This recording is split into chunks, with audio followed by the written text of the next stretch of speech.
There is something so fantastic about endurance racing. You simply cannot put a price on how great it is. When you sit down and understand what amazing racing is all about, it starts here. This is the genesis of the racing season, and also for the sim racing season. Who will stand on top of the SimRacing Republic Sports Car Championship? We find out with 4 hours to start at the World Center of Racing here at Daytona Beach, Florida. Good morning, good afternoon, and good evening to everyone watching around the world. My name is Jake Sperry, and alongside me in the booth for today's action will be Jeremy Scott. Daniel Costello is in the director's chair, and he's using the cameras provided by Dougie Beard. But when we sit down and take a look at our first start of the season, Daytona in February is a circuit that everybody should know like the back of their hand after the likes of the Daytona 24 that has gone on in iRacing, and as well Daytona 500s, which will be bringing itself into view. Let's take an understanding for those who are brand new to us here at the Global Sim Racing channel with our GSRC track guide.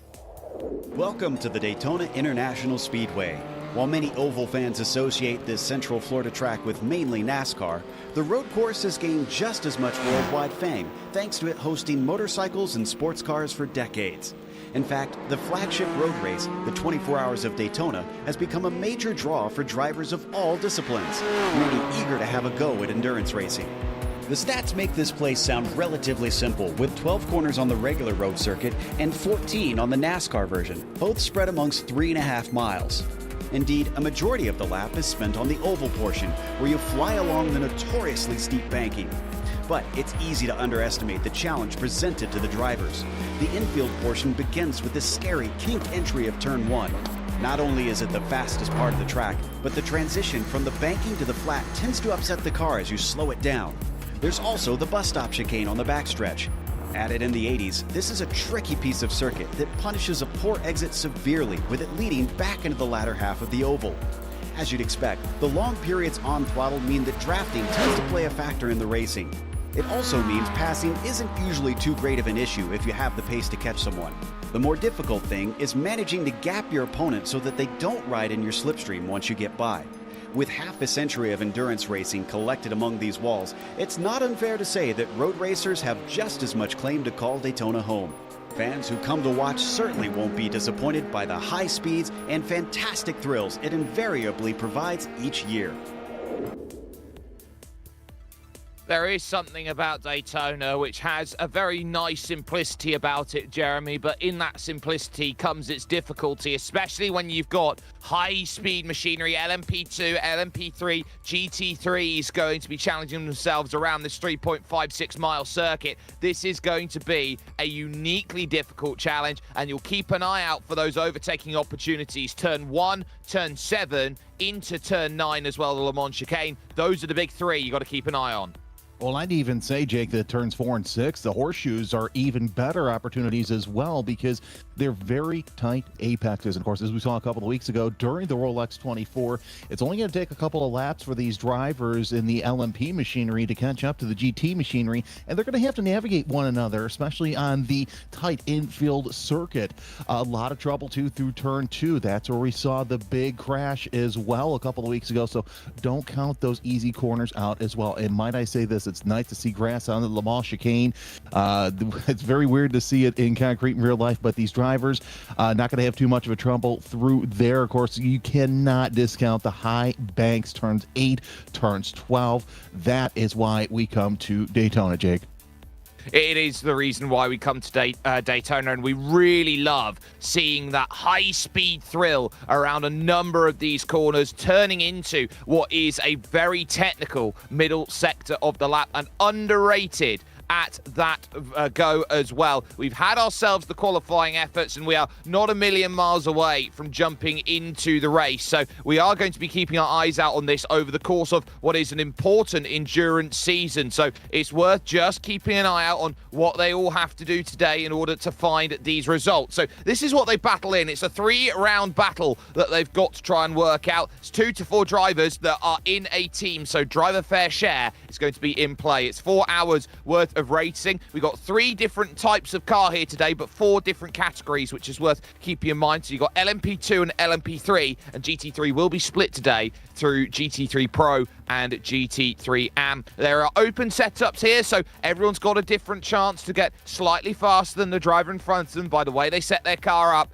but there is also a live stewarding team in play. So if you pick up 12 penalty points over the course of the racing action for various incidents out there, that's going to be that then. It doesn't matter about your iRacing incident points. It's all about the penalty points administered by the SimRacing Republic. So, Jeremy, that puts a very interesting spin onto racing. It's why league racing is so fun to get into, especially with endurance. We take a live look here at the Daytona International Raceway, and you can have a little look right now. No threat of rain as currently forecasted here in the early morning conditions. Cold track, but we are finding ourselves ready and set for what will be some fun racing.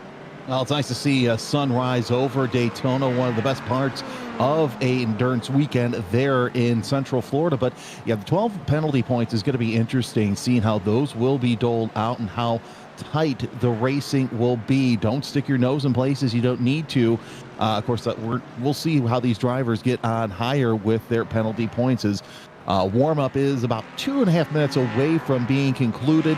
I got to see some of the great camera angles. I like this one here on the banking as well. And that's a good speed shot there, but 4 hours, it's a lot can go wrong in 4 hours, but a lot can also go right. It's about keeping yourself in with a ticket to the end of racing, and that's what we'll be looking at with these drivers. Who is going to put their team in with a ticket to the end of the race? We've got so much amazing racing that is about to unfold with a number of different teams that are looking to put their best foot forward with the qualifying and the racing efforts that have gone through, and we've got a lot in the GT3 category, and that is going to play a huge factor in the overall course of the races, because right now we've got about 23 teams out there between LMP2 and LMP3, and then you look back down, it's a 51 car field here today. So from those 23, you've got effectively 60% of the field being GT3s. That's going to make lapping a very difficult prospect. It really will, and especially too, you also have to think this is a 3-race championship. So you really got to be on your game for the whole 4 hours because you don't want to be put on the back foot for the next couple of races. As we're taking a look at James Cullen actually, it's not James Cullen. That is the 169 of Delta Sport Sim Shop. There's James Cullen there.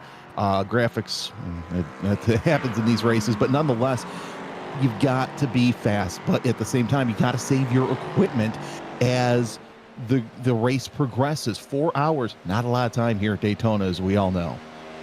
No, you normally get 24, and that sort of feels like a sprint now these days, as Jan Senkowski, who is no stranger to being up near the front of fields there for Team Huizenveld. He's been a very loyal soldier there at the team for a long time. One of the fastest out there. He'll have Andrej Rajkovic alongside him for company at Team Huizenveld, so a very familiar team looking to put its best foot forward here and getting the last stages of warm-up then in the books, the last fettling and fine-tunings of the circuit and the conditions that you have around and what's going to be dealing with these challenges. So we'll take a chance then once we flick over into race session to run ourselves through the starting grid on a SimRacing Republic show brought to you by gridandgo.com. It is the perfect place out there to fine-tune your best pace. With the finest data packs and tools for iRacing, they are the gold standard when it comes to racing. And on top of that, you always get to see them up at the pointy end of big sim racing championships. So head over to gridandgo.com today to get your advantage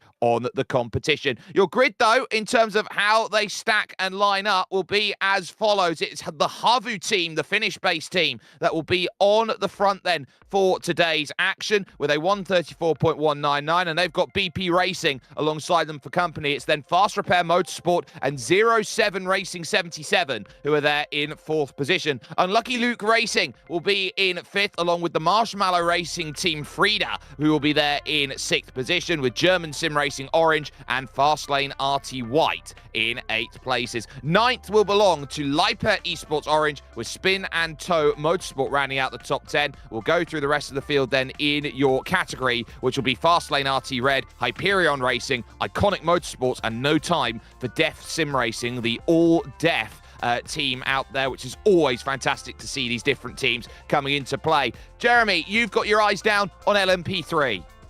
Yeah, and that's going to be an interesting field as well. Hydro Race, Goddessic Racing will be alongside Simitalk Sensations, Velocitia in row 1, row 2, Delta Sports Sim Shop, and Team Huizenveld will line up alongside each other. Manti Racing Purple and Fast Repair Motorsport, LMP3 row 9, row 4, I should say, Simitalk Sensations and Iconic Motorsports. And rounding out your field in LMP3, Jake, will be Echelon Sim Sport LMP3. Leading the pace then over in GT3 is Fastlane RT with a 42.826. They have Composite Performance, who are very, very strong as an American-based team. They'll be alongside them for company on the front. And then you've got M&J Downforce locking out that second row of the category there with 142s and 143s respectively. It's then Team Huizenveld along with Voracious in the 214. Nürburgring Esports Eschbach will go in 7th in category, with Addicted Racing Crew in 8th, ahead of Delta Shop Sim Sports 288 effort and the Echelon Sim Sport GT3 Pro effort. It's then NJB Performance by Volker Transporter, who will go next then in 11th, with Hellenic Racing Pro in 12th. Following that is Backmarker Racing White and NJB Performance. You then got Hyperion Racing, Delta Sports Sim Shop, and Fury Sim Sport Green, as they are just about getting that launch. So we've still got all that to keep in mind, as well as some of the AM category, which is bringing themselves forward. Yeah, Downforce Duo will lead that charge with NJB Performance by NF CAD. Also, Echelon Simsport will be in the row behind them, and the GT3 AM with Hellenic Racing. Then BP Racing with Spin and Toe Motorsports Silvers, they call themselves. That next row will be Ceratio Roman Simsport and Manti Racing Blue, Protochart Simsport, and Backmarker Racing Blue round out your field in GT3 AM. Jake, this actually Evolution Simsport will round out your field there, but nonetheless, Jake, it's going to be interesting to see how long it's going to take our prototype drivers to catch up with our GT drivers and what exactly is going to go on as our formation lap continues. Yeah, as they run along here past turns 3 and 4 and look to get themselves set, just a half pace lap to get up to speed. Those cold tyres are going to play an important factor on the start. There goes the BMW pace car down in on the left-hand side. Let's get ourselves ready because the SimRacing Republic Sports Car Championship kicks off, and a great launch off of the front by Henry Salmen there in the Havu team, getting the fantastic launch that was needed. Not much that Otto Heitela could do for BP Racing. They run into the first section, LMP2, and now LMP3 gets the launch. Daniel Harris there for Hydro Race Geodesic with a fantastic launch forward, with Maxime Dumoulin sitting back there for Simotok trying to get in. Here comes the GTs, and it's big drama in LMP2 when we get there.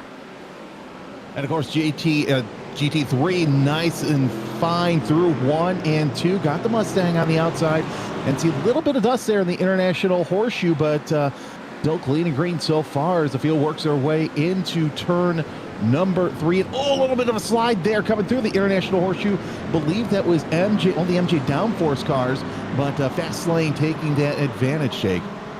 Yeah, we had 4 LMP2s off heading to the International Horseshoe, which is staggering in 2 separate incidents. It was a chain reaction like Diana Ross, but ultimately it's going to be a case of everyone trying to find their feet and not the start that about, I would say, a third of the field would have been looking for out there in your LMP2 category. So Simon Berg is now looking here in the Lippert Esports team to try and get his move done, and he moves up then in 12th position. He's trying to dance through the pack, and you're really getting a look here at how much they're having to go. Lucas Dirksen for unlucky Luke. Well, I think he's been quite lucky actually off of the start, because he's now up a spot into 4th place. A massive gap to Dylan Bittmann behind there for German Sim Racing Orange, and he's looking at Michele Sangali in the 07 Racing 77 for the 3rd place.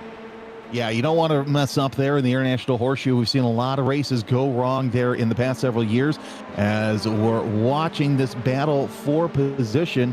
That is for the 3rd place.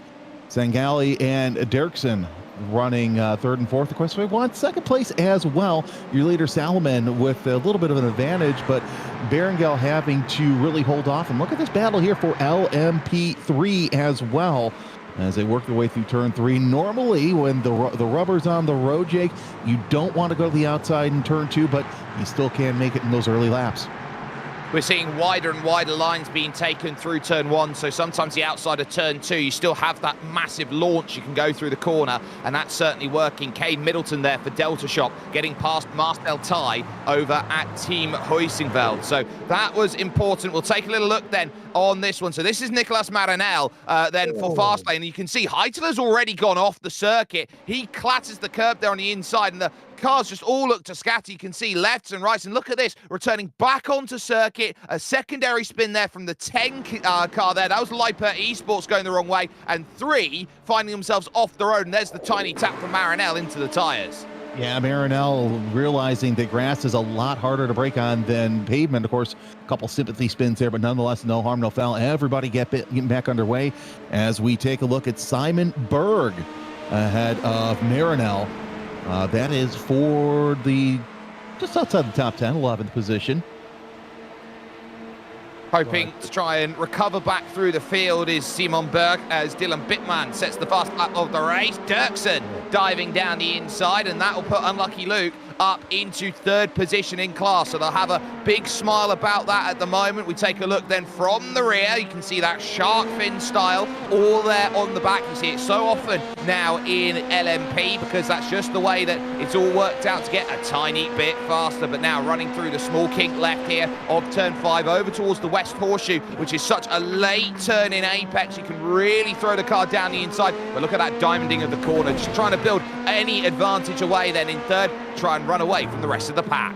And Signali thinking he's got a little bit of an opening. They're going on to the oval, and they're going wide heading in there. Right back there, you still see a bunch of GT3 traffic, but this is the battle we're watching right now for position as they go through, as we're also watching battles in GT3. Looks like it might have a Corvette that's slow, Jake, coming off the International Horseshoe. Yeah, it's Marvin Barr who is there, who's trying to navigate through the middle and has a massive moment through the middle of the kink. and having to do everything to keep the iLivery-sponsored Manatee car out of trouble, and just about manages it. So that Manatee machine of Manatee Racing Blue, wrong place, wrong time, spinning around, but able to continue on. We focus here, second in your LMP3 category. This is Simatox Sensations Velocita out there, and Maxime Dumoulin, who is behind the wheel. Dumoulin staring down Daniel Harris for position, Cade Middleton, Marcel Ty, and Joachim Doe for Manatee Purple back there. A gap to David Soranzo, the second of the Simatox Sensation machines back there. So 5 clear at the moment, and it's looking pretty interesting in your GT categories out there, especially here in GT Pro, where Sasha Anglesi for Fast Lane RT, the Porsche leading a duo of Mustangs here around. And at the moment, Maximilian Kugler and Jan-Philipp Springhoff both have eyes set forward, with Ross Booth here having a wait behind, along with Facundo Rago and Yannick Dismont. As you say, it looks like that the Mustangs trying to hold their own with the Porsche, and they're slowly creeping in. Let's see what they do here going into the infield portion of the program. But nice little move there from the Mustangs, trying to hold a station in 2 and 3. That Porsche, though, holding stop there as we're watching the ground cam. Look at how close they are. Second and third. Also, don't forget, you've got Ross Booth right there sitting in fourth, waiting for somebody to make a mistake. And Ross Booth's the sort of driver who always seems to capitalise on everybody else's misfortune. He is so patient when he drives out there, but Springhoff and Kugler have to really work together in terms of what they want. The two teammates out there, of course, this is a team performance, so the sister car in front, they've got to try and work to stay with the Porsche. Now, there's been quite a bit of balance of performance check, a lot of power reductions here and there, and trying to make sure that the cars all seem to work in somewhat of a similar field, and it is worth keeping an eye out on who feels what, because once they decide in FP1 what car they want to do, they're locked in that for the entire season.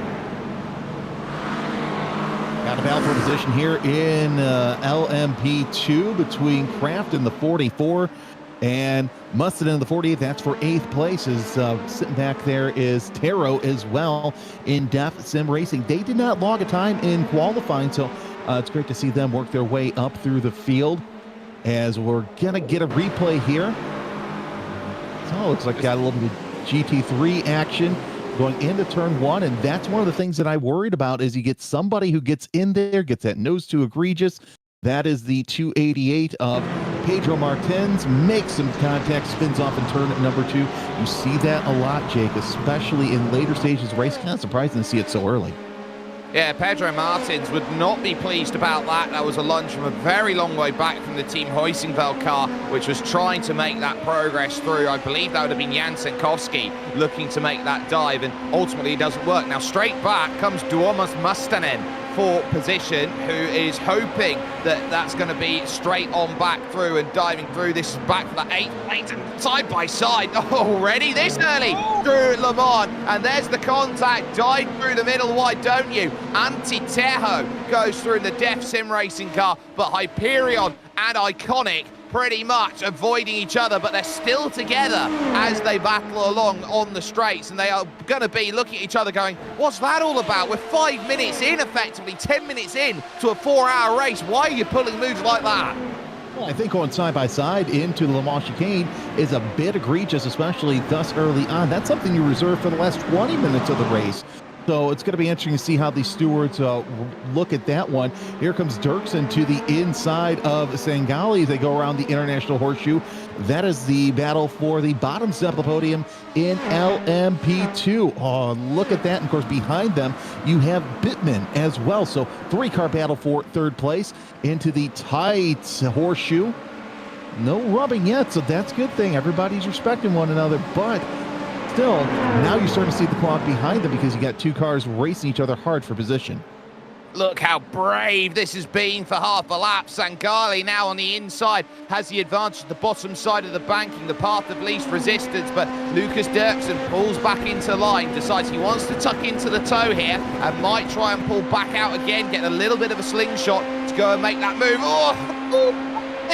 Why not? Thought about the move into the Le Mans chicane, thought better of it, and diving through, they now fall back into line, and look at how much time it has cost them in the group because they've lost a second and a half to Javier Berenjuel, who is there for Fast Repair Motorsports, the O2 car, and of course Hardu, who lead this race, are now clear, and they are fighting for third at the moment and need to get their act together in order to pull back up to the front group. This is where the slipstream becomes important. Over 300 kilometers an hour along this straight. Now looking for that launch to the outside. Bittman again can only sit and watch the Dallara P217 in front. That's an uber wide line, but there's the understeer through the middle of the corner. Dirksen getting a little bit too aggro and can't find the pass.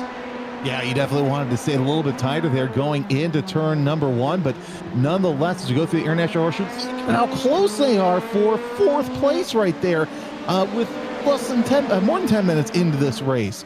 This is how much these 4-hour races, again, there's 3 of them in this championship, mean for these drivers. As we go back and look at LMP3, another great battle for position there as well, coming right across the line. This looks like the battle for 2nd place there.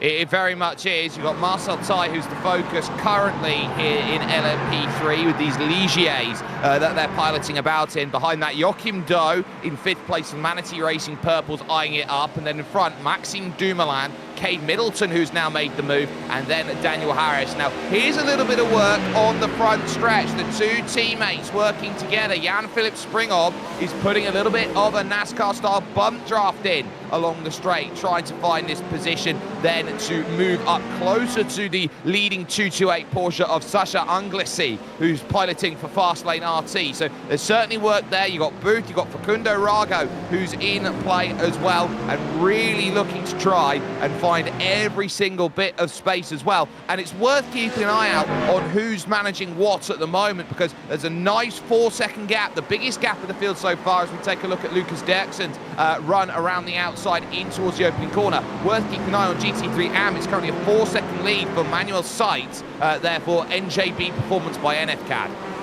And of course, looks like you also have a great battle there for 3rd place as well, with Spinantel, Backmarker, and Gracio in position. But look at these 2 battles that we're watching right now, as we probably would say in the next couple of laps, we're going to start to see some prototype action mixing in with the GT3 traffic, and that's where the real fun begins in this race. It's about the time where I figured we would see this battle, as the LMP2s now making their way down the oval, the LMP3s I should say, as the LMP2s are making their way onto the oval. So got prototypes coming off and prototypes coming on. We've also got note of our first penalty of the race out there, which will be for Team Hoisingveld 248, currently piloted by Jan Senkowski. We saw the incident earlier on. They're going to have to take a trip down the lane. They've got a black flag penalty that they will have to serve, and probably a couple of incident points which are added on top of it. So that's going to put them well out of strategy game at the moment, and they've got 4 laps to go and serve that penalty as and when they choose. Dirksen continuing to stay close there for Unlucky Lupin. Welcome to the lapping process then, having to go up the banking to deal there with Marvin Barr for Manatee Racing Blue, who they were having to try and get by. Does slightly disrupt the rhythm, but now here comes the chance. Sangali there on the inside. Evolution Sim Sport have scrambled into the pit, so has something just happened to them right now? But for the moment, Sangali on that inside. Will he fight? Answers no. Who've done around the outside? Now the fun begins as you get to choose your dance partner around the GT3 and lap traffic, as they will work their way this way the rest of the race. Now, who's going to play nice here in that GT traffic? Well, we'll find out here shortly. So we still got this lovely battle for position, and that wonderful camera shot off of Unlucky Luck Racing sitting there in 3rd place.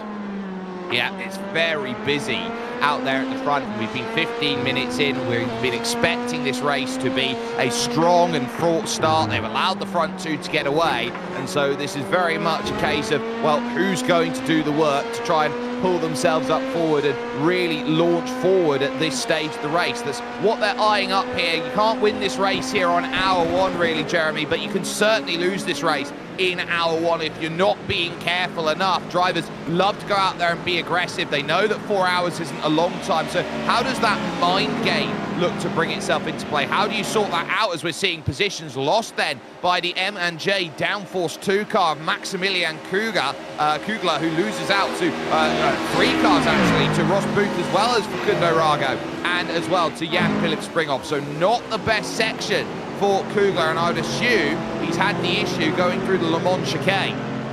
Yeah, once you have an issue that goes on to the oval, that's where you start to see a problem, as we've got one car going through the pits. Looks like that drive-through penalty has been assessed. But back to your point, you know, you got to remember, at least 10 years ago, drivers would have to kind of back off just a little bit. One of the Corvettes off. We'll get back to that point here in just a little bit. And just turn 2 biting just a little bit. Turn 3 replay. It actually looks like a Ferrari that's off number there. But back to the point, you know, up to 10 years ago, you'd have to save your equipment. But the equipment today is so fine-tuned to where you can run as long as you can as a sprint. So it's going to be interesting to see what happens. That's a 244 that actually went off, Jake. Yeah, that's the Hyperion Racing 3 of Sekian Ho, who was off the road and having to do a lot of work. So that's going to be tough to try and bring back, as here comes Joachim Doe looking to move on up to 4th position. Then in the early, I would say, forays, this is what you call a chance of saying, well, I'm going to hand you my business card, see how it goes. We'll take a look here. So this is in through turns 1 and 2 once again. A big lunge down in by the Porsche, trying to get that sorted, battling it off of the exit. And is this just a case of 2 into 1 doesn't go? Yeah, it is. And you've got that pinch point that comes in as you've got 3 wide right now with Dirksen trying to move up to 2nd position. It is getting feisty every which way you look out there at the moment, and Dirksen then having to deal with Fast Repair Motorsport, and you can see the lapping process has really not been good for the O2 team. Berenhuel having to defend, and this move's not going to be on here in towards the opening couple corners because they were boxed in by the likes of Richard Hartley and Marceau Williams there, who they're Fury Simsport and Backmarker Racing White. And we're going to the outside of turn 2 for GT cars, as the prototype's trying to nose their way in. You want to be patient, but at the same time, you don't want your competitor to be up there, as Dirksen getting that advantage going into the West Horseshoe. As we see cars, I see some more GT traffic, but this is going to be the name of the game. The GT's got to play nice with the prototypes. But the good news is, once they get out of the banking, those prototypes should be able to stretch their legs. Yeah, they've got the opportunity to do so, but this is Rush Hour that you found here on the Global Sim Racing channel, and we are all for it at the moment. Here is Istvan Deki, who is there and looking to try and really make some progress on through. Each and every place is going to be important. They are eyeing up now the German Sim Racing Orange team. They've already got through this lap and looking around at it, or in fact the Marshmallow team have been making progress. Moritz Weinrich has made the pass through on Dylan Bittmann for position, and are getting tight off the exit. Now watch this run here as they come out to Le Mans and hit themselves over towards the tri-oval once again, because you've got Deki, who's there in that 3rd place in the train, gets the launch off of Bittmann, gets the launch off of Weinrich, and they might be pushing 3 wide. Here comes Bittmann attacking as the best form of defense. It really is, and let's see how they get through turn number 1, because you got slower traffic up ahead. You still got a wide turn through turn number 1, and gotta wait for that Acura to get out of the way before you play blocking side by side through turn number 2. We're starting to see turn number 2 bite, and of course the GT doing the best they can to get out of the way, keep the 67 ahead of the 8.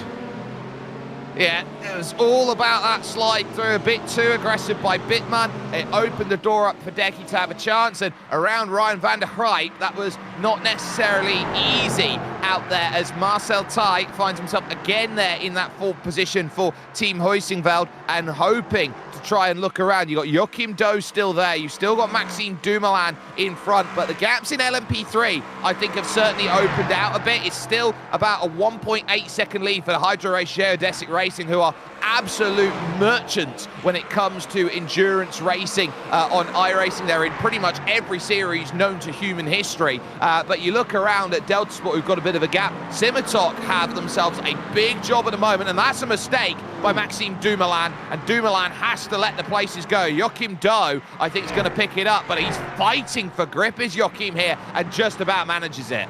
Yeah, that was not a good wiggle out of Dumoulin as we got one car spun off, and that's in the Le Mans chicane as well. GT traffic, holy cow. Of course, when can you get back onto the circuit in a safe manner on the oval? That's a 277, but nonetheless, they're back underway. It'll be interesting to see how that happened. My guess is took it just a little too wide as the battle for GT3 Pro heats up here in the infield section. Angsley tried to hold off Springbob as they come down into the International Horseshoe. That was big there for Niels Bokager, who had nothing really to do about it, but on for the lead of GT3 Pro. We've been keeping our eyes firmly peeled. So this is Bokager's issue. They're trying to get the Corvette sorted, and that Corvette just slides completely out of the realm, and then a massive tank slapper through the corner, just trying to find that limit of grip. It's very easy to drive within your limit here in iRacing, but the moment you go over 100, it's gone. Well, you know, the back end sometimes wants to see what the front end's looking at as we see the LMP2 class trying to work their way through the front of the GT3 Pro class, kind of disrupting that battle between the 228 and the 211. Now they are starting to separate on the oval, but that gap to second place now, that's about a half a second between Angsley and the 211 Ford.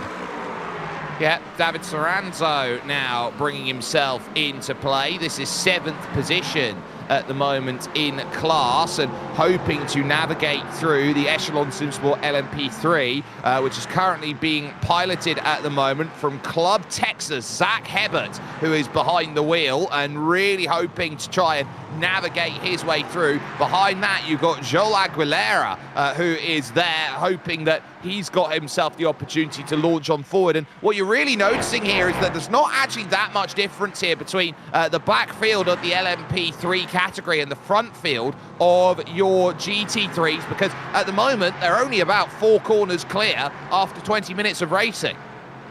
Well, essentially, it's the same motor, just a little bit lighter car. So that's interesting to note as well as this battle heats up onto the oval. Just looking down the timing pylon, there are so many great battles.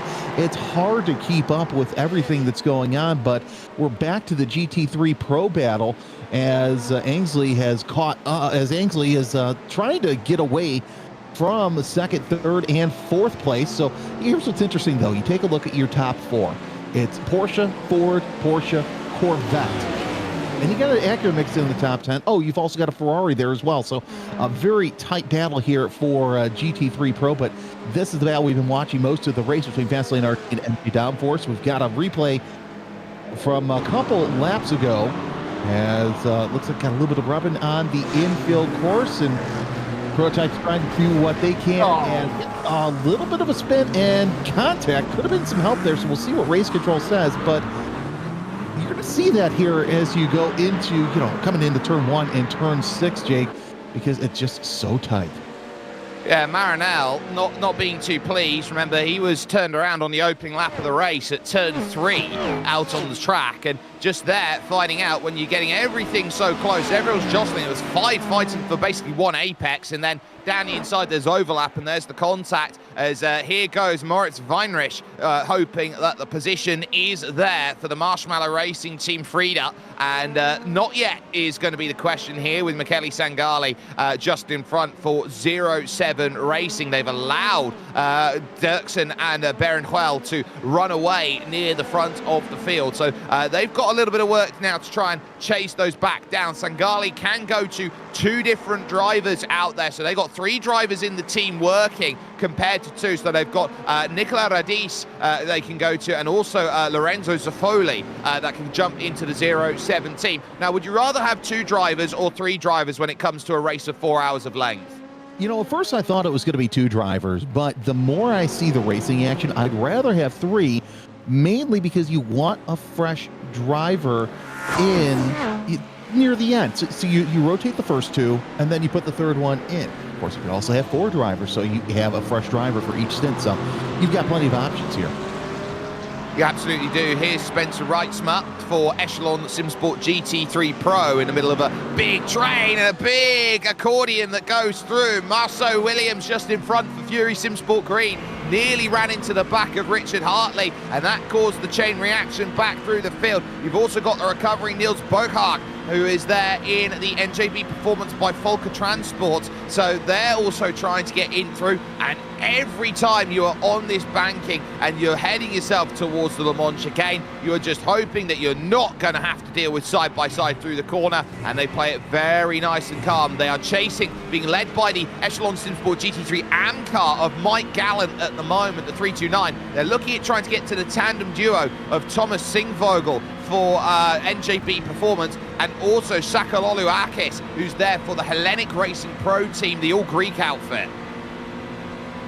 Oh, a little bit of rubber up there going into the tri-oval as battles all around the circuit. Singleval involved in that one. That's for 9th place as Porsche violence, but nonetheless, it's going to be interesting to see how those two work their ways there. Now neck and neck going in. I think you may have seen something there going into the horseshoe. It's close, but there's been an issue for the 211 M&J downforce car. They've had a technical issue, so they've dropped out of server, and they were running second in category in GT Pro. So that puts them completely in trouble, and suddenly now Sasha Anglisi has a pretty big gap over Composite Performance and Ross Booth, followed by Facundo Rago at Voracious, so that's huge. Second, though, in your AM category, Mike Gallant still having to look behind, and this is the issue that you've got in an AM category battle out there on circuit. You're not truly sure who you're out there and racing against, and I think that's rather telling in the way that they're having to go about and battle. They're looking around at where's the next dam, where's the next dam? The answer's 10 seconds down the road as Weinrich, again for Marshmallow Racing, searches for the outside line, and again it's not there. Yeah, it's tough to find that outside line. I think it's going to be even tougher the longer we get into this race, especially going into turn 1 with all the marbles that are eventually going to build up. Plus, the cars are just going to get really greasy as we got that battle. Mustonen trying to make something happen here for 6th place as well in that number 48 Iconic Motorsports 48. So a great couple of battles here in LMP2 for 4th and 6th place as well. Leader, well, 1.8 seconds for Havu Racing as they are tops in LMP2 and overall. Yep, Henry Salmen currently piloting there for Havu and doing what he needs to out there. We'll have Teemu Kohanen into the car a little bit later on, as here is Tuomas Mustonen, who is hoping to find the pass here in the number 48 Iconic Motorsport machine, and hoping that move on Dylan Bittman is going to be quick and I would say optimal out there, running to the outside of the circuit, running over towards Le Mans, and this is going to be a dance and a half. That's a pinch and a half by Bittman, who left him about 0.9 of a car's width. Yeah, Bittman doing the best he can to make sure that Mustonen does not join him in the chicane, and Mustonen kind of distract him a little bit with that flash. And it's going to be interesting the later we go on to this race, how many cars are going to be too daring to go into that Le Mans chicane, as we're going to see another battle in turn number 1. Mustonen wants a position, Bittman has it. They're side by side across the line. Mustonen with the outside line. We have not seen it work that much, but he's going to try and make it work and cut it in tight. Nope, not going to happen this time. He's got it. Oh, he's Bittman off the road there at turn 1. It's so easy to do. It looked there very much, Jeremy, like he was throwing it in the corner. He was trying everything to get the rotation through, but trying to carry the speed at 120 kilometers an hour, you're hoping that the car's going to respond. And the answer is, when you've got any form of prototype, you need a little bit of help out there to get yourself through, and you're always hoping that there's going to be a little something that puts yourself into play, that gives you that downforce. You need the speed to have the downforce.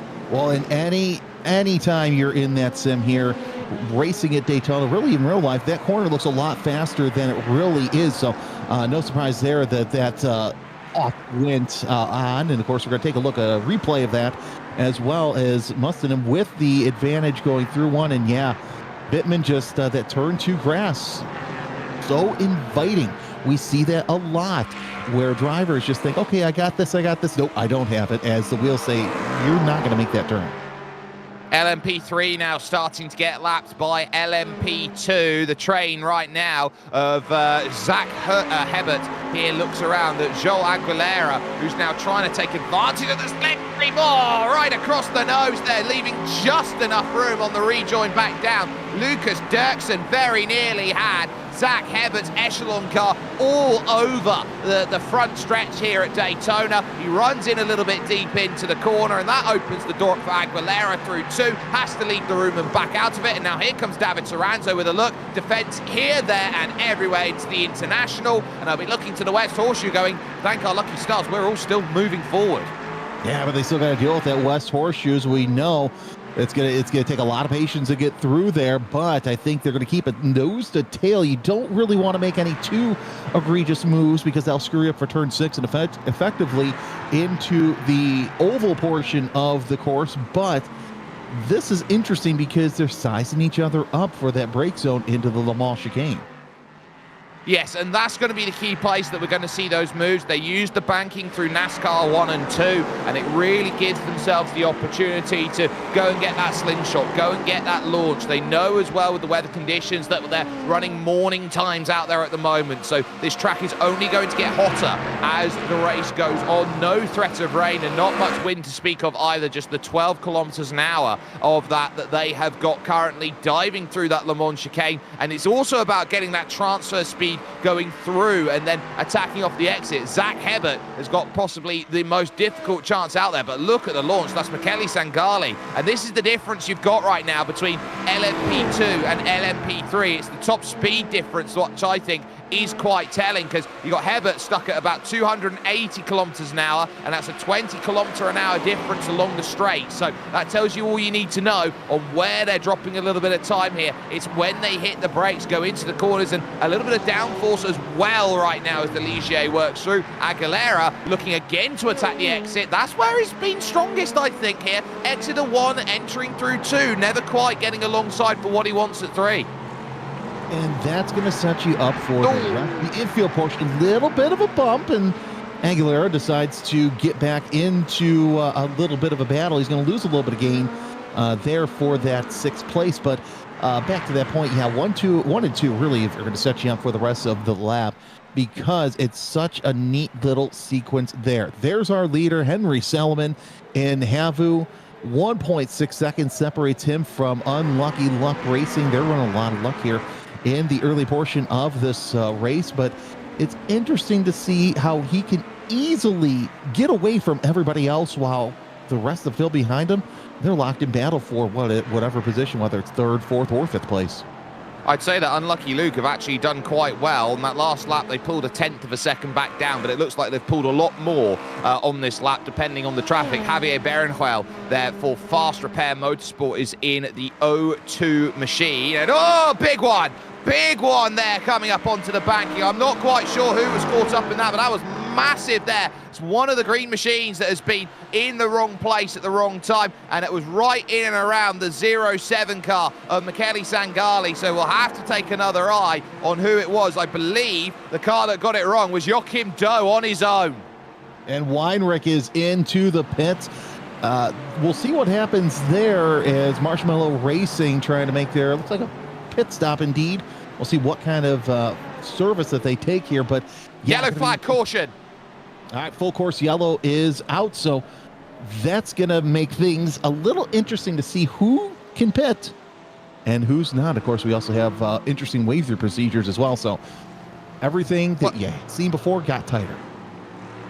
I think this is a really interesting scenario now in this race. They've all got to now drop to 150 kilometers an hour for the leader. Everyone else has to now chase up and get to the back of that pace. And what is really telling about this is it happens at just after the half-hour stage of the race. So this is, I would say, a little early in the wheelhouse of strategy for certain teams out there. It might just add an extra pit stop out there for certain drivers. The pit lane is closed at the moment until the field is bunched up together. together, then they can all come in and make their pit stops as they need to. But crucially, in terms of making that call to dive into the pits, that was an early decision to jump from Weinrich and go, this is Joachim Doe's moment. This is what threw the caution out. You can see he goes, gets a wiggle there, trying to get the transfer through. And the Manatee cars have not had luck. And that is the reason why there's a safer barrier there.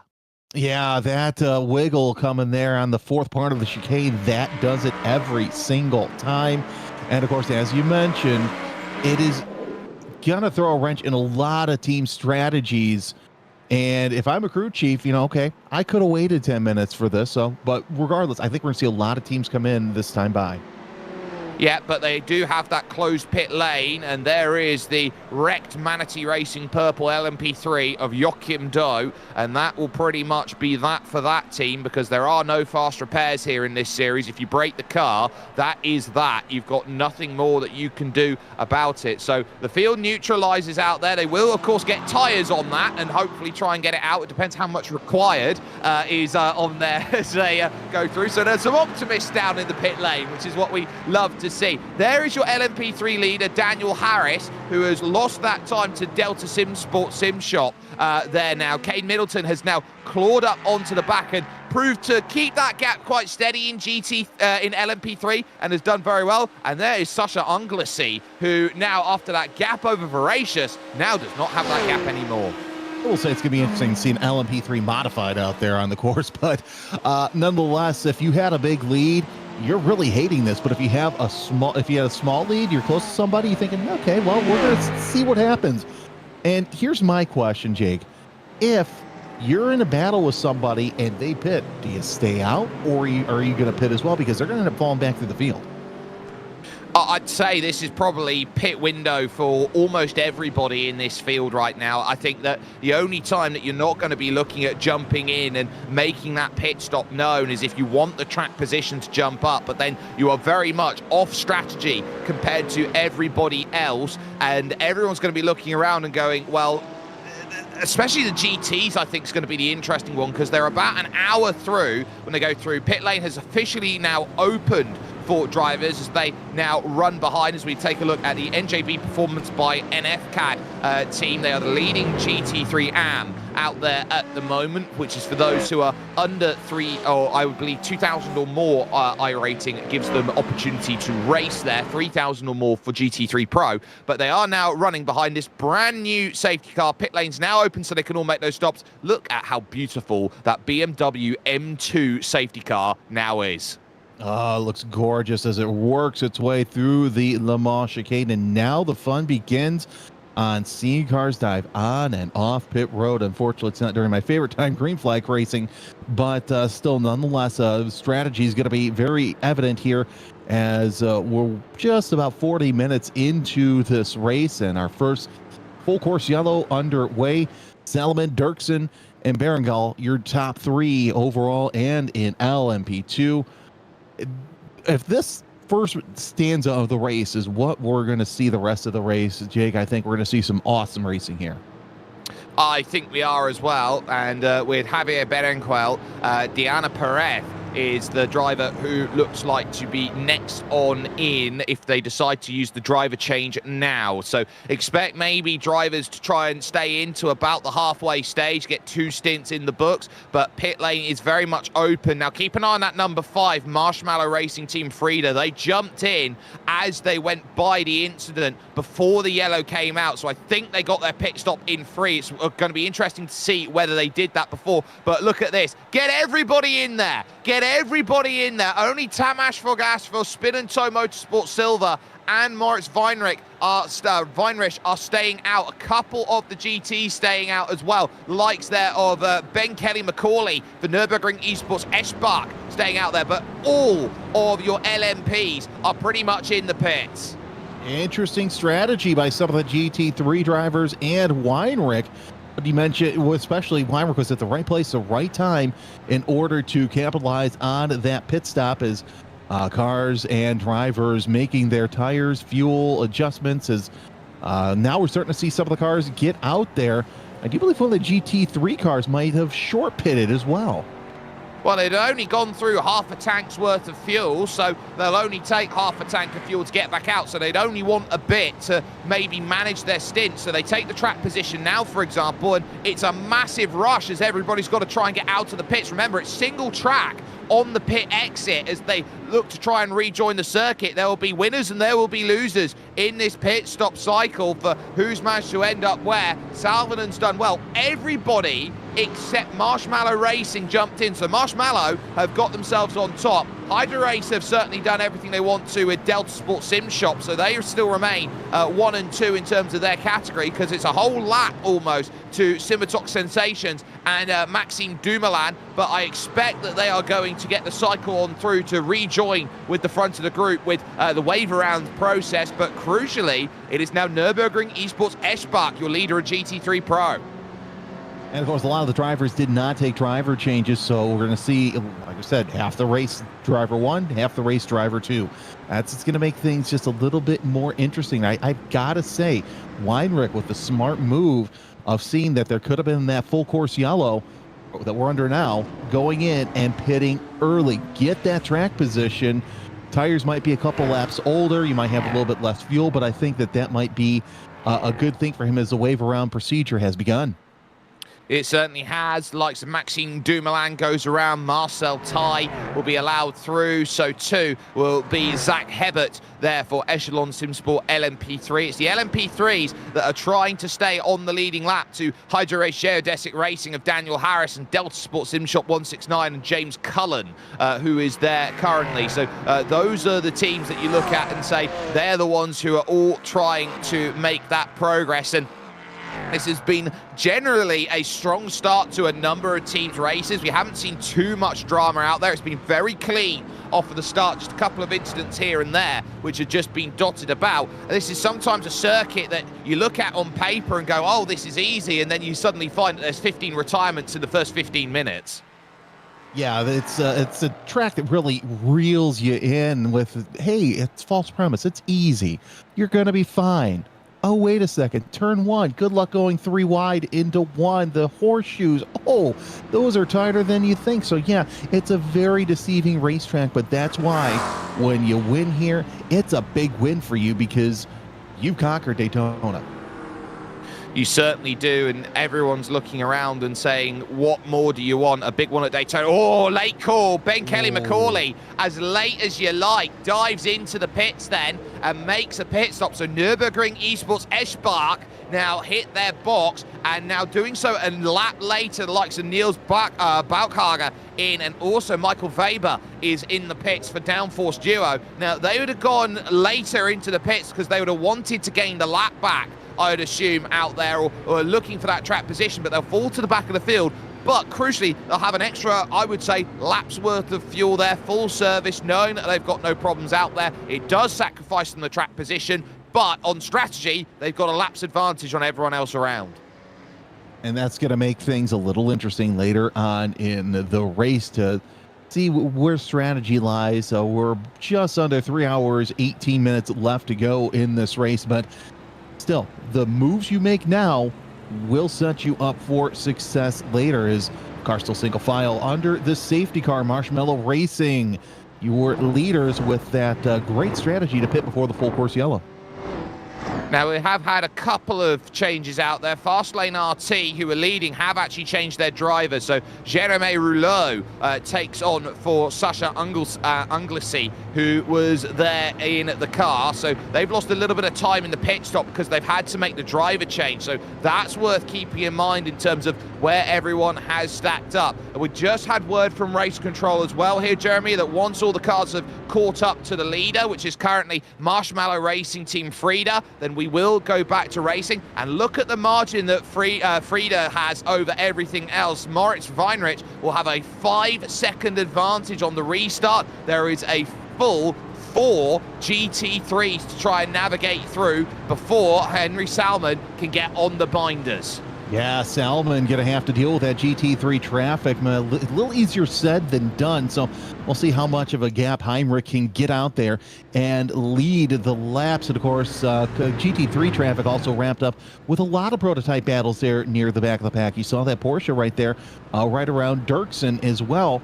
So this restart's going to be a little bit hairy for the first couple of laps.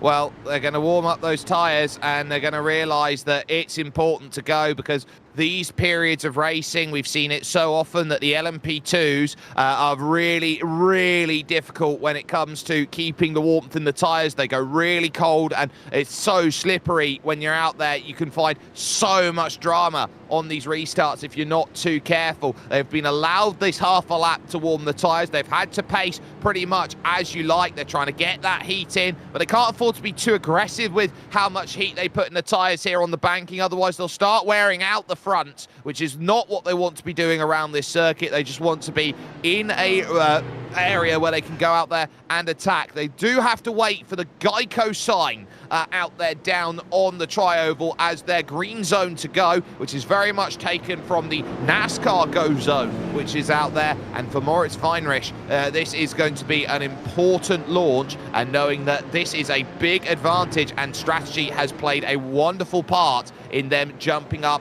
to the front of the order. The BMW M2 safety car is due to dive left into the pit and does so. So Moritz can wait and wait. He now passes the Geico sign, can go any time from now, waited as late as possible as the green flag drops, and we are back underway. 3 hours and 15 minutes remaining here at Daytona. Well, and look at you, second place on the track right now. That is also your GT3 Pro leader. He's got a couple cars between him and NJB Performance. Well, that's not going to last very long, as it looks like that battle for second place in GT3 really heating up. Oh, it absolutely is. Each and every position now is going to matter, because Addicted Racing Crew are now the leaders of the GT3 Pro division. And there is Brian Jouet for Fastlane RT White there. Number 7 car pointing the wrong way down there at the back of the field, was 12th in class there with that spin on the restart. So not good through the opening section. West Horseshoe is going to be as busy as it gets, as you got all the different categories of class trying to find themselves an angle to go through. Big wide line taken there by Christopher Belair moving on through that section. But we take a look at Brian Jouet, and the start that did not really work out for the 14. And then, oh, that's just cold tyres looping it, too eager on the power. Yeah, you don't want to be doing that here in turn number 2 on a restart, because whatever position you have, you're going to lose so much more. And how do you like it? Do you like a GT? Do you like a prototype? Well, guess what? You're getting some dance partners there going through NASCAR number 2, heading into the Le Mans chicane. Got to find your way through. Don't want to go side by side too much with these cold tires, as you could be slip sliding away, but nonetheless, so far so good, as everybody making it through that Le Mans chicane in one piece on this restart. This is the point where I'd like to say that your GT AM category leader is second in GT overall, which tells you all you need to know with Manuel Seitz at the moment and how jumbled up everything is. And here comes Tuomas Mustonen for iconic, oh, up into the catch fence almost. They're going through the opening section. How close do you want it? Wall-to-wall action running through the opening section. Still has the wherewithal, does Tuomas, to keep the nose in and fight all the way to the International Horseshoe. This is part of the race if he can get it done, because he's been put into the wall and still gets it done on Christopher Belair. Oh, Mustonen getting a slap and says, thank you, sir, may I have another? Gets back into the position there through the International Horseshoe, as we see GT3 and LMP3 traffic dicing with each other through that horseshoe. But I've got to say, that was one heck of a save by Mustonen, almost ending up in the wall, but able to get back and get that position a couple corners later. Well, that 33, Fastlane RT Red, also has a black flag penalty next to their name. So they're going to be in a lot of trouble, and they're going to be diving back down through the pits. Now, here's Team Hoisingveld 148, Marcel Tai, right in the middle of this. This is where it gets busy. Maxime Dumoulin in front for Civitok Sensations, trying to get past Ben Kelly McCauley there in the Nürburgring Esports Eschbach car at the moment. And in front of that, Yanis Constantin for the Saratio Romanian SimSport team. So Constantin is doing what he needs to hold that station, but look at the difference in a straight line between GT3 and LMP3. There's nothing. It's just downforce through the corners that gives them the advantage. Well, I like how Dumoulin's using the GT3 traffic to pick his way through and get that bigger gap and set himself up to get away so he doesn't have to battle between Ty and Herbert here as they're side by side. Herbert trying to go high, wide, and handsome through 3 and 4 NASCAR style, but Ty, he's going to die behind that GT3 traffic. And oh, you also have Soranzo and Harris behind them as well, mixed in with some GT3 traffic. But going through one with GT3, oh, can we split the middle? We're going to try and get a little bit of tire smoke as Ty shuts the front door on him. Now that 2-car battle becomes a 4-car battle. It does, and remember, it was that leading category car of Daniel Harris once upon a time that has fallen back through the order, that has lost quite a bit of time and is trying to recover back through to the race lead. So for Daniel Harris and co, he's actually had contact out there. That's why he's dropped the place. It was with Maximilian Kugler and the M&J Downforce 2. So that's why they'd fallen out of the race lead, dropped the time and tried to go back. So that's crucial. We'll take a little look here. This is Maxime Dumoulin as he runs through over towards that next section. Slow car on the right-hand side. Oh, and just runs in and everybody scatters. Yeah, you have the GT3 traffic decide, I'm going to pull off here in 6. Not a good place to pull off when you have a whole bunch of prototypes breathing down your neck, but Dumoulin's lucky that he only got away with what he did.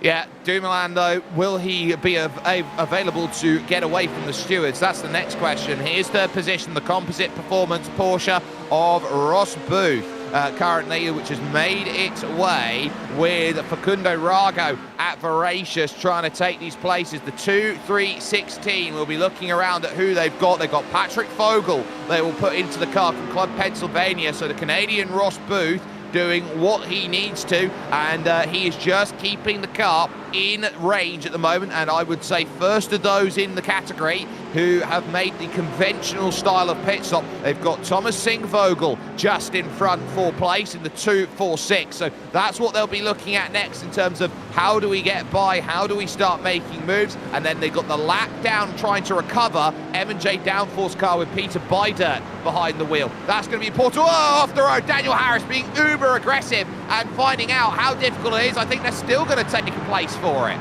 Yeah, that 3 into 2, not a good idea, but nonetheless, this is a part of the race where the grass starts to become a little bit more inviting with these cars. So we'll see how the stewards view that pass, but got to dance around GT3 traffic. A little bit of a bump from one of the Acuras going down into the West Horseshoe.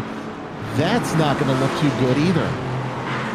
No, that was Thomas Vance there for Echelon Simsport GT3 Pro, which was the contact there. So Vance having to keep himself out of trouble, and that's just the aggressive factor that Daniel Harris has to deal with. He's already been spun over the course of this stint, so he's very much got, I would say, the bull and the horns in full play. Now here's Henry Salmon, and he's actually lost out a couple places over the last couple of laps. Unlucky Luke Racing with Lucas Dirksen is up into second, and Javier Berenjuel has moved past in the Fast Repair Motorsport 02, so that puts them into third. So Salmon here in fourth, unable to really generate as much pace here coming off of the pit stop cycle.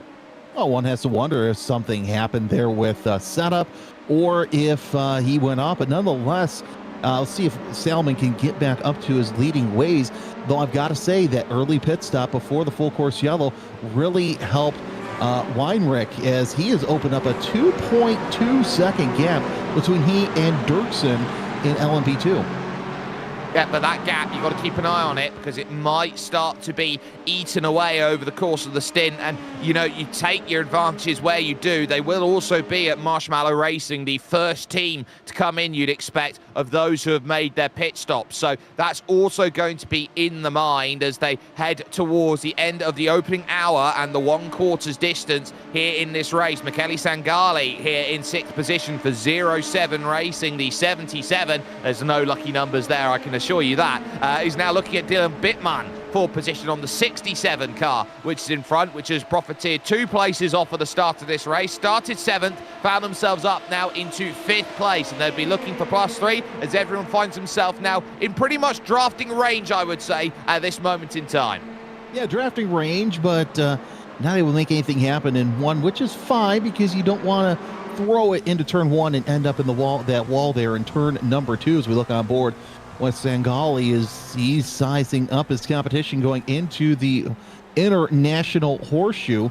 All right, we've gotten a couple laps in, Jake. Now we're starting to see drivers settle, at least in this portion of the track. What is the strategy if you're behind the wheels? You got, well, I just jinxed it, one car. That is the 102 of Raul Anton, and we're not gonna talk strategy right now. A little bit of a spin there in the Le Mans chicane, but as we said earlier in the race as well, Jake, that those third and fourth corners in the chicane, they're going to be really inviting as, it just goes out wide trying to pass GT3 traffic on the outside. Well, this is the issue.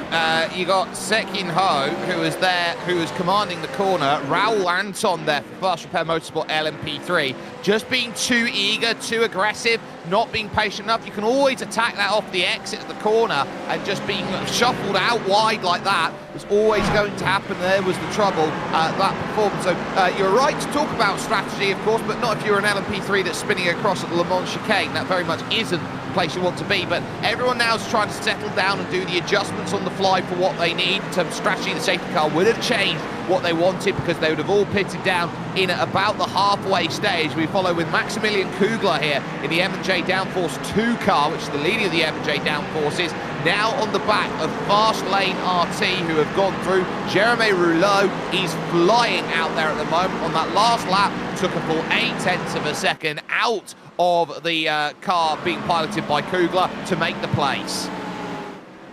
As we see the battle for, looks like 12th, Martins trying to hold off one of the Acuras going down into the Le Mans chicane. As, you've got to really get through there here in the next couple laps, because, your strategy just changed. You had to pit early. Now you've got crew chiefs sitting there trying to make numbers and figure out, okay, where are we going to pit now? How many more pit stops do we have to have? And the second drivers, luckily for them, they don't have to worry about this too much, but their driving duties may have to change just a little bit, as we do see battle for GT3 and for, looks like, LMP3 as well.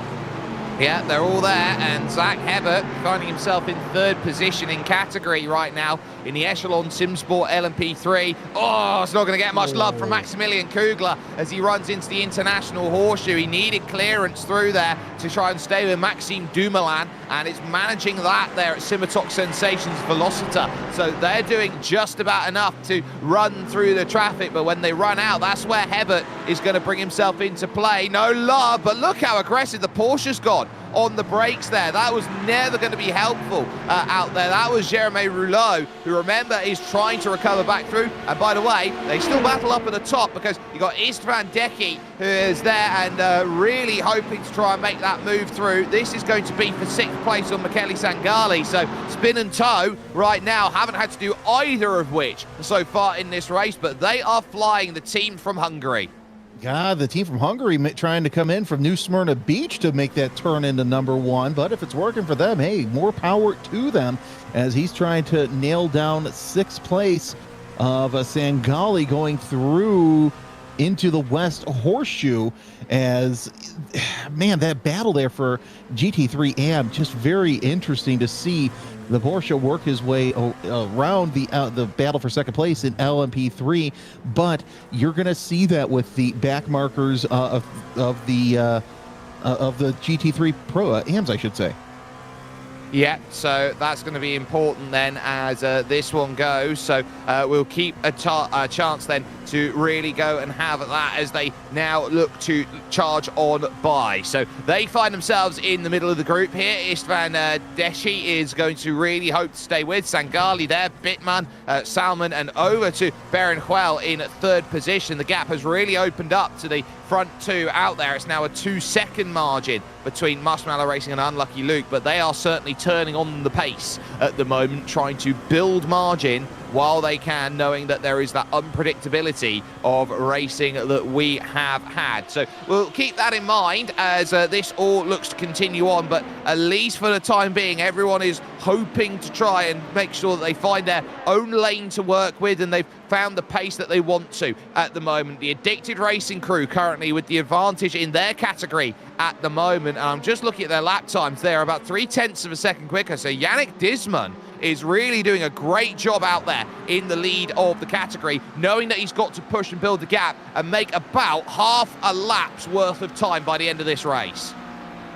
And of course, he's got a close competitor right now that's out of class in Stites in the HPR Esports Mustang. So their pit strategy, Dismans, was really great.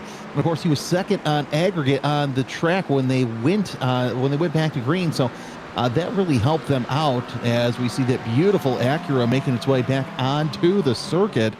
You got to hand it to the Addicted Racing crew. That was a great bit of strategy. We'll see if that works out for them all throughout the race. But I've got to say, Jake, that was I'm just amazed at the strategy, period. I just can't get over how well they said, you know what, we're going to stay out, lead some laps, and see if we can make this work for us.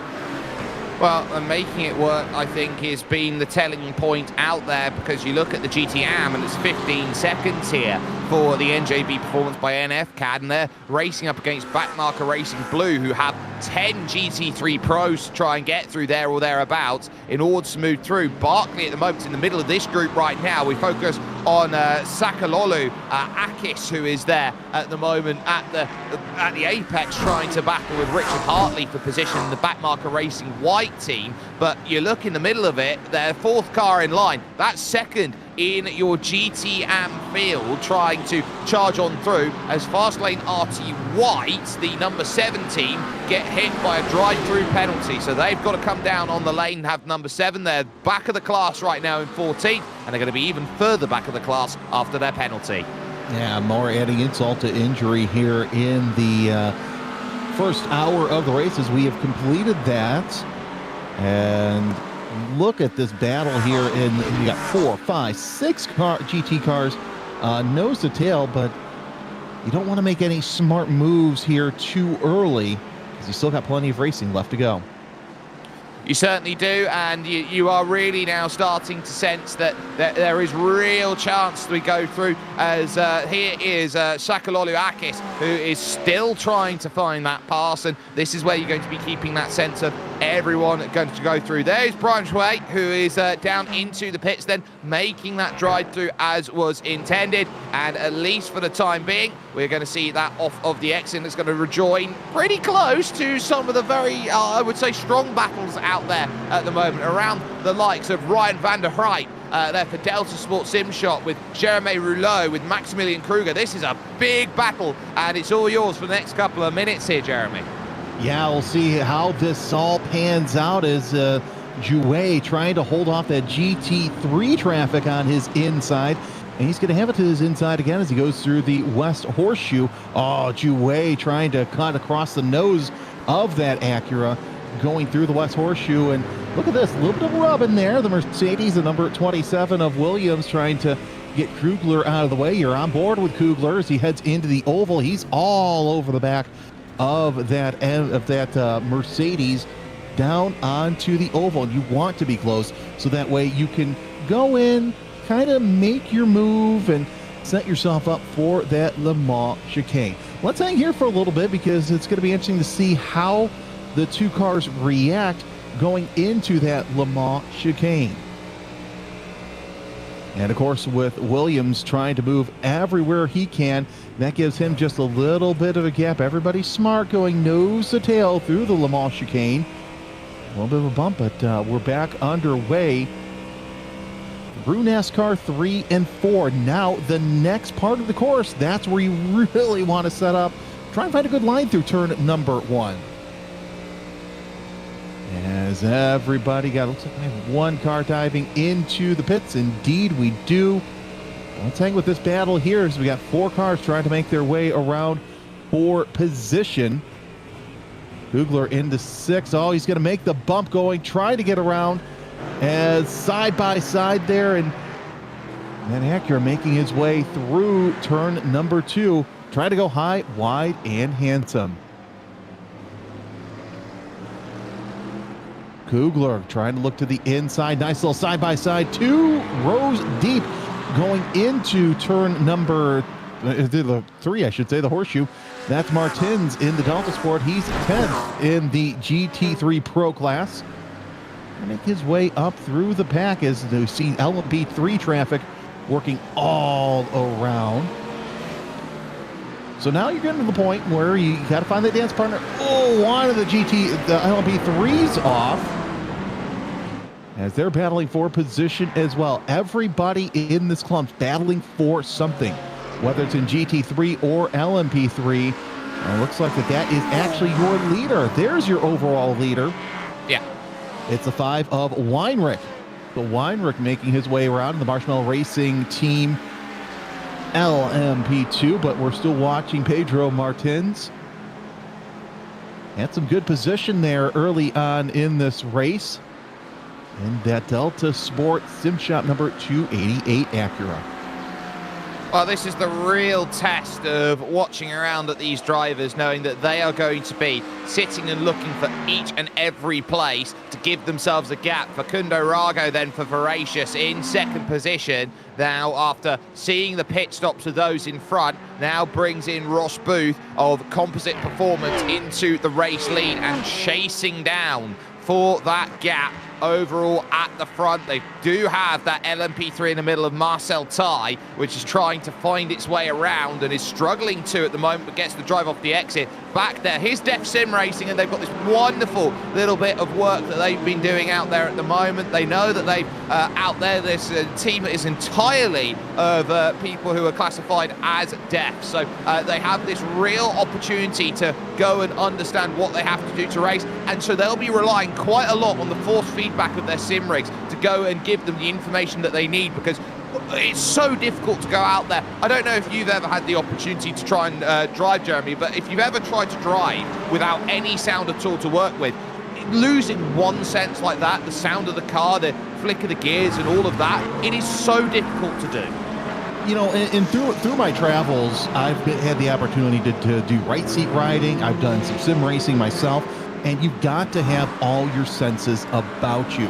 So to lose hearing, not be able to hear, you know, you're able to see where the brake points are, you've got that, but you can't hear what the engine's doing. That adds a level of difficulty. The fact we have these drivers racing as well as they are in class in one of the fastest categories that iRacing has, in and of itself is it's great, but now you're adding 4 hours, another driver. You've got to add communication, tell the team how it feels. Okay, you can use Discord to type, but you've got to focus on driving, and you got to type as well. Both of those are added complexities to this race. Daniel Harris continuing on his recovery through as Team Huizenveld make the pass back. So Marcel Tai gets the job done and moves the Team Huizenveld 148 now up into 4th position in category. They're about 6 seconds back of Simitok Sensation, so they've got a little bit of work to do in order to chase them down. But at least for right now, that is a job done, and the next half an hour can be into trying to eat the margin up and gaining to the next position. Here is Tuomas Mustonen, who is currently 9th position in the number 48 car out there at the moment for Iconic, and it is getting a little bit tight as they go through, because that is the number 10 of Simon Berg, who is there for Leiper Esports there. The number 10 is now having to lunge down the inside of Raul Anton, and this is where it gets important, because you've got to be patient in the traffic. Sometimes you've got to be aggressive and try to force that line. It hasn't really dealt too much. It's just given an avenue for Duomas to go and follow. You know, and I think that you could be more aggressive on the oval because there's wider spaces, whereas, yeah, you've got the wall there inviting you on the outside, whereas in the infield, it's tighter. You're going to be braking a lot harder. You don't want to be too aggressive there, because as we've seen throughout the race, a 1-car incident can quickly turn into a 3-4-car incident as well. As we see Mustonen trying to get back up into further up the top 10 pecking order. He's got Simon Berg ahead of him, and behind him, though, he's got Taro in the Def Sim Racing. Everybody there in those 3 cars have been really quick. They certainly have. We've just had a change in GT3 Pro as the Voracious team have moved over to the front. So Facundo Rago has got his pass. He'll have Fernando Borda to go and work with us. There is Mustonen working through the traffic then and really trying to get that drive of his Dallara P217 to work in favour into the International Horseshoe, and then that run over towards the West Horseshoe. Very similar profiles of corner, taken completely differently between the two, and look at how it is difficult. Now you've got to thread the tiniest gap between two. Jeremy Rouleau was not going to let any places go, because that would have been for third position, and the number 9 Delta Sport Sim Shop 289 is there behind of Ryan van der Grijp, and as such it's a chase. And remember, that is a Ryan van der Grijp number 9 car that was banned from qualifying for an incorrect number submission. They've worked themselves all the way back to 4th. What a fantastic recovery from them as we take a look at this replay. Looks like got once again able to pick through traffic for a pass as Rego takes position in the GT3 class, going through and taking it right there, heading into the West Horseshoe. Yeah, and that will put Voracious on top. The Hispan-American team by club is certainly hoping for what they've got. Camden Craft for Hyperion also out there in the number 44, looking to try and gain some places there on the back of BP Racing, who have just gone through. So that is Otto Heitela who has gone through, and that is a car, the BP Racing team, who have been on the back foot from the word go. They've spun it at turn 2 and they're trying to get it back. Here is Dechi taking an uber wide line, and we're seeing that as the new sim racing line out there, so to speak, because you don't get any off-track penalty or slowdown for being that far out wide. So all the drivers now look to attack that section of road as much as they can and not stay within the white lines, very similar to what you do at Sebring and at Watkins Glen, and looking to attack. But Dechi here for Spin and Toe, looking around at Dylan Bittman. This will be for the top 5, and there is a car off in front of them, and that's a mistake for Henry Salmon, who is 4th place in class. So this is completely opening up the door, and they're back in with a battle. Well, you've got Salmon, who's had nothing but issues since a second stint. He's in 4th place, but having a battle with Bittman back there as well. They had some LMP3 traffic to mix in, so that you have that added complexity. We'll see if Desi also can make something happen here, but man, talk about unlucky for Salomon, as he led that first stint, and then the full course yellow came out, and really Weinrich has had the point since then, as the cars are working their way nicely through the Le Mans chicane. But Salmon, he's going to have to do a lot to try and stay up near the front here in the next couple of laps. We got side-by-side in LMP3 for the race lead as Hyperion 3 take a penalty. Zach Hebert looking to go to the point. James Cullen says, no, Dicer, you're not going to do anything. And look there just in the back. That is the Civitok Sensations Velocita team there, who are there with Maxime Dumoulin. So all 3 there, 1, 2, and 3 as you go. Big lockup, though, has changed the race lead. Hebert's got the place in the International Horseshoe. Salmon now in a big battle for 4th place in category of your LMP2s, having to really fight on the outside, and lose out the place because German Sim Racing Orange, Dylan Bittman, not a bit part move. That was the full Monty. Well, he's lucky he didn't lose that extra position to Desi, because Desi was there to make something happen. He's going to try and see if he can make something happen in turn number 6. We take a look at Colin, who is in 2nd place now. Americans leading 1-2 in LMP3 as they go down the banking side by side. This is for position, as it looks like a Colin and Herbert and Cullen 1 and 2 in LMP3 make something happen here. Well, what do you like there down on the bottom as well? As you see the battle for position for LMP2 also having to deal with LMP3 traffic. 2 great battles going on the same side of the circuit.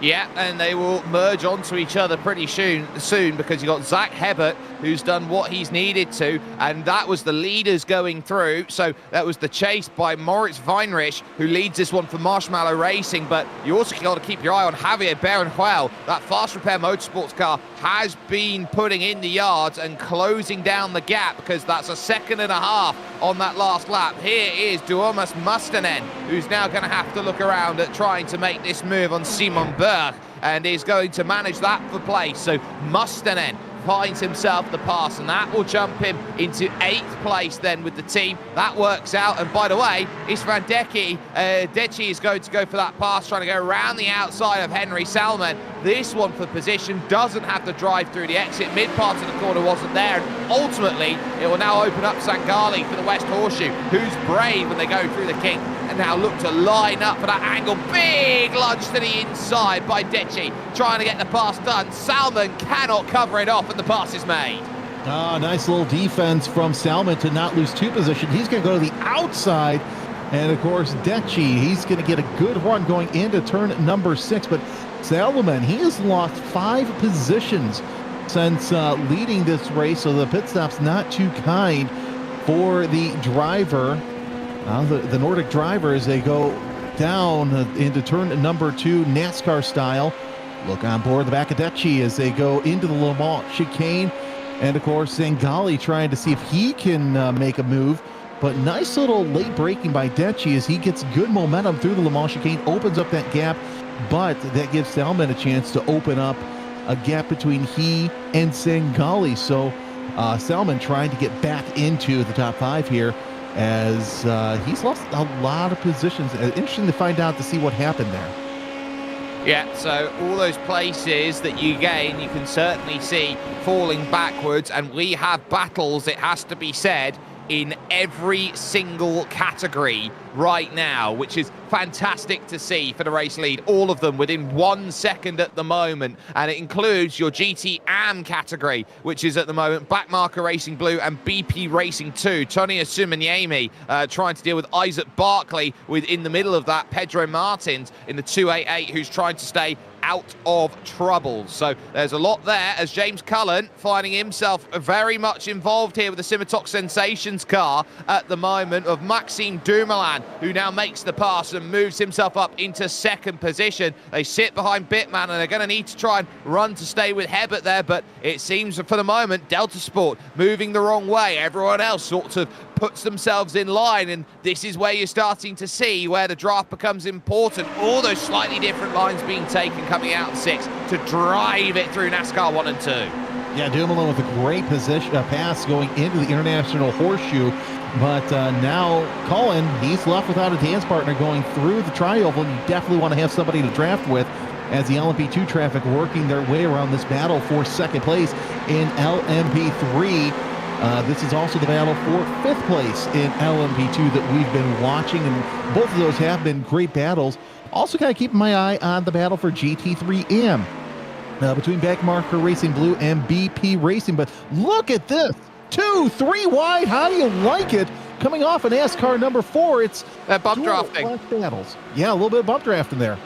Def Sim Racing on the outside. You've got eyes everywhere, because that was Liper Esports down the inside, who's trying to hold and maintain, and they do manage it. You got Duomas Mustanen for Iconic, who manages to hold that station, and Salmen again in a battle, this time with the very, very difficult 07 Racing team, who get their number finally and put themselves up to 6, and a pass made, and Salmen goes backwards for another position out there on track. They are racing like there is no tomorrow at the moment, and these places chopping and changing in the blinks of eyes out there. And meanwhile, it goes on 6th position overall, M&J Downforce 2 with Fury Simsport Green. Marceau Williams finding himself there in that 5th position. They're trying to chase down the group of Rouleau and Van der Grijp, who are there in what is 3rd and 4th right now. So they are desperately trying to stay in range.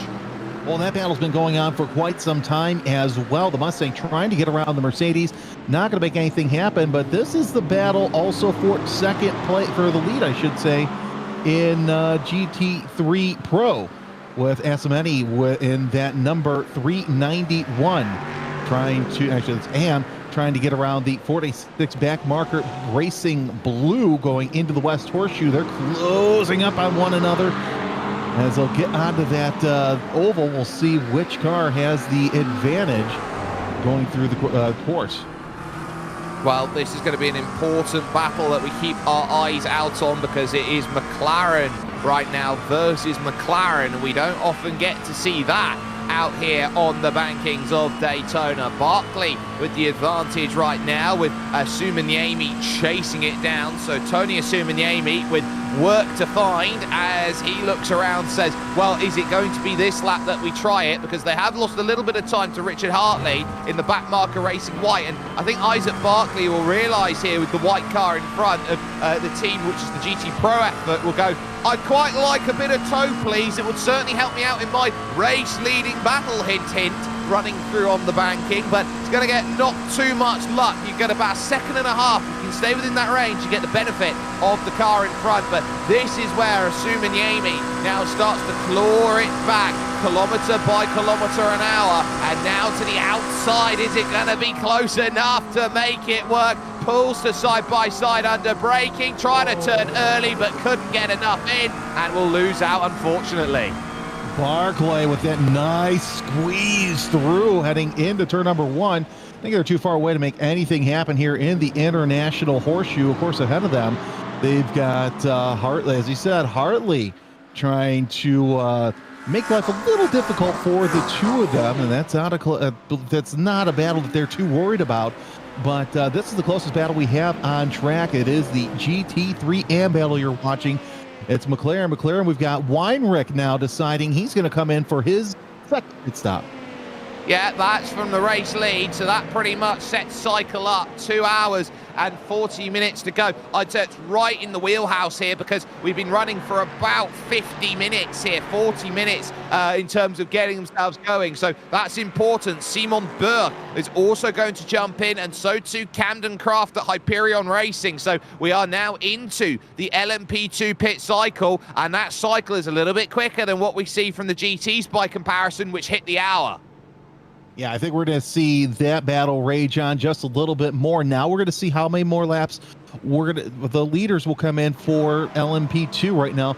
Barrigel, your leader there, Dirksen Bittman, top 3.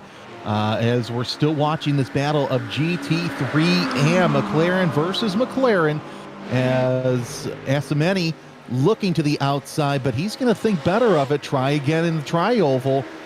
I think we might see just another pass there, Jake, where oh, he's boxed in. Yeah, nowhere to go.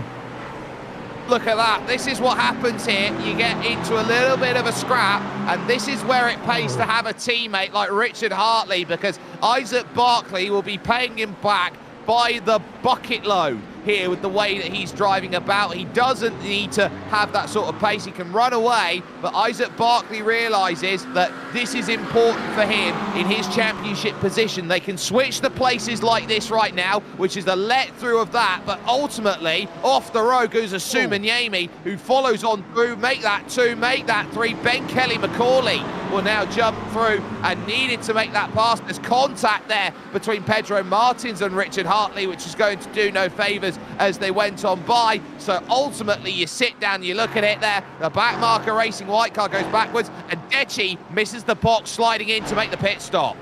Yeah, you don't want to do that, because now that could also affect your aerodynamics, as Haetla into the pits for BP Racing. So now we're starting to see more LMP2, I should say, into the pits, and look who's back in the lead. Henry Selman takes the point once again. We'll see how many more laps that he stays out to kind of lick his wounds and get back to the lead.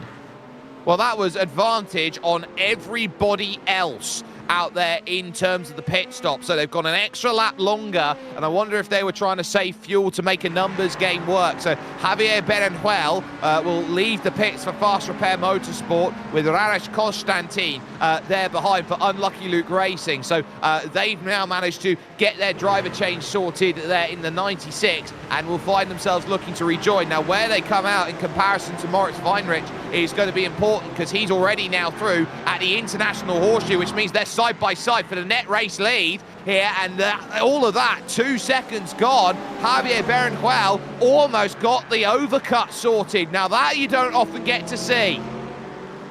You don't, especially in endurance racing, as Weinrich trying to take, he has a lead in aggregate. We just got to see Selman get into the pits. But now we saw all those prototypes come out with GT3 traffic. Cold tires against warm GT3 tires. Oh, we get a spinner. Brian Jouet is the one who spun it, and that's all on his own. exiting turn 6. He had a massive wiggle through the middle of the corner, then no downforce through the corner, which meant nothing to be done. Ross Booth, though, keep an eye out on him in composite performance colours, because this is currently on right now for your GT Pro and overall GT lead. Behind them, they've got the M&J downforce car that had the disconnect earlier on in the race. They're trying to gain the lap back, and this is so crucial for Peter Bidert at this moment. Half a second quicker on that last lap, because Bidert has to get around onto the leading lap in case a safety car comes into play. They're right back in the race in that Mustang if they can do it. Well, it's going to take somebody to pit for that to happen, as we see the battle for the GT3 Pro Lead still taking on 214, 236 into turn number 1, looking to the inside, but not able to make anything happen, as it's still Corvette over Porsche here in GT3 Pro. Ryan van der Vrij, 4th position overall in the race for GT, and looks around, car off on the right-hand side, having to trundle through the grass after going a bit too wide there at turn 1. That's Radesh Konstantin. That was the 3rd place car, just having it a little bit too deep at turn 1 and gathering it back, and Assumanyemi still not getting what they want. This is going to be quite dangerous then, as they now try and work around. Left, right, up, down, contact between Assumanyemi and Ben Kelly McCauley going into the International Horseshoe. Opens up for Tommy Kallio-Kahala, who's now trying to find himself the way to go around, and Tommy Kallio-Kahala is going to manage to do that, but Pedro Martins will sit back and look at this, and it's getting pretty close. Assumanyemi is desperate for a way through on Isaac Barkley right now, but there is just simply no way through right now. Well, Assumanyemi has to thank that LMP2 for opening up a wider braking zone on the 46 there, because now that gives him a chance to maybe try something in the Le Mans chicane, as on board as Assumanyemi down through NASCAR 2. That LMP2 is long gone. Absolutely, he's miles down the road, and I do need to point out that only now has Henry Salmon dived into the pits, so that cycle is become important, and Weinrich will now re-inherit that race-leading position over Berenguel. So Marshmallow from Fast Repair at the moment, both still with driver changes to be made. So Salmon just exiting the pits, Assumanyemi now as close to the apron as you like. They won't necessarily like to overtake underneath the apron. They go right to it, right to it, right to it. Will I have to go around the outside? Yes, you can see that. It's so cheeky by Isaac Barkley. That's a pro move from an Amcar as they go side by side into the opening corner, and it will still be Barkley holding. Do you see the way that Isaac Barkley just moved off of the apron by about a third of a car's width, just trying to extend how far wide you have to go and make that pass? That's so clever. It's clever, and of course also gives them a little bit of rubbing room, because Barkley knows you can slow him down just a little bit going through 1 and 2, and that opens up the gap just a little bit going into the West Horseshoe as well. Probably the biggest gap we've seen out of the two of them during this battle. Yeah, this has been a really strong showcase out there, and we've been keeping our eyes on the likes of Assumanyemi, who has been hoping for each and every move in GT3 AM to be unlocked, and it has been a race so far, at least for the opening 3-8 out there overall, that you've got to be on the top level. Dumoulin, oh, is that shot front to back? That's going to be huge out there. There's been a spinner out there as well. Iconic Motorsport 812 have found the barriers coming out of the Le Mans chicane too. So Dumoulin now going for the race lead against Zach Hebert for position. And here goes Istvan Deci hoping to try and find the pass and to find the place that will move them up another. And they're trying to deal with Henry Salmon, who's just come out of the pits and may be vulnerable. Colder tires against the LMP2s, who have been into the pits. A little bit of a wiggle there as the 8 of Deci goes around for position, as we'll have a replay of that here shortly. As look at this, we have another issue where the Le Mans chicane decides to bite, hitting a little bit too much of that curbing there, as the 184 kissing that back wall there. According to their sponsorship, I'm sure Dave might have to go down in the garage and try and fix that. So that was definitely not ideal, but certainly iconic in terms of livery design there, running through rear wing, finding itself off the back, as here is Maxime Dumoulin for Simatox Sensations Velocita, hoping that there is going to be the race lead coming along, and they've been certainly working hard to build that margin. They've got about 4 seconds to Delta Sport and James Cullen. This has been wonderfully constructed by Dumoulin currently, but at the moment, Zach Hebert has had a really nice pace for Echelon in the LMP3, and some have called this the dentist car, with the way that the front nose here and the way that it tries to build the profile is very much like a tongue. But at the moment here, it's a case of going to work and finding a way of operating. This is where Dumoulin has just got to sit and wait and find a move, and this is Josh Burke, who I think's just been caught up in something potentially a replay here on the front stretch. Look at this for aggressiveness. Oh, you definitely want to get aggressive, and you don't want to get too aggressive and take out another competitor, especially a faster class, and then you end up on the other side of the circuit. So Burke with a spin that kind of self-aided, but then again taking out somebody else. This is another battle we're watching between Salomon, and it looks like it is going to be Deci, as Deci and Salomon, they found each other during the second stint pretty regularly, as now they're side by side heading into the kink. Salomon, though, he's going to have that line and set up a nice little pass, and Deci going to have to do all he can to get back up front. It looked like the Lipa eSport car was the one that potentially got tagged there, and that would have been Kai Hitchler who would have been caught up there. So not great. There's Janis Konstantin for the Soracia Romanian SimSport team, and that is a pass done on the Hellenic car there for position, it looks like. So that's a very nice pass then that goes through from the 347. That's the Hellenic Racing AM that they've managed to get by, and that is Spiridon Bogash behind the wheel there. So Spiridon losing out the position. We'll have to try and gather it back up. It does have the ability to go to Nikos Trikaliotis, behind the wheel next when they come to the stop. So that's important. And there is Nico Richter, who is now in behind the NF CAD team NJB car. And remember, this car is off cycle and off sequence compared to everybody else. Yeah, great to see nose-to-tail action. And look at the wiggle out of that NF CAD car as it goes into the International Horseshoe. It's interesting to see how hard these drivers are pushing here as we're approaching past 2.5 hours left to go in this race. Hello, LMP. You definitely want to watch out for those as this race continues on. But nonetheless, this battle for LMP3 really has been waging on all race long between Hebert and Dumoulin. I've got to say, Dumoulin really working his way up near the front throughout this race, and if we can get up to that point here in the next couple of laps.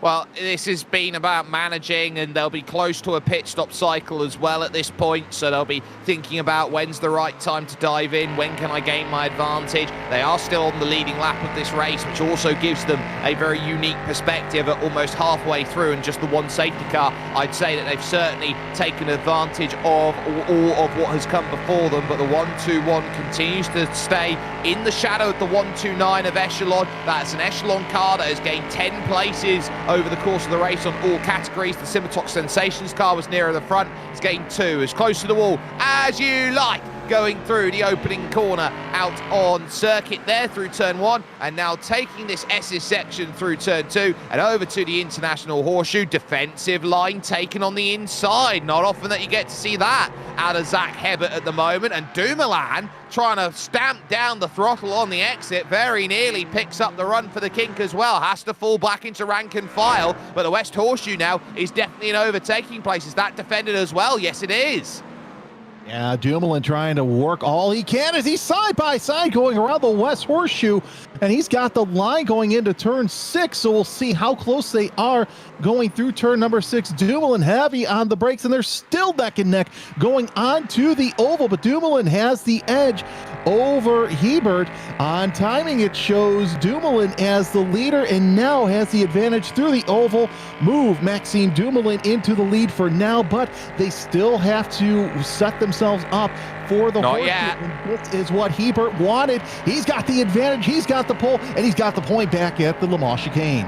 Yeah, Dumoulin lifted off there. All of that work to gain the margin and lifts off and lets that one go. So doesn't want to fight too wide at Le Mans, which is, well, I would say fair game in terms of the way that they're battling about it. But Maxime Dumoulin is sensing that Zach Hebert here, I would say at this moment in time, Jeremy, is driving way too defensively for that race lead position. He's defending corners that he's not necessarily going to lose, that he'll only lose by a very deep lunge. So I think he's being a little bit overcautious at the moment here, is Hebert, and that's going to allow Dumoulin the opportunity here to really go and attack him. We'll see it here when they come to the International Horseshoe. This is about, well, is there a line at the inside? No, covers over to the inside, and once again, it's just that slow release onto the brakes, which is allowing Dumoulin the ability to pull side by side through the middle of the corners.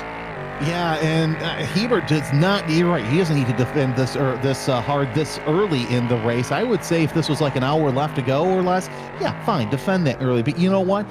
Way too early to start the defense, but now we're seeing Dumoulin kind of back off a little bit, save the equipment, because we're seeing the wiggles coming out of Hebert, coming through the corners and out of the corners as well. So Dumoulin playing the long game here. Yeah, this is all about the long game. You're trying to find a way to win this race outright, and all that battling, those last laps they did, 141.9s and 142 flats. They lost 8/10 to James Cullens. Here is Jeremy Rouleau into third position with the pass, contact front to rear as they go through, and I would say groans pretty much everywhere out there. How close do you want it? Ryan van der Grijp there for Delta Sport Sim Shop looked around at it and thought, that is as close as it gets, and I am not too pleased that I am losing out in my Acura compared to that Porsche. Jeremy Rouleau for Fastlane RT holding that perfectly. You couldn't separate them over the last hour. No, and Rouleau doing his best to save that car in turn two. A lesser driver may have spun out a little bit, but by the way, we've got a new leader in LMP3, and that is the not LMP3. Yes, LMP3. James Cullen taking that lead back in LMP3. We'll focus on that in a little bit, but back to Rouleau. Yeah, these two have been on each other like magnets throughout this past hour. And Jake, as I step away for a little bit, I've got to say, this is a great battle in spite of it being, what, 5-6 car length separation now? Yeah, it's been incredible. It's worth noting that we are into both GT3 and LMP3 pit stops at the moment. We've just had Andre Rajkovic go down through the lane. Jean-Claude Pellissier has now got in for Simmertock Sensations.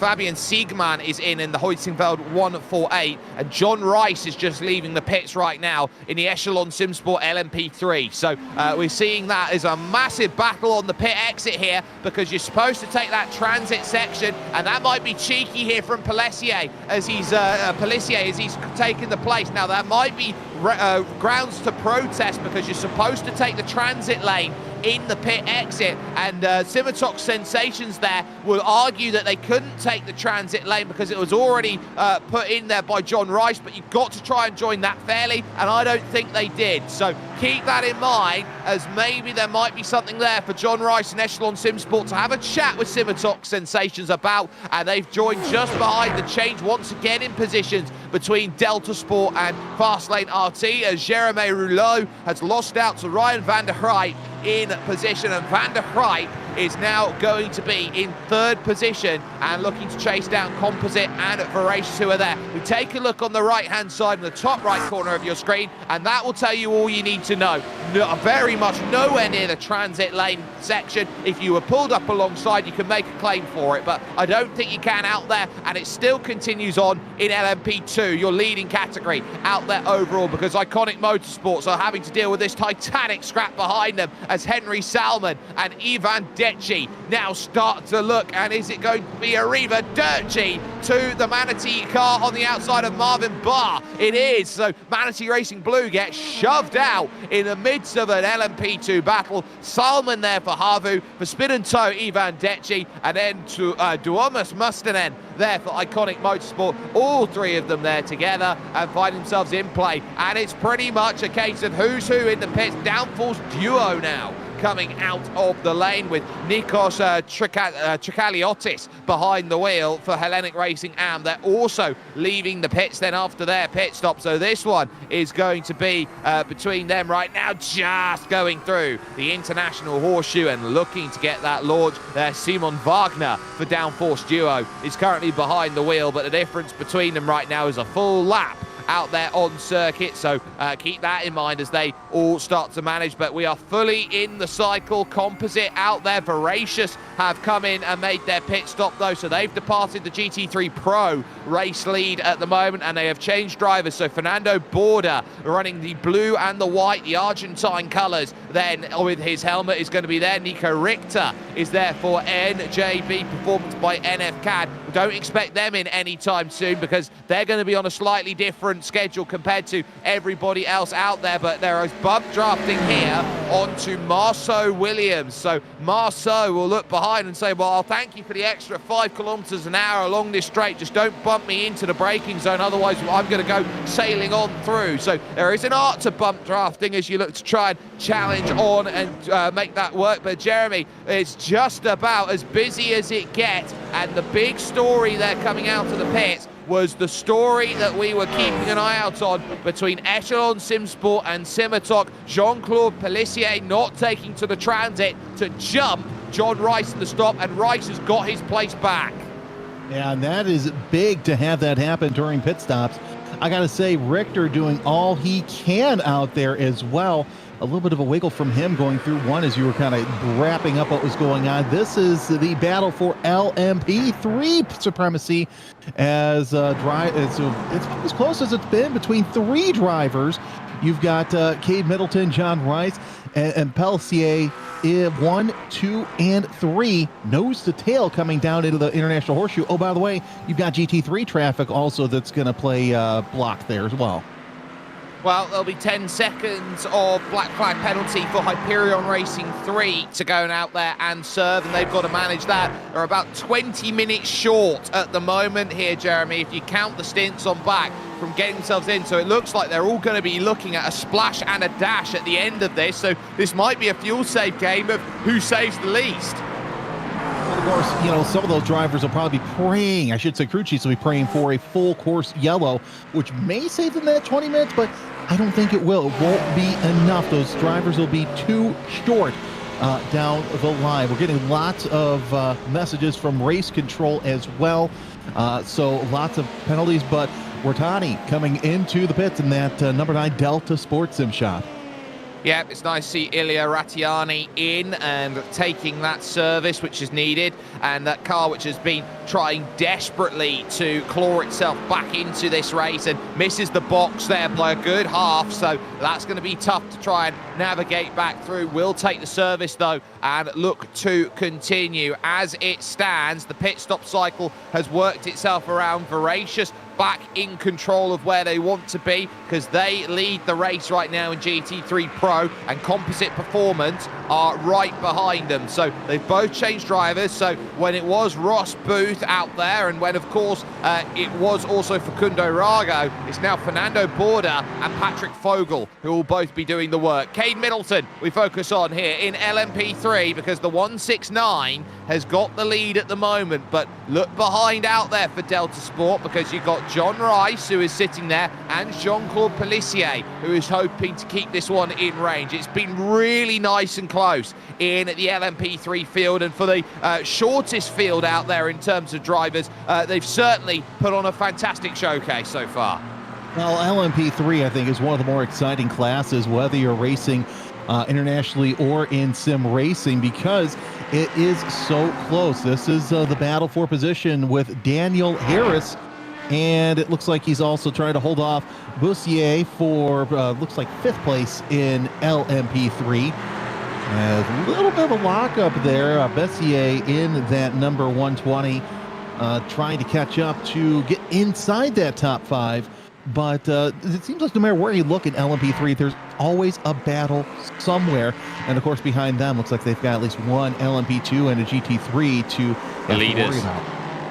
Yeah, that will be Marshmallow Racing just behind Julien Bossier, who is there, and that will be Weinrich, who of course still has to make the driver swap at some point, which will be very telling. So too do Fast Repair Motorsport have to make their driver swap at some point. So this might not be a race here of Javier Berenjuel against Moritz Weinrich out there. It might just be a race of Ossi Peltola, the Finn, against the O2 driver of Diana Perez, who will be next into the car, and that charge becomes crucial. But for the moment here, you got to look each and every place, because there's moves going on the banking every single time we look at it. Decci getting in once again for spin and toe and getting the passes done. That's going to be a move on Henry Salmon, who also has to change in the 24 Havu car at some point out there, stuck on the outside, using the banking to advantage. Timu Kohanen has to go in behind the wheel at some point, and staring them down and struggling there is Raris Constantine. There's contact through turn 1, and Salmon gets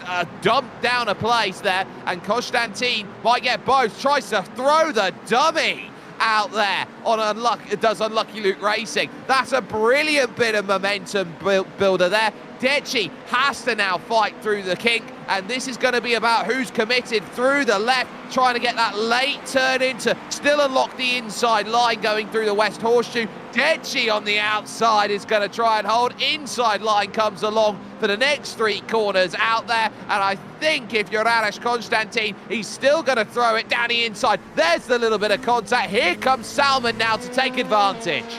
I was going to say, if you're Constantine, you're waiting for somebody to make a mistake, but they did. And now Salmon is capitalizing on the contact between Constantine and Decci. We'll see what race control thinks of that, but now Salmon trying to get into that draft, going into the Le Mans chicane. He looks to the inside, side by side, and he's going to get the advantage through the chicane, and he's going to gain 2 positions after losing 1 there going into turn number 1, but it's not over. It's Decci trying to reel him back in with the windshield wipers going. Decci trying that high line through 3 and 4. It is tough, but that's also giving Constantine a chance to roll up that back. Salamans, they're side by side. Can we see 3 wide going into 1? I think we might, as they try and go 3 wide at the line. Indeed, they are side by side going into 1. But who has this? We have a GT3 up ahead. He's going to play box. As 3 cars try and make it into turn number 2, but the benefactor there is Salomon.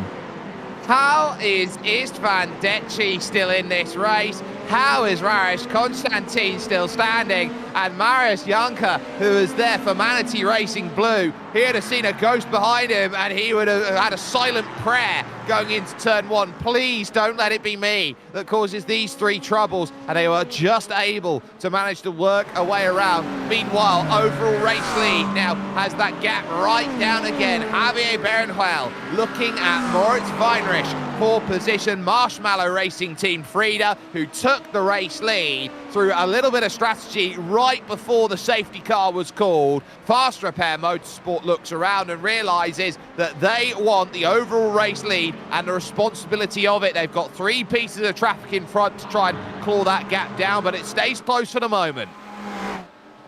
I'm just amazed at that pass back there. They've got to go, all of them probably got to go to the altar of the racing gods and thank their lucky stars. They all made it through turn 1 in 1 piece. But this is the battle for overall and LMP2. Berenjuel has the second place spot. Weinrich has the lead, as it's about a 0.6 of a second gap to them. As Weinrich goes a little wide, that's his line through turn number 1. But when you have somebody breathing down your neck and trying to get that position back, you might want to think about going just a little bit tighter into turn number 1. We're on board with Berenjuel, and look at how tight he was coming out of 1, trying to, the horseshoe, trying to set himself up for the kink. But Weinrich now has to deal with slower traffic, especially in the Western Horseshoe, and that's something that Berenjuel really wants to see.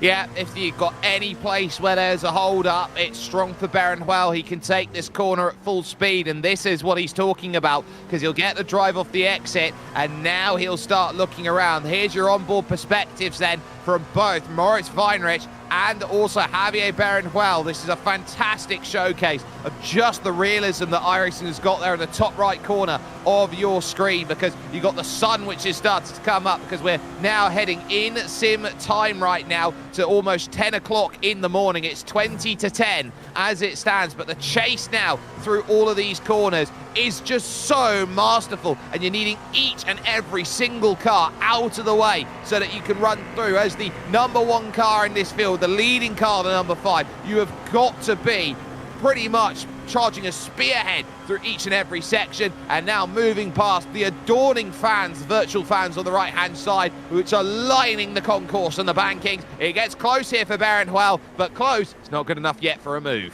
Well, Weinrich has held the point for since most of the full course yellow, and this is probably the first challenge that he has had since taking the lead.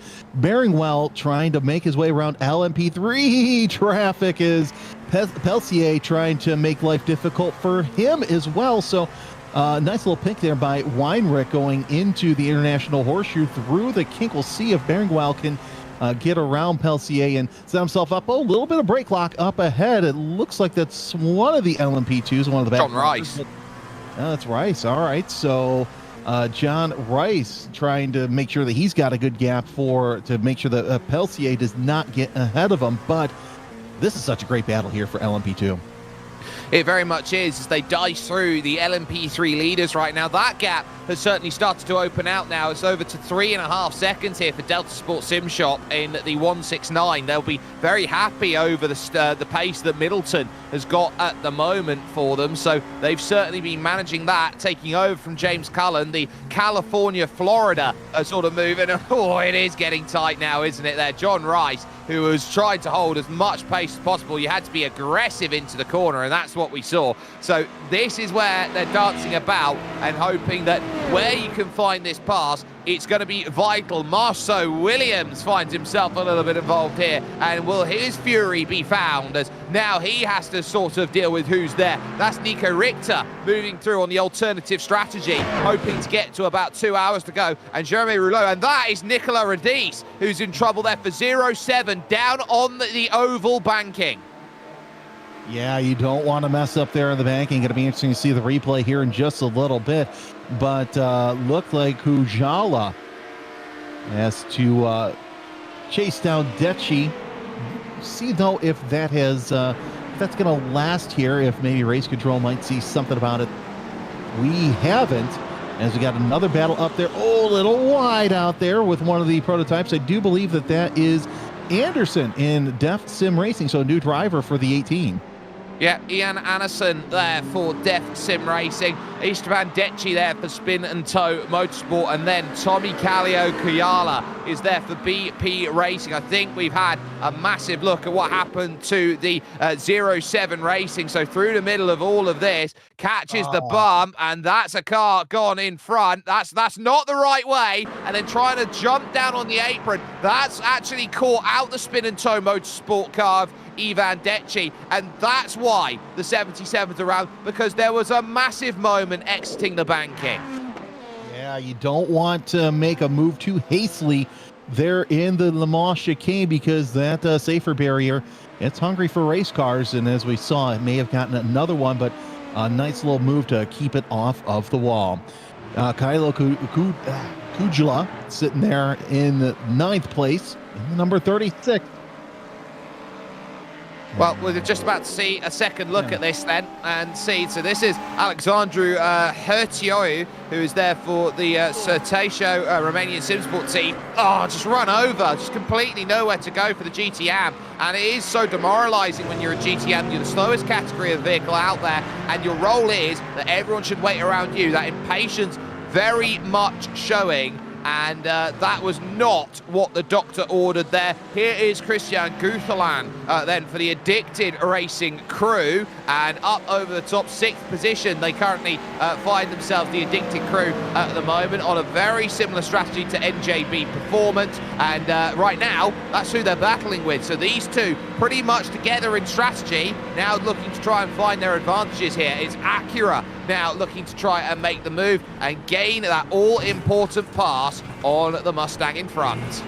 Yeah, Richter trying to also get up to Williams as this battle rages on, and look behind them in that mirror. Here comes a prototype on the outside.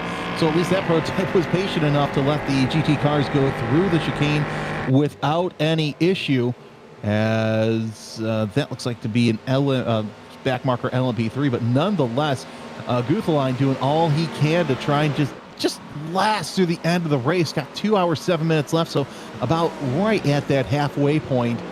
We've seen some good racing, but still plenty of laps left to go.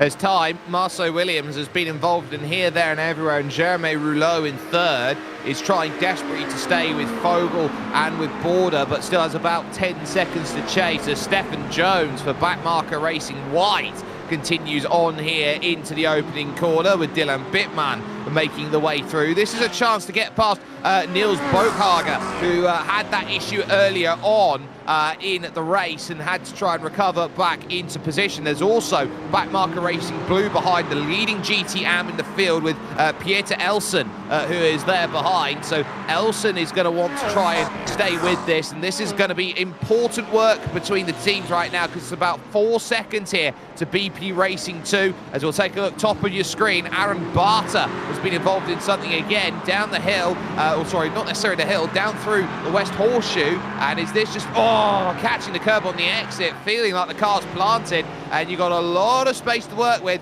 and that will drag all sorts of dirt and grass back onto the circuit there as part of iRacing's dynamic track updates. Yeah, definitely something that just happens, you know. You catch that curbing, doesn't matter if it's real life or in sim racing, you catch it too hard, and it's going to bite each and every time.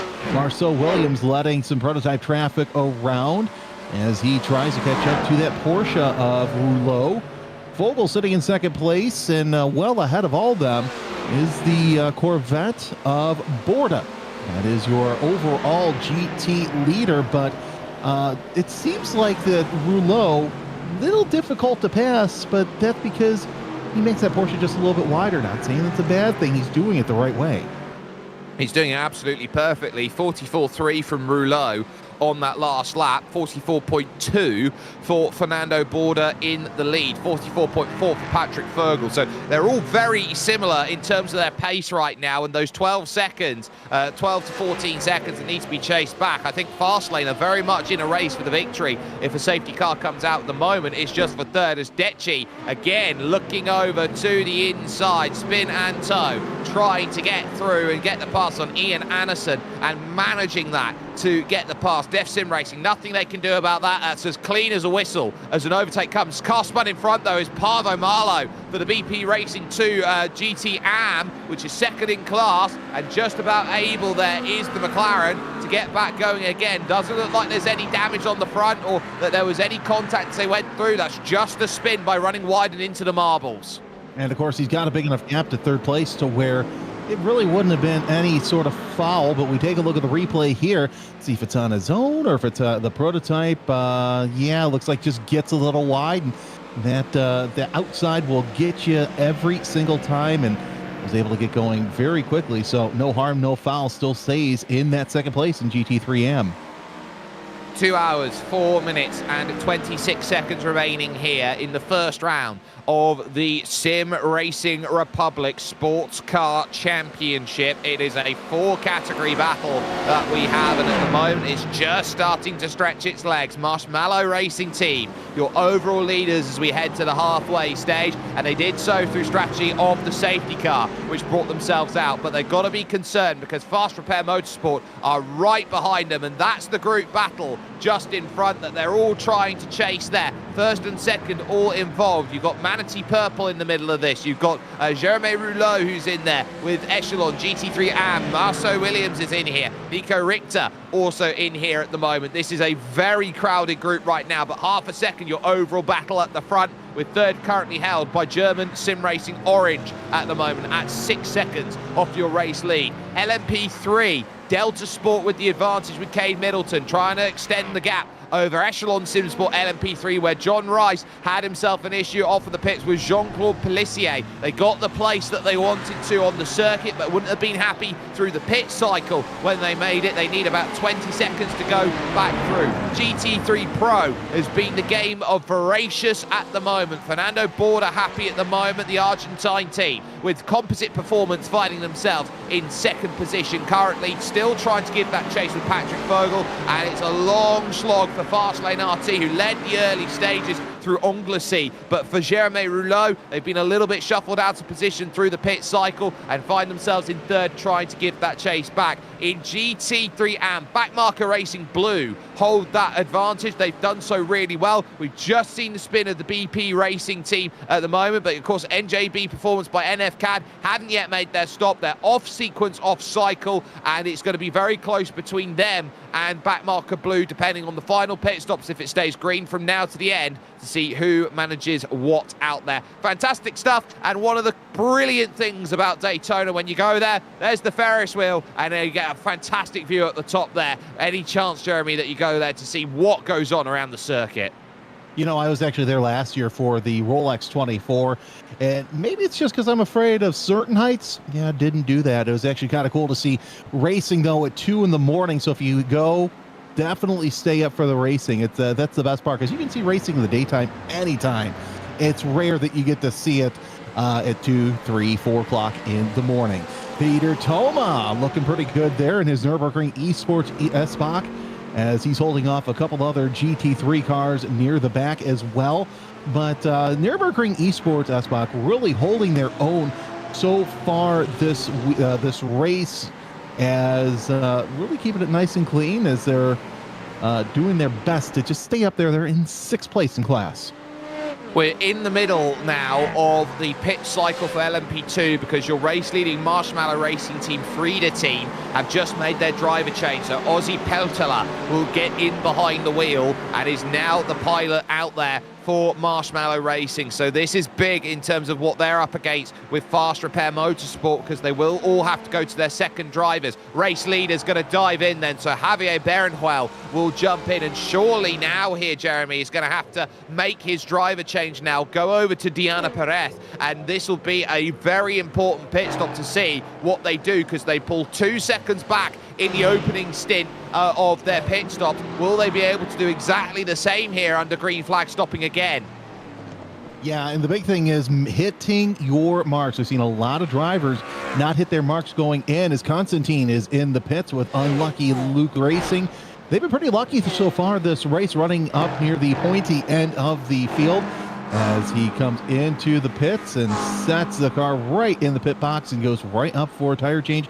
We'll see who goes in the car next, as the LMP cars coming in for their pit stop. Radice in for the 07 Racing 77. Could be good to get those tires off that they scrubbed off there coming off of the Le Mans chicane, trying to avoid that GT3 on LMP violence. So German SimRacing Orange still out there extending the stint. So too is the Havu team. No surprises there for Henry Salman, who is currently out there. This is Yannick Dismon for the Addicted Racing crew. They're now back in 15th position, so they're going to be a little bit up and down and all around, being slightly off kilter with everybody else. And this is Manuel Seitz, who came in just before the halfway stage of the race. So if they're going hour a stint, there's a tiny bit of fuel save needed by NJB to get them over towards the line, and if they can manage that, then there's certainly an opportunity for them to take the GTM crown. And in the middle of all of this is Marius Janka, who is there for Manatee Racing Blue, who is looking around and saying, well, we've just taken the place away from Yannick Disman, and that an important pass, but they still want another one, and they'll be quite happy to take another move if it does present itself. Take all the moves you can get now that we're past halfway as that hourglass, so the sand in it just quickly drops to the bottom. You don't want to make a move too soon, as we see Marcel Williams trying to make a position that he's been deeply trying to get around Roylo. Roylo, though, like we said, he's been really good at trying to defend any sort of move that he can make, especially around the horseshoe. But will we see the LMP2 play a part in this battle? Well, that's the next question. I do need to note that the Fastlane RT red car has, of Christopher Belair has jumped into the pits. They now changed back to Nicholas Marinel. German SimRacing Orange in. They've made a driver change. It's now Franz Schopp who is going to be in behind the wheel. And the 07 Racing 77 has no driver in it, as Peltola for the race lead. Now having to try and hold that station, and just about manages it. It's so close off the exit, but that, I think, is really telling here as they now continue on. Ozzy Peltola is having to do everything possible in the 5 to keep that 02 behind of Diana Perez. That was a move to get back in front, and a much needed one at that. Yeah, Peltola trying to get that 5 back up to the front. Salomon leading by 41 seconds, but Salomon still needs to get in to another pit. Taro back in for Def Sim Racing. And it's interesting, too, because Peltola did, we got a message asking how does Def Sim Racing communicate? Video call and sign language is the norm, which is quite interesting in the race as well. Yeah, they certainly do quite a lot out there, and of course that means that they have to run a video call alongside what they're doing to use their sign language to communicate what they're doing on strategy, which is another level out there. They're currently in 8th position at the moment here, so they've certainly done a very, very good job in terms of putting together the results that they need in the number 18 machine. So they'll be looking around and saying, right, this is exactly what we want to be doing here at the moment. We want to be going around, we want to be making that progress here over the course of the race, and they've been managing themselves, quite simply put, flawlessly over the course of this one here. And you know, you look at Antiterho and what they've been able to do are currently out there. You know, this is flying stuff. They'll be looking behind and realizing they're actually in a finish battle right now, as Tommy Kallio Kayala makes the pass and jumps up and gains one more. And that just shows you how difficult it's going to be going through the exit. You're always dancing to get as close to the grass as possible, and Def Sim Racing take a slow down penalty they have to serve. He's lucky that he didn't lose it, because we've seen drivers spin off with less or go off course. So a nice little save there by Taro, as we see the battle for, looks like 3rd place in LMP3. That's going to be Peltier ahead, Siegman up there trying to get around GT3 traffic. Oh, by the way, you've got Daniel Harris also back there. Yeah, Daniel Harris, of course, part of the Hydro Race Geodesic Racing team, which has been here, there, and everywhere. It's also the team of Quirketize, Tyson Meyer, for the longest time. So they're trying to really rush up, try and get to the next team in the line. And Team Hoisingfeld is that team with Fabian Siegmann currently, who's looking for the last step on the LMP3 podium, going to the outside of Jean-Claude Pellissier in the Simatox Sensations Velocita car. And now on that run, half a car length clear, a full car length clear. Pellissier backs out of it, and Siegmann doesn't have to lay down siege for long. He gets the place. Yeah, it's very rare that we see that 121 ended up losing position. It's usually gaining position here. Here's Perez. That is for 2nd place in the LMP2 category. Peltola is your leader. We just saw the number 24 come in, and it's going to be Koronen who's going to be in for position. Now we've got a GT3 car that's involved as well. Also have a nice little battle there for 3rd place between Lodato and Teshop in the 48 and the 67. Teshop in 4th place. He wants that 3rd place. 1/10 of a second separate the two as they come through the International Horseshoe. We've seen these two cars most of the race, nose to tail, as they work their way through the kink, but you don't want to make a move too soon through here, because you still want to get that momentum going into the Le Mans chicane. Nice battle here for position. So you got a battle for first and a battle for third in LMP2. Also looking at your LMP3 battle. Well, that's opened up between Middleton, Rice, and Siegman. Each of those are a second apart, but you also have Peltier trying to get that third place back from Siegman there. But the battle that we're watching right now is for third place in LMP2. That GT3 not making too much of a move. But what about that Mustang up there? Will we see that? Side by side, you see in the upper right, that's your battle for the overall lead. Down there on the main screen, that is your battle for third place in LMP2. Oh, look at this side by side for the lead. Perez has it, and looks like Perez will take the lead across the line for now, but how will that handle there into turn number one? Oh, almost a little bit of contact between Peltola and Perez.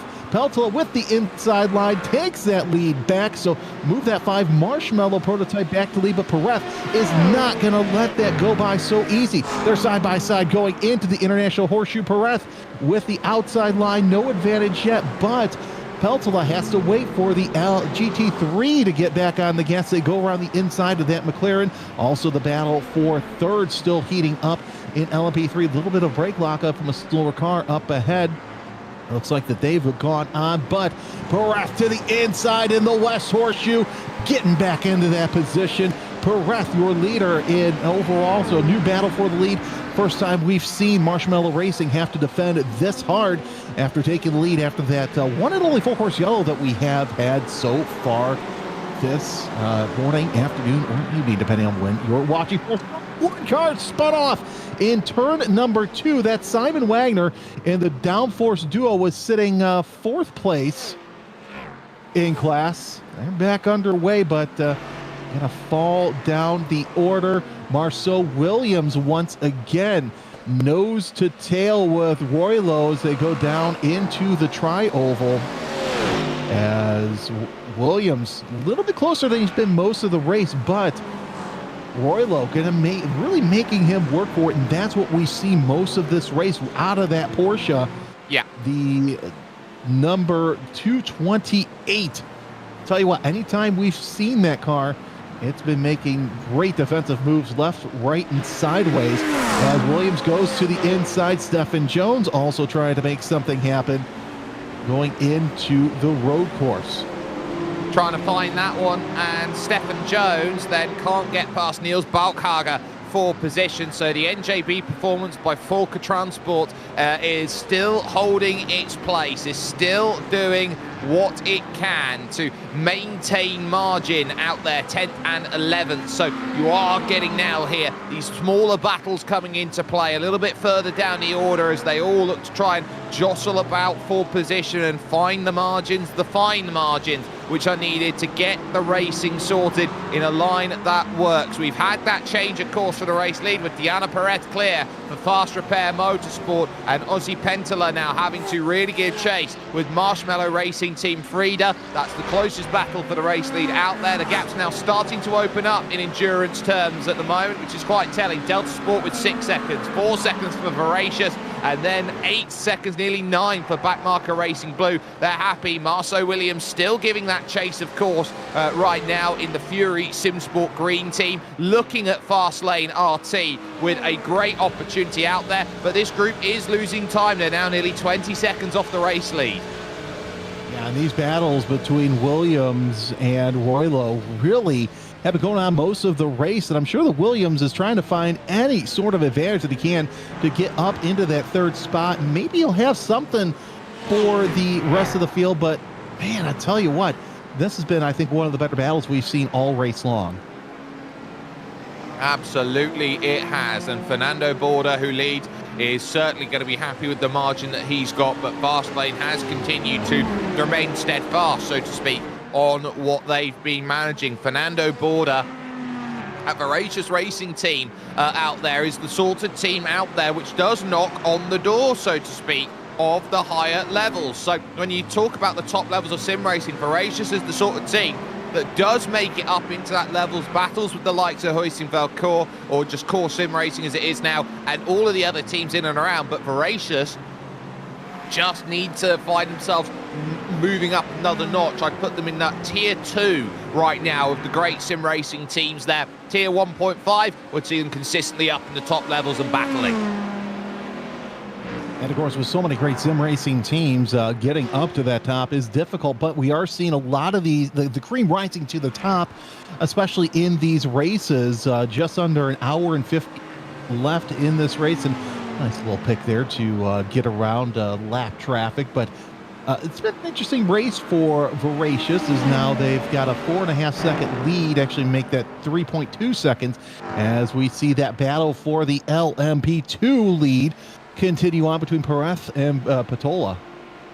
Peltola looking around, and they'll get the slipstream of Fabian Siegmann from Team Hoisingveld in front. News up eyesight to stay out of the way, wanting to navigate the low line and the low lunges which are there, and that wide line continuing to be taken over the line. There was just 0.09 of a second between them. That's how close they were going to get, and they'll be looking around and thinking, where do I go and gain that advantage? Where do I find that opportunity that gives me one extra place? And they're playing a long game here. And the issue for Marshmallow is that they're going to be the team that has to pit first. They're going to be the team that's going to have to take more fuel in the final stint when they get there. It's going to be interesting to see that final stint. We see Marshmallow Racing running at the front. And again, this is a position that they haven't seen since before the full course yellow that we had earlier on. So it's interesting to see how the two cars, the 02 and the 5, are running in traffic, and of course got more GT3 traffic. That's going to be coming to play here at the Le Mans chicane, but you got to hand it to Marshmallow Racing, leading the majority of this race. And it wasn't just on aggregate, Jake, it was on merit, as when they took that lead, they just ran with it. Absolutely, you take the lead, you run away with it, and you try and play keep away from everybody else. Now Peltola needing another good run. Look at this. This is a dive in and a dive out, trying to take Jeremy Rouleau's slipstream, which is there. Now, as we're still on board with Ozzy Pentola, how quickly can Pentola pull himself into line? Not as quickly as he would have liked to, so that will take a little bit of time away. Diana Perez, I think, is doing everything correct here, and as such, Ozzy Peltola has no real chance of trying to gain that place back and go into the race lead. Rouleau there sitting with Marceau Williams. They're dealing with their own battle currently at the moment, but it's just that, their own battle. Not much more they can do except sit and watch what goes on in front. And these leaders, they're ticking it off, and it's been very nice, very tame over the middle stages of this race. Not much really to talk about in terms of huge dramas and incidents or safety cars out there. We've just had the one to deal with, which has shuffled the strategy. Outside of that, I'd say it's been clean, as we say that. There is Alexandru Hurtiu, who is there again for Cetaceo, Romanian Sim Sport, and that once more got itself close, and somehow out of that, Diana Perez survived. Well, and you got to think, too, Perez has to think about who's behind them. And also, you might want to get a little aggressive, because once Marshmallow Racing gets out front, they may be hard to stop. So 6 and 1/2, half dozen the other. Was it a little bit of an egregious move with such time left in the race? Most likely, but it may pay off dividends here later in the race. It very much might. And again, that chase through the chicane. Moving across then with John Rice of Echelon Sim Sport to get around. And here comes the opportunity for Ozzy Peltola, who now needs to sense, and every time just you're seeing the difference. It's only 20 kilometers an hour in a straight line between LMPs 2 and 3. It's making it not difficult to pass, but just not quick, and that's going to be costing these moves each and every lap. There's always a car in the way for Marshmallow Racing to make that move. It's right place, right time for Marshmallow Racing that they need to find out. We're still on board with Peltola as we go back onto the course. Peltola, you see on paper, is about a 1/10 of a second behind Perez, but Perez able to get away. And it looks like that's where Perez's strengths are in the straightaways, where Peltola able to close in through those corners and get a little bit better run, at least at the start. But now with GT3 traffic ahead of both those drivers, it's going to be a game of pick and choose your lane. Well, where do you want to go? How do you want to do it? That's Jan Senkowski back in behind for Team Hoising. Now down on the bottom. No miscommunication between them, and having to ride the apron a little bit there was Diana Perez. That was so deadly, and any less communication from Senkowski, And that was a case of troubles there, just not looking in the mirrors. Which way did you go to make that happen? They all survived because of it, but this is the perfect slingshot needed now for Ossi Peltola to try and move Marshmallow Racing Team Frida back into position, but they got Kai Schunemann there in front for NJB, Cade Middleton at Delta Sport, M&J Downforce with Jan-Philipp Springhoff, who's there trying to recover, and Fernando Border at Voracious. So it's all there for them, the slipstream there they can launch onto, and another lap of stasis is brought into play. This front of the field has just been magnificent to see, but now this is where it gets the most dicey because there's a lot of traffic now. A lot of GT3 traffic, some LMP3 traffic mixed in. Now it's a game of who's going to make their move first. Is nice little move by Perez, but everybody going to the inside, faster traffic, trying to get around this GT3 traffic. How do you want it? Do you want to the inside? Do you want to the outside?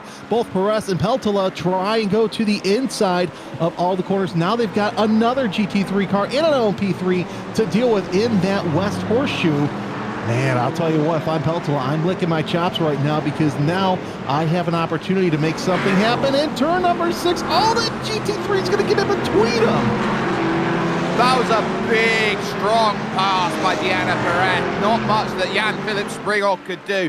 Just enough clearance, and it gives just enough gap once again. Now he can springboard off to Simon Wagner for the Downforce Duo team, and there goes the pass that finds itself through. So they've cleared it all, and they haven't been able to get rid of each other again. And this is just an exhibition of seeing the fastest cars out there in the category having to weave and dance their way around each and every other out there. There is the iconic motorsport number 48, which has now moved itself up into third position with Lucas Lodato behind the wheel. So they've made that driver change, and they've certainly made great progress. Franz Schott hasn't really had anything to speak home about because Lucas Lodato now is going to be the car in charge of chasing down those two at the front.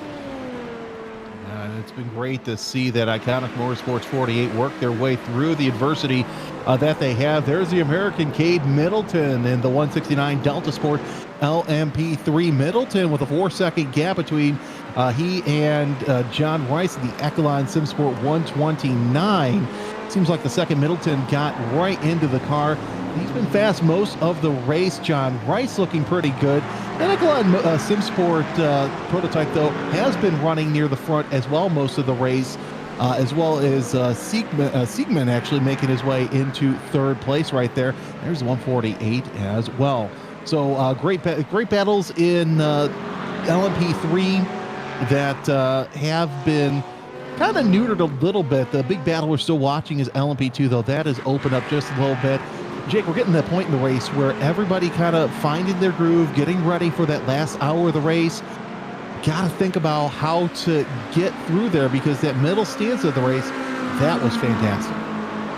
Yeah, that was a wonderful bit of work that was all put together, trying to really charge and battle through. We've seen the middle of the race be good. It's not been so good for Simatox Sensations Velocita. They've fallen back the order, so they've certainly dropped down, and they've lost a little bit of time out there compared to some of the other rivals out there. Now, it is worth noting here that this is a it does get close once again, and we're starting to see it there with Ilya Ratiani there. The Delta Sport Sim Shop number 9 car out there trying to navigate back through. That was with the Echelon Sim Sport, sorry, not the Echelon Sim Sport, that was with the Spin and Tow silver car that they were going around. I did want to talk points for a moment because this is the first round of a 3-round season, so it is important to score the points big and score them early. 100 points for your category win, 90 points for second, 81 for third, 73 points for fourth, and 66 for fifth. It's then 59 for sixth, 53 for seventh, 47, 42, 37. Points score all the way down to 25th place, where you get 1 championship point. Yeah, and we mentioned in the early part of the race, those drivers that had that difficulty already stepping on the back foot for round number 2. So you really want to get up there, and you don't want to be too aggressive, but you still want to show your speed early on. There's Roy Lowe, Stephen Jones trying to get a nice little draft going into turn number 1. Off the Corvette, as that's the way to do it. But you know, you still gotta keep it nice and tight because sometimes we've seen the inner line has been the way to go going into the International Horseshoe. And we've been keeping an eye on Niels Bokaga because these two just cannot separate at the moment. Stefan Jones for the backmarker Racing White wants to try and move up into that next position and gain it. There, just behind them, is the leading AM out there in this race, Peter Elson, who is there for the backmarker Racing Blue team. Their margin over BP Racing 2 is 8 seconds with no cars between them on the road for position, so it's a direct comparison. BP can make the charge. Just looking at the comparison of lap times last time out, BP lost 7/10 of a second on that last go around. So Paavo Malo has a lot to do now to bring Pieter Elson back into play, because Elson has got a fantastic margin. And here is Marius Janka in Manatee Blue. Remember, that's a Manatee Blue car that was turned around on the opening lap of the race and finds itself now bringing itself into contention. So Marius Janka, third in class in the 378, looking to really charge back up through the order. And look at the battle for LMP2 once again. The lead, Perez have to hold off Peltola as well, as we saw in that camera. But yeah, props to Manatee Racing Blue for making their way up to the front once again. So this battle for LMP2 was soured just a little bit, but now it's back up near the front as we see on camera. Perez, your leader, had to make their way through traffic, and they've got Peltola in second place right now, about a 2-car length gap separating the both of them. And I think that this is what we're going to see. We're going to see this gap accordion as they work their way through traffic. But man, Peltola doing all they can to get through back up into that lead and take that Marshmallow Racing prototype back up to the front. Well, if they want to go and take that race lead, this is a game of yeses and nos. And I would say that if you're Marshmallow Racing Team Frida, don't make that move. Force fast repair to attack and then save a little bit of fuel. I think that's the game they're going to have to play if it stays green between now and the end of this race. And that's what they'll be looking for. Closing, closing, closing, closing, and backing out of it. So that is a very telling point from Ossi Peltola there, deciding, I could have thrown it side by side, I could have gone for the race lead, but I think there is an element of strategy at play here by remaining in second position. I was going to say, is it a matter of preservation to get on a longer cycle here to where you can pit a little bit later than your competitor and go for an all-out sprint for the final stint? Well, the issue that Marshmallow Racing have got at the moment is that they're one of the first takers into the lane. They've got a 2-lap disadvantage at the moment by comparison to Fast Repair Motorsports. They're not going to wheel that margin back because they've been so good in terms of their throttle management and application of the fuel.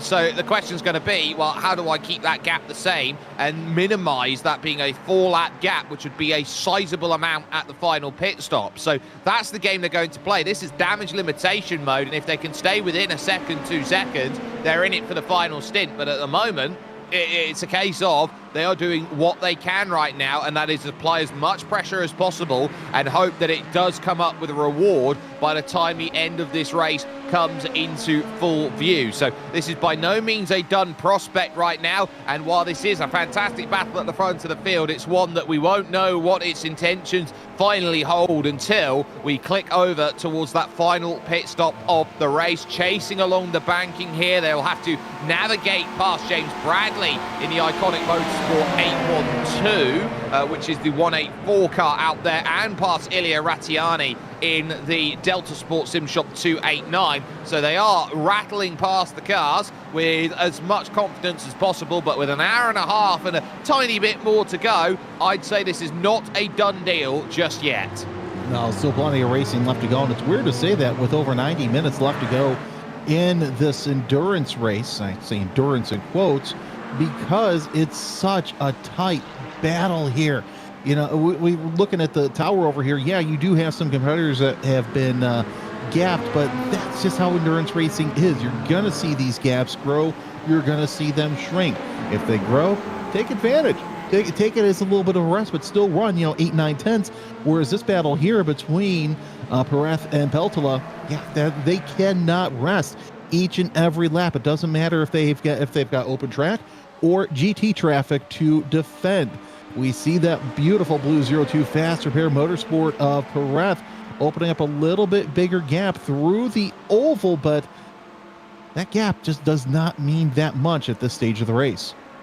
Speaking of gaps that are closing up a little bit here. It's gone under 2 seconds now between Voracious and Composite. There's a huge line of cars that they're all in the middle of at the moment, and Patrick Fogel, I don't think, is really stepping out of line and doing too much wrong here. So that might just be where they're navigating the gap, as Peltola again closes down that margin here, goes right up underneath, bringing it at 302. And is this a look to the inside? Oh, it absolutely is. Throws it down in. That was a lift and a half by Diana Perez. Ozzy Peltola puts Marshmallow back in front, and now are they going to try and extend the margin? Have they saved enough of what they want?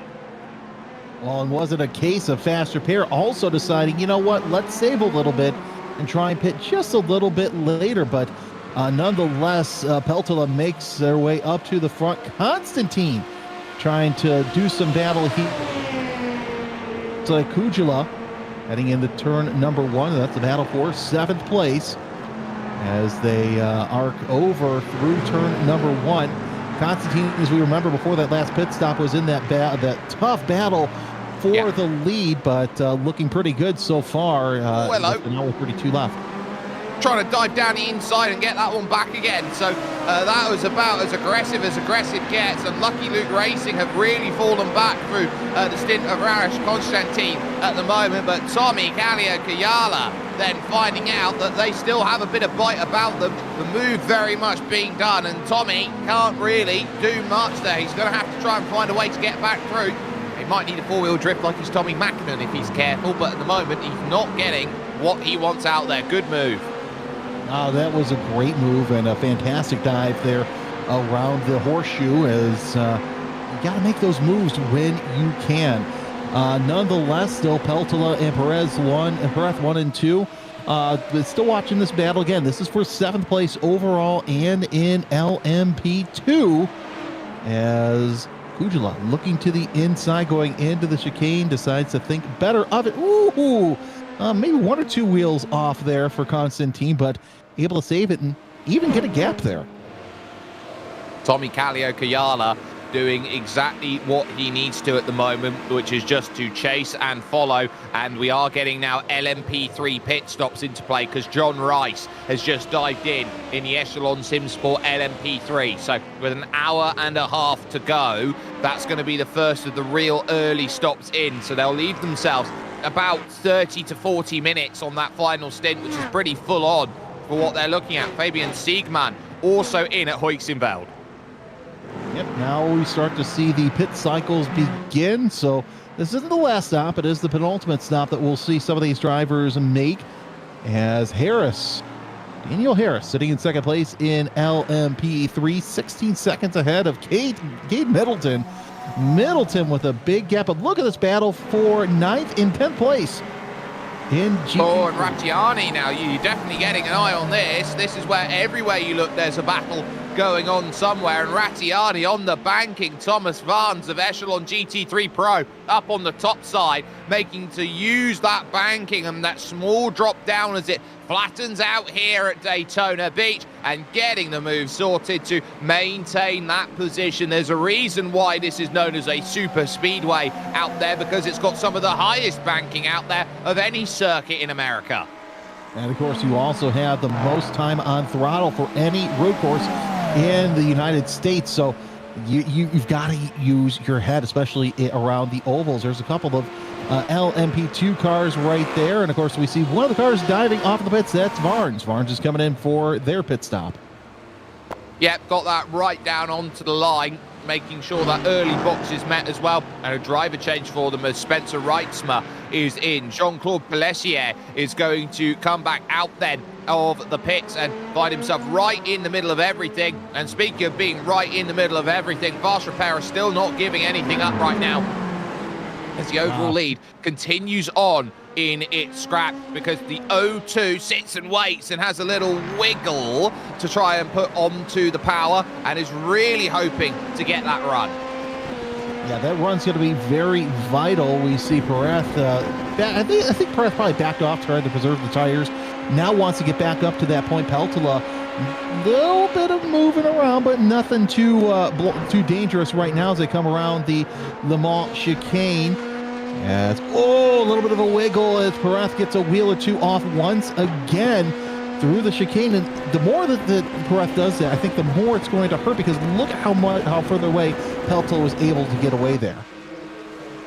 Yeah, so I think that's rather incredible there, how close that was to dramatics as Diana Perez runs through and starts to cross the line once more. That was almost, and I say almost, a case of that being day and done. And it takes one small mistake when you're pushing so hard for this race to just fall away and be gone. But 1.3 seconds, it's still a margin then that they can work with to their advantage. And Lucky Luke continuing on, staying with BP Racing, and they are trying to really work hard here and gain that bit more that they need to. We know we're waiting for Hydro Share Desic stop to come into play, because I think they're now just coming around now, and they're going to be highlighting out with Delta Sport, who have dived into the pits. And the Havu team will have a drive-through penalty. So from 5th position, aggressive driving has been called. So the 24 Havu team now are going to have to take a trip down the lane.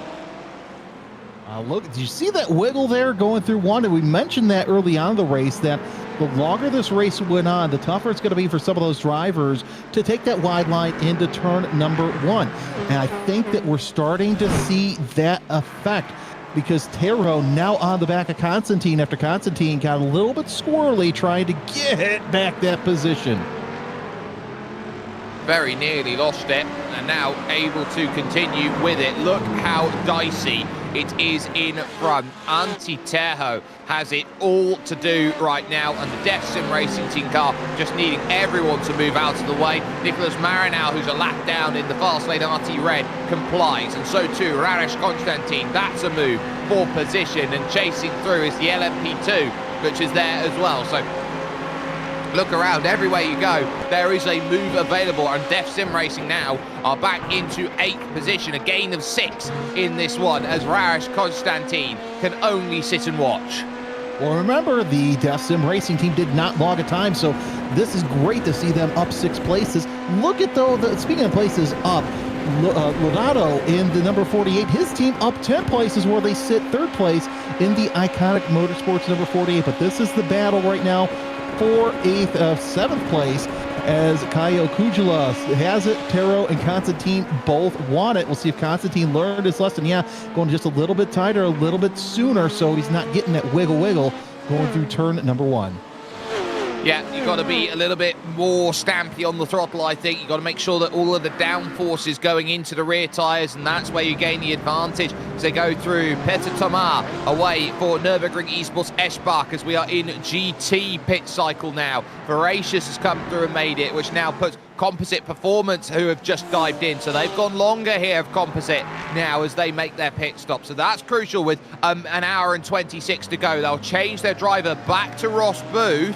And Fernando Borda has stayed in at Voracious, so that's going to be very important to see if Ross Booth can bring them back home. Manuel Sykes at the moment has his sights set on looking forward, because he's got his eyes there, and I believe he is currently 6th in his category. He got the Fury SimSport green car, which is not a million miles down the road, but for Sykes, he'll be looking around and seeing Michael Kaibach there for M&J Downforce 2, and a little bit further down the road from that is the Fury SimSport green car of Shalempon Asavanon, who is there to try and go through, who I believe is driving out of Club Scandinavia here today. So lots to do, and on top, remember, there's still a race lead.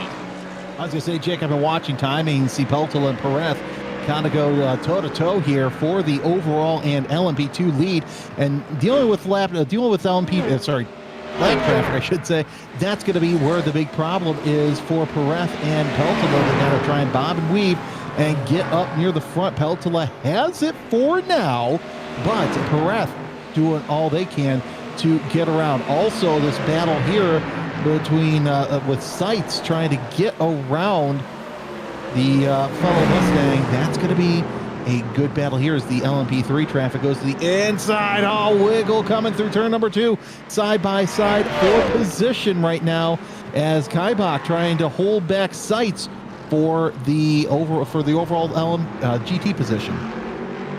Yeah, there is a chase, and there is a chase quite literally everywhere out there on track at the moment. And no matter where you look, no matter where you are, there is a little something for everyone. And for fifth in category at the moment, Michael Kaibach and Manuel Sykes continuing to prove on that there's some amazing racing to be done. Now into the pit goes Marshmallow. So that pretty much says what you need. Ossi Peltola comes in, an hour 23 remaining. They're going to have about half an hour on that final stint to 40 minutes. So they're going to have to really play this one tight, because they might actually be very close on their fuel strategy with 83 minutes, 45 seconds left. Yeah, got to hope for that full course yellow to happen, or else the strategy is thrown out the window. 30 minutes left of fuel they'll have, as Lodato also in the pits at number 48, Iconic Motorsports.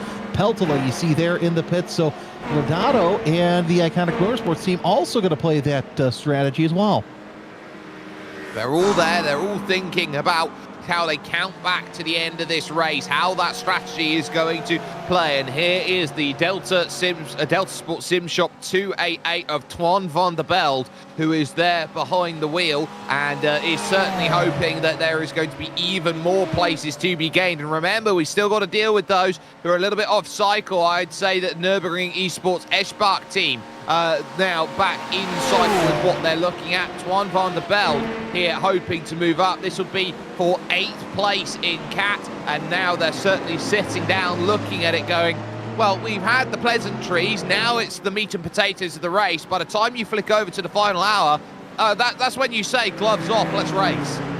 Yeah, it's going to be interesting. Oh, a little bit of bump there from Disman. Disman trying to get some position as well. But yeah, going to be interesting to see what the just desserts are for the final course here as we get into the closing minutes. As Disman trying to get around Sights, I believe that is. But yeah, he gets around Sights. That's Kaibach. Kaibach. It's been a morning. So that's the... So yeah, that's the M&J car, which had lost the place through the opening corner by running a little bit wide and just had not really found any sort of form to come back into play. So that's interesting. Now in comes Diana Perez. Now in to the pits comes Robert Vishki, who's in as well for the team there. So Spin and Toe dive in. Fast Repair making that stop. So where do they come out compared to Marshmallow? Radesh Konstantin in, and Havu now make their progress through, and they'll continue on. BP Racing in the pits, and coming around 3 and 4 is Ossi Peltola. So is this strategy going to pay off again, or are they going to get the margin that they need? There's a nice bit of tow along that front stretch there that they take advantage of through Raul Anton and the Fast Repair Motorsport LMP3. So no help there, and as they leave the pits, and they have left the pits here, it looks like Diana Perez might have the margin that is so desperately needed for the first time, because exiting, look at that, it's about 2 seconds, and it's been consistently 2 seconds each and every pit stop. Yeah, it's going to be interesting to see if the cold tires have anything to play. Little wide out of Perez coming out of the International Horseshoe, but still able to catch up as some slower LMP3 traffic ahead. You're looking at the aggregate lead right there going through the West Horseshoe, and Perez able to hold on. Oh. So the cold tires will have to play, but that's going to give Peltola a chance to battle to the outside, side by side. The 6th Peltola moves up to 4th place. What a move and advantage there for Marshmallow. And that is the net race lead. It has to be reminded, an important move. Diana Perez coming out of the pits with a car that is very much Bambi on ice at the moment. Ossi Peltola with the tyres up to temperature had lost those couple seconds trying to get the heat into them, and now that they're hot, he's now able to start running away. Such wonderful battling out there as the racing continues on, and Diana Perez now has to really start ratcheting up the pace, knowing that there are other teams in and around that want to bring themselves into play. Remember that there is still a lot that can happen in and around this stage of the race, because there is still that threat of the safety car that comes through. No threat of rain here at the moment. This track is warming up as well. We're now up to a 28 degrees Celsius track from about 21, 22 at the start of the race. So Jeremy, I would say it's heated up about 15 Fahrenheit here, which will certainly be giving drivers a little bit more confidence out there on track. It will, and that's what we normally see this time of year in Central Florida with the temperatures raising that quick. You got to remember, take a look at a couple weeks ago with the Rolex. You saw an hour it took to temperatures to raise, 15, 20 degrees Fahrenheit. So that's always a good thing. Oh, look at this battle here between Vandenbeld as a little LMP2 traffic trying to make their way on. I believe that's Visky there in the 8, trying to work his way around the slower GT3 traffic. Then you've got the 288 Vandenbeld trying to hold off competition in the Porsche. Yeah, and that is Peter Tamar for Nürburgring Esports Eschbach, who is there and trying to navigate through this phase of the race, knowing that they are just outside of the top 5 at the moment and looking for a bit more. And Diana Perez has certainly found the tyres, and suddenly the O2 is back in play again, dancing in towards now the right and the left of the bus stop, with Simon Wagner stopping everything along with Sasha Anglesi for Fastlane RT, 3rd position. Overall, they currently find themselves with the border booth battle looking to continue at 1.1 seconds at the front of the field. So now here comes the next chance. Where do you go and how do you find each and every move, and how does it sit and go? Diana Perez has lost a lot of time coming out of there, and that would have been with a slow down penalty that would have come into play. So you've got to be so careful about where you gain and lose. One slow down penalty there continues to knock on. And remember, this is a circuit you don't necessarily get many off-track incident points. They've got 50 to play with over the course of these 4 hours, so they can be a little bit liberal with how they attack. And of course, the only driver left to take a pit stop here for LMP2 is Cornyn, so we'll see when Cornyn comes into the pits. This is Stefan Jones in the number 225 back marker, racing white, trying to go around the 277 of Stasic, the NJB Performance Corvette. That's 4 class position as they work their way around the International Horseshoe. Look at how close that back marker racing white gets close to the Corvette. Absolutely, backmarker racing white, and they have been there for an hour, even with the driver changes that they've had over at NJB Performance by Volker Transporter. You're sitting around. Daniel Stasic is going to be in a really tough position here with Stefan Jones. You want to maybe have 2 or 3 laps to settle into a stint, Jeremy, but when you're thrusted right into a battle, it's like, right, switch on from the moment go. Yeah, we've seen that over the past couple of pit stops, where these drivers, they come in, okay, maybe you're lucky to get a newer driver in, but the second they get out of the pits, it's, okay, we're gone. So you've got that to think about as well. So it's like we got a replay coming up as well. This is once again the 347 with another issue. Oh! Again, stop. Oh! And, of course, insult to injury, the nose just falls off.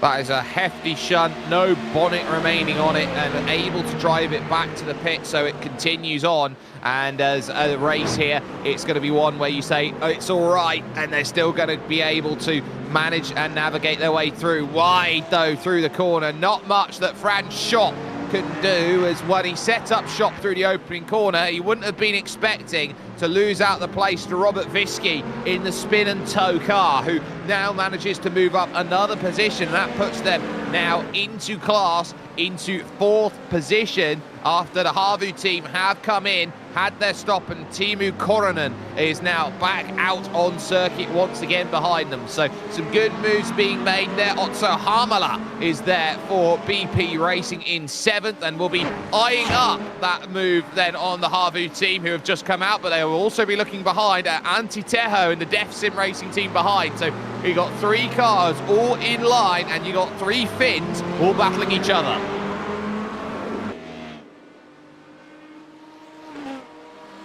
Oh, this is James Bradley here, going through the chicane, catching it in the middle, not once, not twice, not 3 times, 4th time. Oh, 4th time is not the charm, going through there, and Bradley having a massive accident. And I wonder here whether that would have been enough to throw a safety car out, or whether they just took the tow back to pits straight away. So that would have been massive in terms of the incident that was there, and it would cost them a whole heap in terms of what they're looking at. That will be their race pretty much done and dusted by that point. Race lead, though, continues on in your overall with 1 hour and 14 minutes remaining as we focus here on the chase of Ossi Peltola against Diana Perez, who has done a fantastic job at the front of this field. And at the moment, Diana is holding station and doing fantastically to manage that. Miguel Vigo now in behind at Hydro Race Geodesic. And now this is an important driver to put in at Hydro Race Geodesic, because Miguel Vigo on his day can be an incredibly quick driver. He is all over Zach Hebert for position, took 4/10 out on the last lap and then running wide, and that's going to be a hit because that is a slow down penalty. So all that work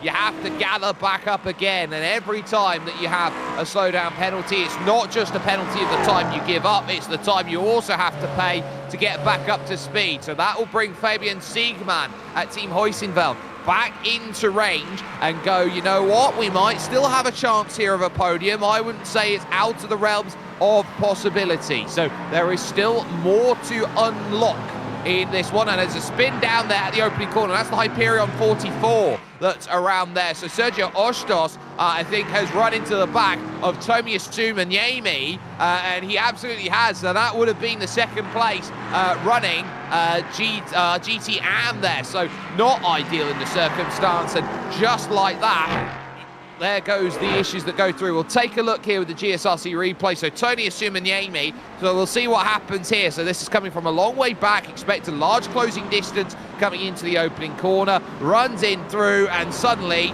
shows the door open and tries to take the natural line, but there happens to be an LMP2 in the way. And that's why you find the incident there. And ultimately, that's a few seconds lost by Asumanyemi, and very lucky on the rejoin as well, if he wasn't too careful about it. So there was a lot to dissect there, and you could have been cautious enough to say that that is as bad of a moment as it comes in the GTM so far today, which goes to show you just how good the racing's been here. So Siegmann closing down on Miguel Vigo, this for third position overall in category. They are now 8.5 seconds. Second is Zach Hebert behind the Delta Sport Sim Shop 169. Cade Middleton has done a wonderful job over the middle stint of this run from Club Florida, and having that local experience is certainly paying off. Siegmann then still looking to give that chase, but that gap again looking to open out further through this section, just having to deal with the slowdown penalties, and they are starting to claw themselves back in a little thick and a little fast, and each and every penalty that comes across the screen is going to hurt them. It's going to be a few seconds that they're going to have to keep working their way back, and the gap of 2 seconds, which is needing to be managed by Voracious against Composite Performance here, because Fernando Borda doing a very good job of maintaining the borders at the moment. 44.482 on that last lap, 0.2 quicker than Ross Booth, 44.611 on that last lap. So a good 0.2 of a second to boot in the back pocket, and maintaining that margin here, Jeremy, knowing that they've just got to keep the Composite Performance at an arm's reach for Voracious to take the opening round. Well, that's easier said than done, but you take a look at this battle for position between Peltier and Raul Anton, as that's near the back of the LMP3 class, but we have seen so much good racing here with the LMP3s. Peltier, the second driver in the Simatoc Sensations Velocitia, as they go into the West Horseshoe, opening up just a little bit of bigger gap. Helping that gap out was, of course, that GT3. Yeah, those GT3 certainly help, but it's been a tough stint here for Jean-Claude Pellissier. He's really dropped back. Remember, came out when he took over the car and was right up there fighting for first and second positions out there in the race, and now has fallen back and is trying to maintain what is 6th and 7th, seeing as we've lost the iconic Motorsports 812 and the Manatee Racing purple car is there of Joachim Doe, which is still circulating, but 11 laps down, so work done. And there is the backmarker racer blue team right now, who are looking pretty comfortable now, I'd say, at 12 seconds over BP after their incident that they had just a couple of laps ago. Tony Asumanjami making contact with the 44 Hyperion car, Sergio Ostos. So for Backmarker Racing Blue, Peter Elson will be looking around and going, I've got a margin, I can start to maybe relax a little bit more than I was earlier on. Yeah, with just over an hour left to go in this race, relaxation is probably all you can do right now. Kind of save yourself so that way you have a shorter final stint here, as you don't want to press yourself, your equipment too hard here in these final laps, because now the track is getting to that point where you've got rubber all over the place. It's a little greasy in some spots, but still a great advantage for Backmarker Racing Blue.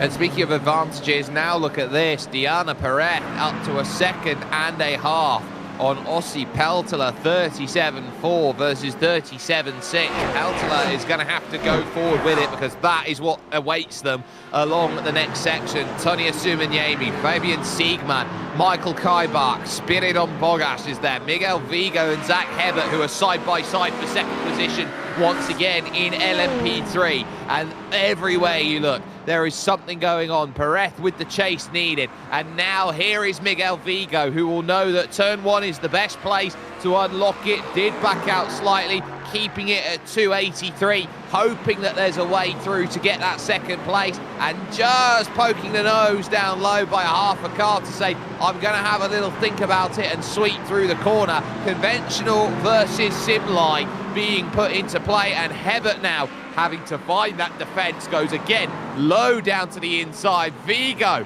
trying to run around the outside. It's going to get drive off the exit as well, but Hebert stamps on the throttle, keeping it nice and narrow, and is going to continue that fight. But is there going to be a case of trying to stick the nose down through the apex of the kink? No.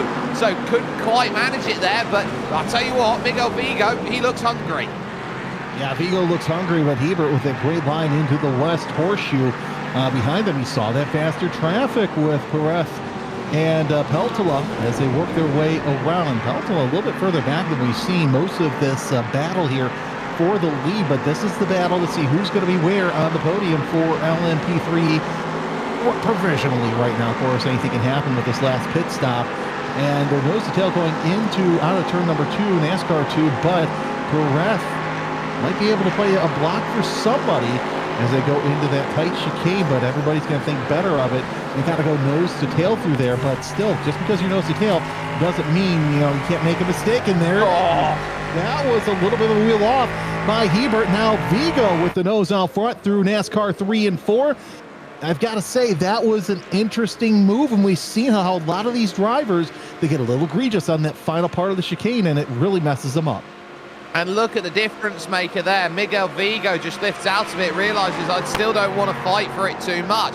Now this is going to bring Peltola to go fly through the middle of that and navigate through, and manages it. NJP Performance by NFCAD have come in, and it gets close, and look at that. So sneaky by Miguel Vigo. Saw the car go through and then decided, I'm just going to lunge you because you're not prepared to cover the inside line with a car that's just gone through. Oh, that's such a veteran move by Miguel Vigo. And Hydro Desic moved the LMP3 effort now up into second place, and no, they've got 10 seconds to chase Cade Middleton down.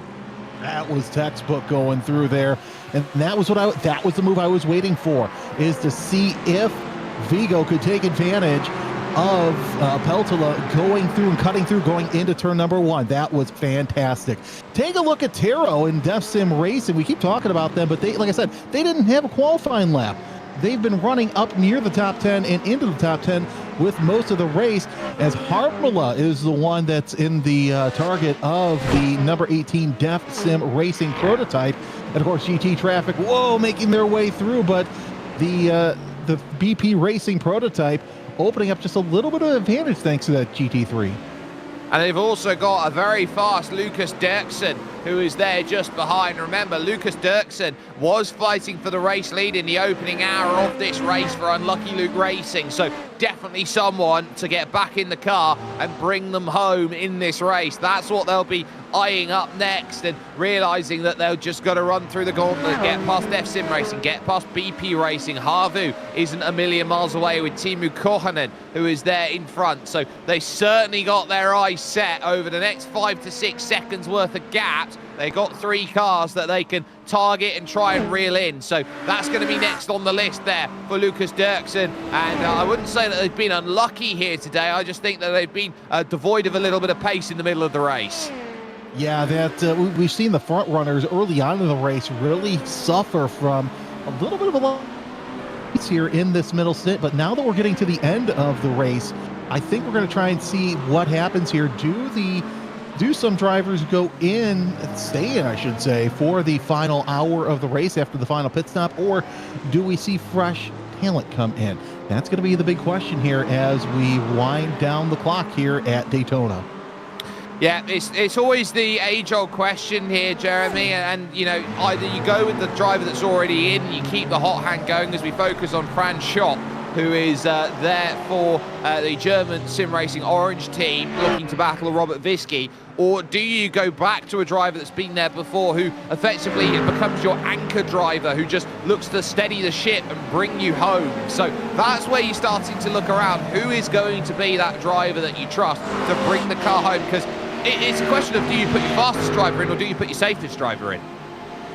And here's the thing too, conditions have changed since that first driver have gone in. It may be warmer, maybe slicker. There's a lot more variables at play here. Your wide line into one corner may now be narrow by a car width or two because of how many times you've seen cars go through there. As we see Schopp and looks like Viski trying to weave away, get a little bit more heat in those tires as we round out the third hour of this race.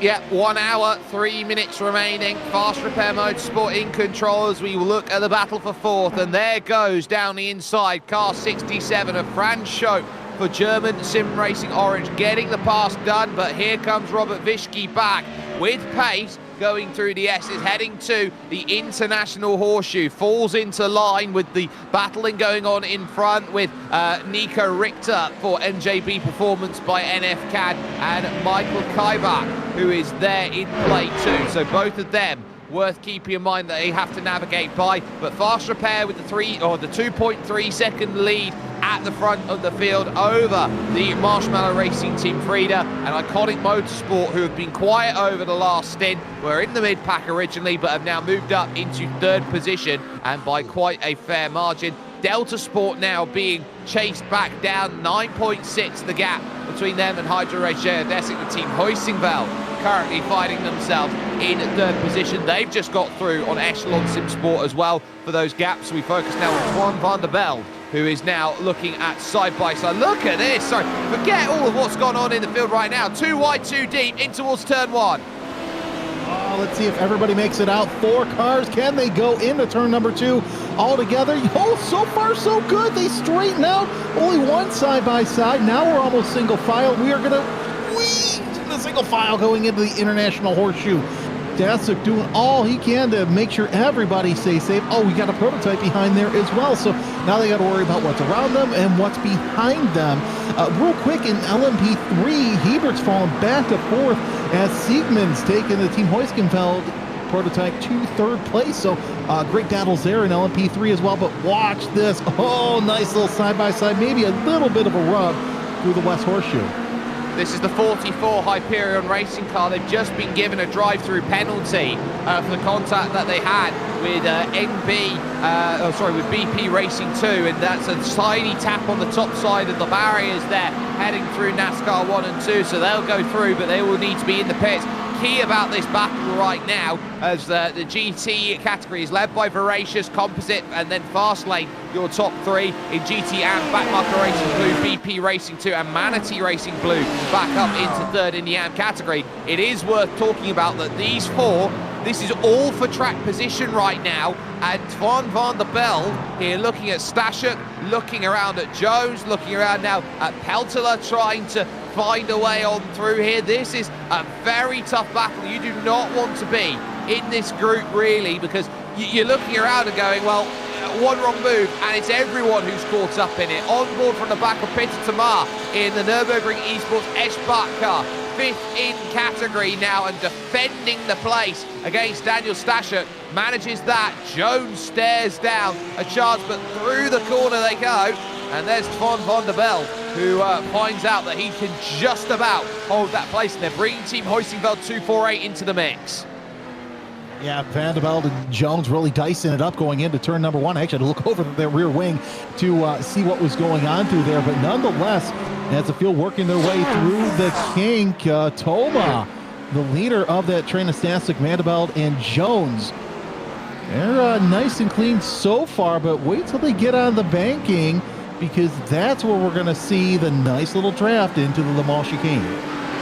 Yeah, that's where we've been keeping our eyes focused, because it's about getting that launch here out of turn 6. It's a very vital corner, and this opens up such a big momentum changer. You've got this entire run that goes on through NASCAR 1 and 2, where you're just building the speed, building the speed, building the speed, over 260 kilometers an hour in GT3 spec, over 275 now as you hit the brakes, and go down all the way to just 160, 155 through the flick of the Le Mans chicane and back out the other side on the exit to get back onto the power again. There's a reason why that you're never truly out of it if you're just behind going onto the oval banking, because this is where you start using the slipstream and you start thinking about, do I want to move out of line and try and find that move? There's a thought, there's a couple thoughts there from Daniel Stashuk, but he doesn't want to move. And you look behind that, Twan van der Belt lifts out of it very early in the initial braking zone. That gives Jones a really big opportunity through the corner, but Jones can't seem to finish the deal. We've seen him do that lap after lap going into turn number 1, and now we're under the hour mark, so it is go time. Time to show your cards and see what you have there for this final hour of this 4-hour race. But as we mentioned, it's a 3-race championship, so you don't want to show them too much. You want to make sure you get those big points, so next round you can kind of go in and be a little bit more aggressive. We're on board with Stefan Jones as he looks to the inside of Van der Belt, and they're side by side once again, and looks like he made the pass stick this time, but also got to deal with Stasic and Toma up ahead as well through turn 6.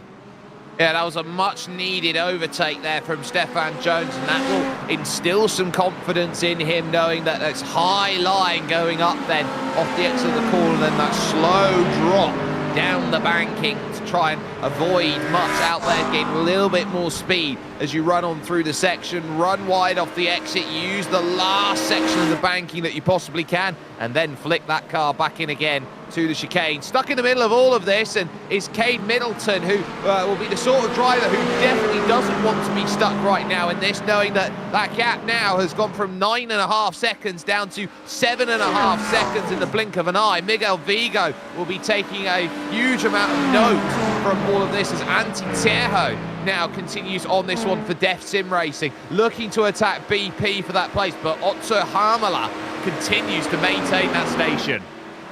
Well, you see the iconic Motorsports 48 going around the outside. Lucas Lodato sitting in 3rd place overall. They've made up the most positions in their class with 10, but nonetheless, Terho going high, wide, and handsome around GT traffic. Terho trying to catch up to Harmala in the number 36, but this battle for position in GT3 just keeps getting better and better. However, a little bit of LMP3 traffic still to play as that 4-car battle's turned into a 3-car battle.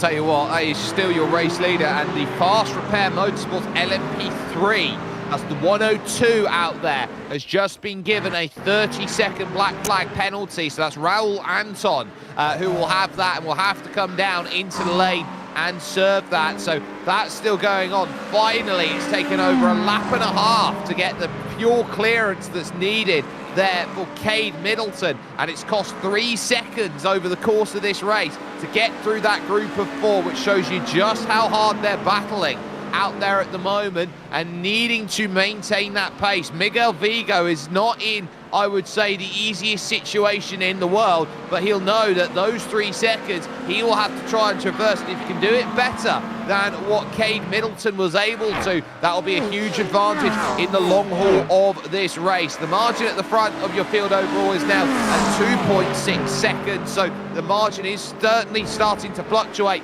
but these final stages, I would say, are anywhere but done. Well, this battle that we're watching between Harmala and Terho, they're going to have to deal with this GT3 traffic here in just a little bit.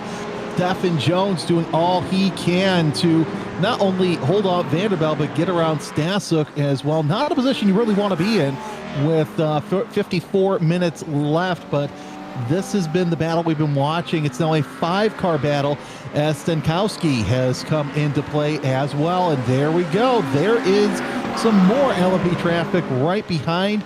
Do believe that is Shope and Visky in the 67 and the 8. Yeah, and this is an important one for position here, because remember, Franz Schopp is in 4th place right now and is desperate to try and shake off the Spin and Toe Motorsport number 8. Each and every car that can manage to find a way through is big, and the line is pretty cut up there for the Spin and Toe team. They know that they needed to get that clearance, and Robert Visky is at risk of losing 1 car per section. Any car per section is enough for a gap to start to form, and knowing that each and every single car here is a pick, you've got to try and get that clearance. Visky, I'm not sure is going to get everything. I know that Shope will, but will there be more? Visky has to fall into line behind Daniel Stashuk and Peter Tamar, so not much more that can be done. Look at that gap accelerate out to nearly 1.5 seconds, and that just goes to show you, right place, wrong time. And you know, you sit down, you look around at it, Robert Visky, he's got a lot more to do now if he wants to chase through, and on the back of this group now having to get through once again,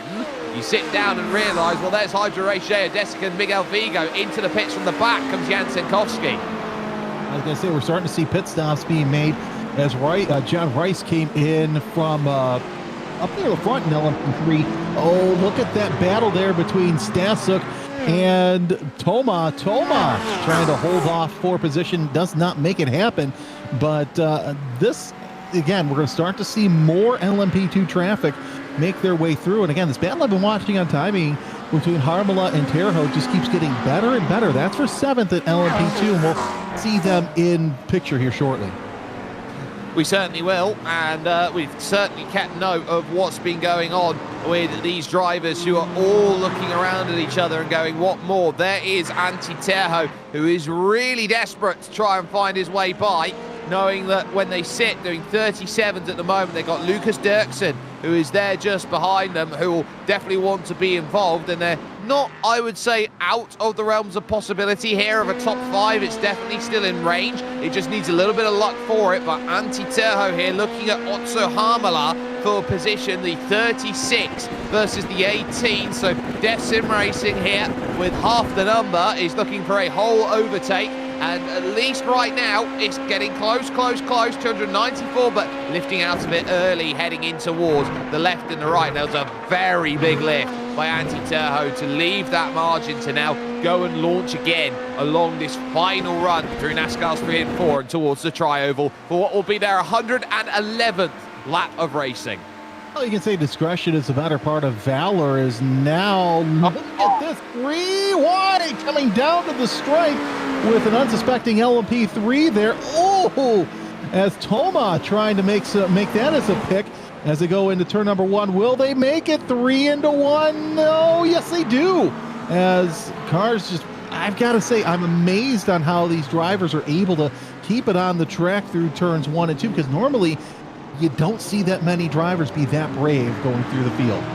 Well, it's not often that you see a GT3 pass an LMP3 on slipstream there. That was Twan van der Belde for the Delta Sport Sim Shop team trying to make that pass happen, and they very nearly managed it with what they were applying for. So that was magnificent in terms of their scrap, and they know that in LMP3 that it's going to be one that's going to come down to the wire. But those 3 seconds we were talking about, well, all of that work, that slipstreaming, well, 2 seconds have gone straight back over to Delta Sport. So Miguel Vigo's got to do all of that once more to try and undo the damage done. And there is Julien Bousser, who's down in the pit, and that's for Simatoc Sensation. So that looks like they're going to be in for what should be their second to last, potentially final stop of the race. Well, it's long enough to where if you get a good enough strategy, you can kind of save fuel enough, you might be able to make it last with 50 minutes left to go in this race. Here comes Viski trying to catch up to Schoep for the 4th place. It's the 8 behind the 67 going into turn number 1. Tell you what, the Spin and Tell Motorsport team have been really good throughout the second half of this race, trying to make their way further near the front, but Schoep doing all he can to keep that German SimRacing orange prototype up ahead of him. Yeah, and doing just enough to keep him in the sights, in the margins, but Franz Schoep hasn't been able to shake him off. 1:38.5 compared to a 38.1. So Viski is doing what he needs to on Schoep to hold him steady. And knowing, look at that, there's a little kick of tail off the exit there by Franz Schoep. If that doesn't tell you he's pushing right now here, Jeremy, I don't know what does. Exactly. You know what? You're nearing the end of your stint. Your tires are starting to fall off. So you got to do all you can to keep up near the front. And by the way, you've got to make sure that you pit either at the same time or later than the driver that you're battling, as we're on board with Viski taking a look off the front nose through the cockpit. Almost a helmet side view, so you kind of get to see what these drivers are seeing as we work their way through. And you know, that's the benefit of sim racing too. You can clean off your windshield, but look at this. Now, during a normal endurance race, usually that front windshield is covered in clag.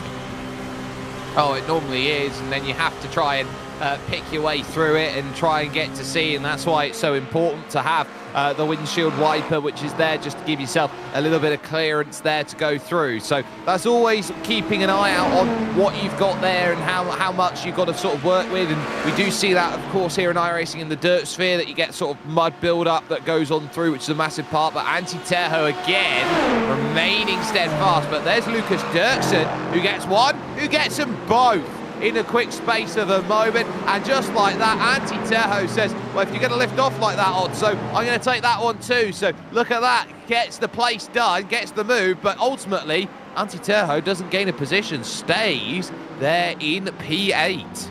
Dirksen with a great pass there coming off an NASCAR 4. He picked off Terho, and Harmala said, I'll back off just a little bit. And Terho said, thank you very much. So Dirksen has the sights on Corrin, but that's about an 8-second gap between the two drivers. And we'll see if Harmala has anything left for Terho as we end this stint. 47 minutes left. It might be able to make it run on the final pit stop for these prototypes here shortly. The question is, Jake, who blinks first?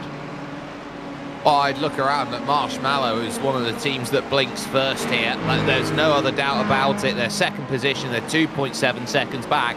And the strategy on fuel has been behind Fast Repair Motorsports. They need help out there to get to where they need to. But I think you just sit down and you look at it here with 46-43.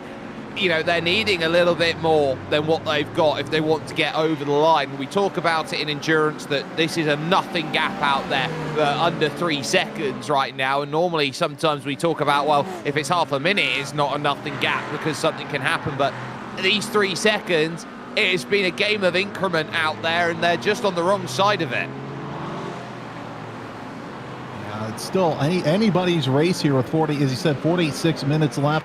You know, you got GT traffic that can get in the way, a bad pit stop. We've seen drivers overshoot their pit stop and lose a good amount of time here. And that was during the middle pit stops. You don't want to do it during any pit stop, but you especially don't want to do it here on this final pit stop. It's going to be the middle pit stop for some of these drivers, as Ostos is in the pits. Also, Angsley comes out in the number 228 fast lane Porsche. Sasha Anglesey then returns to circuit in the 228 fast lane RT Porsche, and now we'll be looking around and saying, you know what, more to be done, and hopefully back up towards third. Sergio Ostos for Hyperion in for that final stop, and looking to get back away again knowing that they've had a tough day at Hyperion, find themselves in 11th place and a lap down currently at the moment, and there's a lot more that they want out of the next few rounds of the championship if they can manage it. In comes Ozzy Peltola, almost as if on cue, down the lane there on the transit side, and moving over to the left-hand side, to get into their box, to make that final pit stop, knowing that they need anything possible to get by fast repair. Lodato in the pits, but this is the battle between Shope and Visky we've been waiting for, as this is the battle for second place on track right now. Visky right under that rear wing coming through the start-finish line, but Shope able to get a better exit off of turn number 1. Does that mean that we'll see how close they are going through 6? I think it's going to be a little bit of follow the leader through the infield portion, but a lot of cars already diving off in the pits. We'll see how long it takes for these two to dive off in the pits, as Bokov into the pits as well. The Liper Esports number 10. Looks like Peltola will stay in for the final stint. Yeah, so Ozzy Peltola's got to do it with power and pace and precision, as Otso Hamala is now going to be on the jacks, getting the fuel, getting the tyres, and going again. Diana Perez out there for Fast Repair Motorsport. They've done everything they've needed to in this race, navigating around Spencer Reitzmer there in the Echelon SimSport GT3 Pro. This has been a lovely showcase of what they're capable of in the O2, having qualified the car 3rd place on the grid and keeping it steady, keeping it there. Now into the pits, having to respond and cover, looking for the mark. 88 kilometers an hour transit speed needed here down into the pits, and they'll go to the 3rd to last box to go and make their service. And we've seen how the Fast Repair Motorsport team has gotten ahead of Peltola and the Marshmallow Racing team. An overhead shot as we see the stop underway by Perez in the 02 Fast Repair Motorsports LMP2. They've been the team to beat over this past hour, as now the battle for the lead on track goes to Shope and Visky. 0.2 of a second separating those two, but it looks like Perez will stay in for that final stint. That was a quick stop. We'll see where Perez ends up on track. There's Peltola in the upper right-hand box on your screen as he goes around NASCAR turn number 3. We'll see, and of course, we saw what happened last stop. Perez came out up front, but had a little mistake in the West Horseshoe. Lessons learned as Perez goes out on track as Peltola exits coming off of NASCAR 4.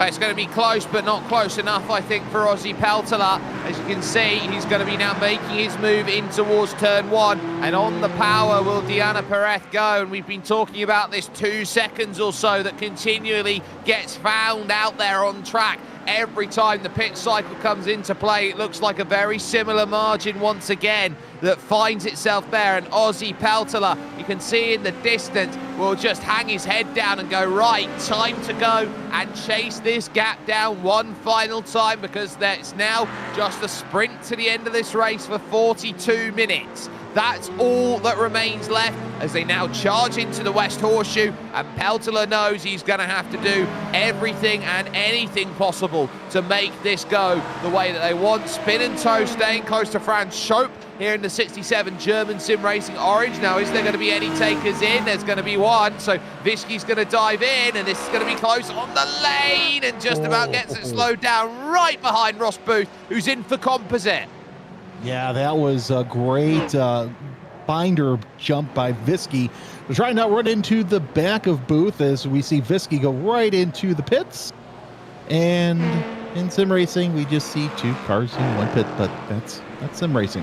Terho now in 3rd place, and Terho's opened up a decent sized gap, so enough a gap to kind of open up and see what that car can do. We've seen a lot of great improvement out of the Def Sim Racing team all day long. Again, not qualifying, no time, now working their way up to 4th position. Just getting note that Unlucky Luke Racing have been given a 30-second stop and hold penalty for moderate contact responsibility. So that will put them way out of position. Lucas Dirksen behind the wheel. Unlucky Luke, that's not what we kind of wanted to see. But there's the Def Sim Racing team, 3rd. Robert Visky out of the pits then. And where they end up is going to be important in the context, because look at what they're about to rejoin in and around right now. That's Raul Anton, Hyperion Racing Sergio Ostos in and around there they have to deal with. So not necessarily going to be getting some clean air out there. Fury Simsport Green in for their final stop. Yeah, that's a hornet's nest you don't want to be a part of. Here's a replay with Joachim Doe. Looks like that little bit of contact there and slide into the runoff, and you don't want to do that. You still got to maintain at least some good spot between you and GT3 traffic if you're in one of the prototypes. Cade Middleton, though, 9-second lead on Miguel Vigo in the 162.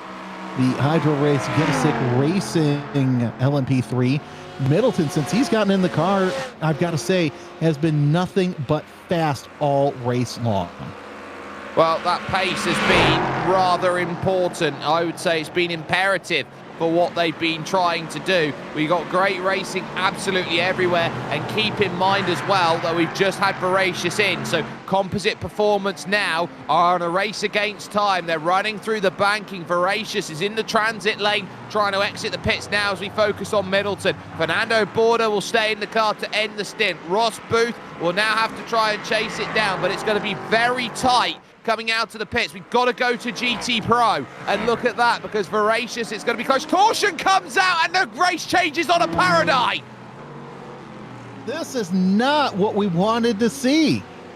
Oh, the last pit stop in Voracious with a 14-second gap. That's going to close up. Wow.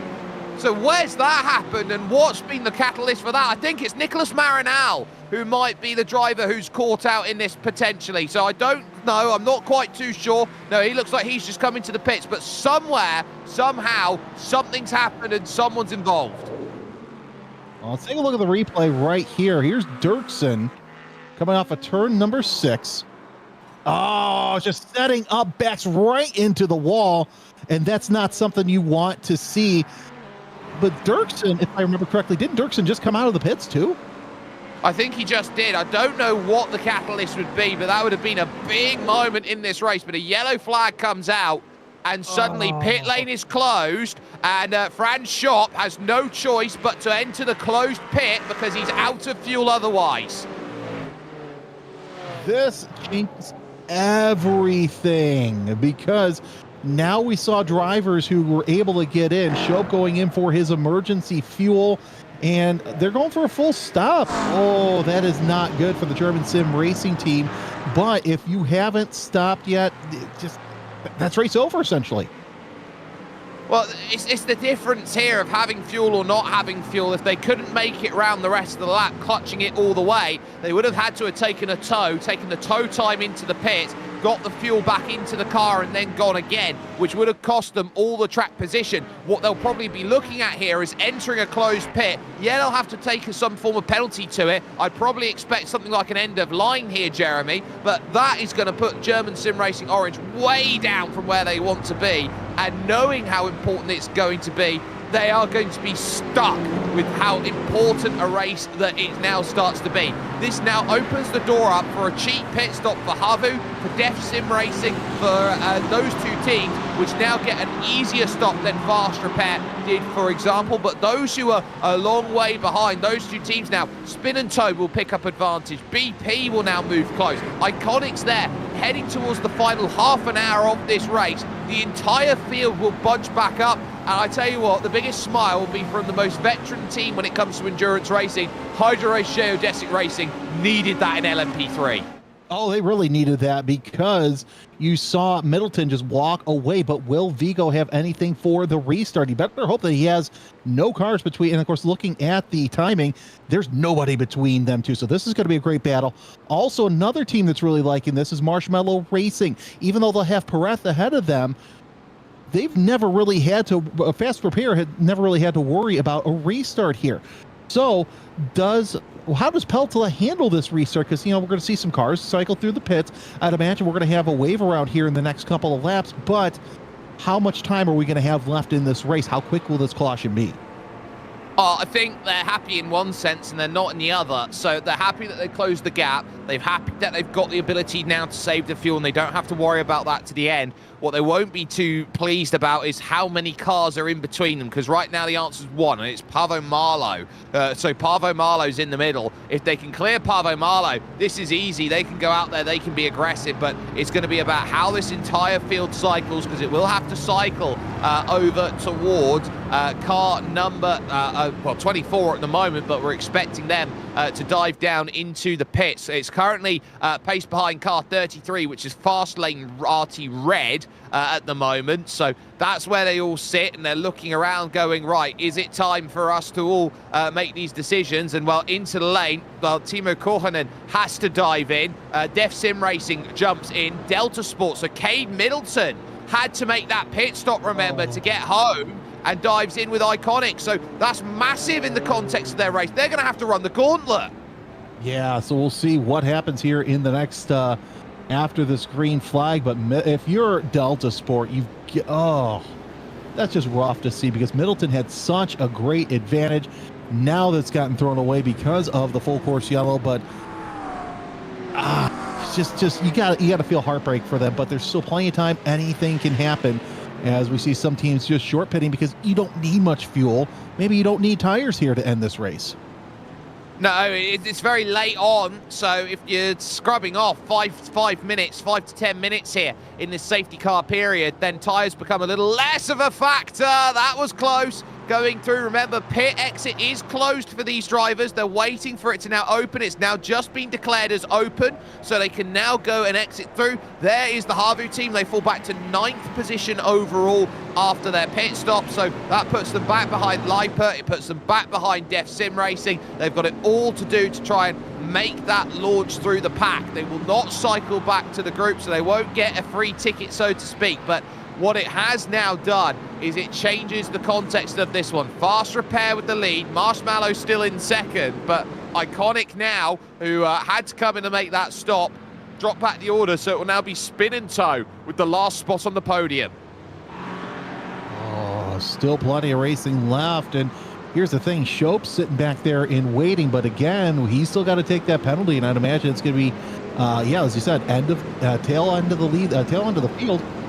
So Lodato looks like that they will most likely be sitting in 4th place, but Vigo, Siegman, and Middleton somehow making his way into 3rd place. So the race may not be over for Delta Spot. No, I don't think it's over. I think they've got work to do, though, to charge on through. Fernando Borda here sits in that 1st position in GT3 Pro. They've got 2 cars between them and Ross Booth at Composite Performance, who's got to get on the back as quickly as possible. And then right behind him is Twan van der Belde for Delta Sports Sim Shop 288. That's going to be the next chase up there. And we talk about those who pitted early. Keep an eye on Fury Simsport Green, who couldn't qualify the car, nor could the 289 Delta Sports Sim Shop for number violations. They didn't assign the right number to the cars, but they were able to bring themselves into play, and they've got themselves fighting for a top 5 position, and that's going to be massive in the context of their races. When you take a look behind from Diana Perez, who will be happily counting down these seconds right now, knowing that we're down under 32 minutes, knowing that it is going to be, quite simply put, a sprint to the end of this race, and these drivers are going to get aggressive. Let's see, it'd be interesting to see what happens in the closing stages of this race as the safety car brings the field down. NASCAR turn 4. And so we are expecting the final sections of wave rounds to bring themselves into play. No surprises that they have extended the safety car period out there, just to make sure that all the cars that need a wave around get a wave around to be in the positions that they need to. Now in comes Mike Gallant in to make a stop. Twan van der Belde is going to dive in and make a pit stop. So that takes them out of 3rd position overall. And I think also into the pits there was one of the M&J cars. So that's Michael Kaibach for M&J 2, who have just dived into the pit. So there's changes around now in GT Pro. So Voracious now from Composites, now Fastlane RT, who moved themselves in 3rd. Now remember the start of the race here, Jeremy, where the first start of the race was pretty much there for Sasha Anglesey to be quick for fast lane RT. If they're in third position, they've got a real shot here of making a challenge here to Voracious and to Composite. Yeah, and of course the restart also was a little bit hairy as well near the middle of the pack. So, it's gonna be an interesting battle here in these next couple of minutes. So we'll see what happens. We're gonna have under a half hour to race to see when we get restarted. But I think we're gonna be in for a real barn burner here of a finish, especially because look at how close Peltola is to Perez. There's only one GT3 car between the two of them. And the way it's sort of starting to stack as well for BP Racing 2, the way that it's gone out here in the categories, they are right at the front of the train and would love a wave around right now. They're stuck just behind Diana Perez. If they get the wave around, they can fight for the GT Am victory out there. Otherwise, they are down nearly a lap. And you don't want to be in that position either, so we'll see how that wave around works out for them. Not yet given the wave around. There's Peltola. They've been Marshmallow Racing, but up near the front most of this race. But what does that number 6 car have left? As we see inside the number 5. Well, they're getting the wave arounds here, and they are starting to become important. They start with the LMP2s, of course, first and foremost, so they're all going to get waved around to be into position. You can see the blue lights flashing there, and SC on the side to indicate to those driving their Dallara P217 that they are under safety car pacing conditions and need to have that ability to run on through and keep that pace going. You'll see on the right-hand side all of the cars making their way through, like Simitok Sensations. They put Maxime Dumoulin back in behind. Cade Middleton gets the wave around that is needed there to get to Hydro Geodesic. So too, Team Hoisingval gets the wave around too. John Rice at Echelon gets the wave around. And now the second of the Simitok cars of Julien Bossa, who will also go around. So they're now going to be running at full speed to try and reach the back of that group, knowing that they want to do so pretty quickly because they'll get back to green flag running pretty much after these drivers have managed to get themselves back into their position. So Diana Perez right now, God, say a little prayer, why don't you, in the cockpit, because you know you've only got this final section of running to go. You've done all of the work in the race, Jeremy, to get to this point, and this final 28 minutes, and it will continue to tick down this time. It's just going to go. It's 3.5 minute laps that they're doing at the moment. Yeah, you want to have this full course yellow go on longer than you absolutely need it to, because of the simple fact of that's less time that you have to defend to keep that lead. It's about defense, and we've certainly been seeing that, and the wave arounds going through. The likes of the iconic Motorsport 812 team will get a wave around then out there on circuit, so that will sort everything out then for the LMP3 field by the looks of it, as they will all get shuffled around then to the back as they want categories there together. There's the wave around now for BP Racing 2, which will put them back into perspective. So that's what they've been sitting on, that's what they've been waiting for, and they will have a chance to battle now in GT3 AM for that against Backmarker Racing Blue. So they'll now have the opportunity to get the launch, but they had to, of course, wait for the likes of James Bradley to make a way through before then taking that launch, and they do so now. So that's important in the context that this process continues out more, and the likes of Paavo Marlow, by comparison, is definitely going to want to go out there and be aggressive and run through the pack, and especially in the AM field, it is such an important building block and development piece for these drivers to have that ability to race amongst people with like-minded skills and to go and attack, because it's very easy to run into a race like this and realize that everyone's got about 5,000 or 6,000 iRating and can walk away from you by a minute. Exactly, and now we're going to see what it's basically going to be running exactly how we need to, with these cars trying to get up near the front and stay there. Just getting the words in from race control. As soon as everyone catches the cue, we are going to be going to green flag running once again. So Raul Anton, you can see here in the 102, Fast Repair Motorsports LMP3, trying to make his way around on circuit. So we'll see. He's going to try and do that. So he'll be one of the last cars to reach the back. And so we'll be keeping that firm focus on how quickly they go. I think we may just extend by one more lap, just depending on the likes of Pavo Marlow and the NJB Performance 246 car, which is the last one to get the wave around out there. So Spencer Reitzmer gets a wave around, and then of course the 246 there of Thomas Singvogel is going to get the wave around. So basically it's on Thomas Singvogel as to when we go, and with the pace car making its way now through the Le Mans chicane, I reckon we're one more lap around this circuit and we're back going again. So I reckon there's going to be about 19 minutes worth of racing left, 18 and a half here, Jeremy, to see who's going to win this race outright.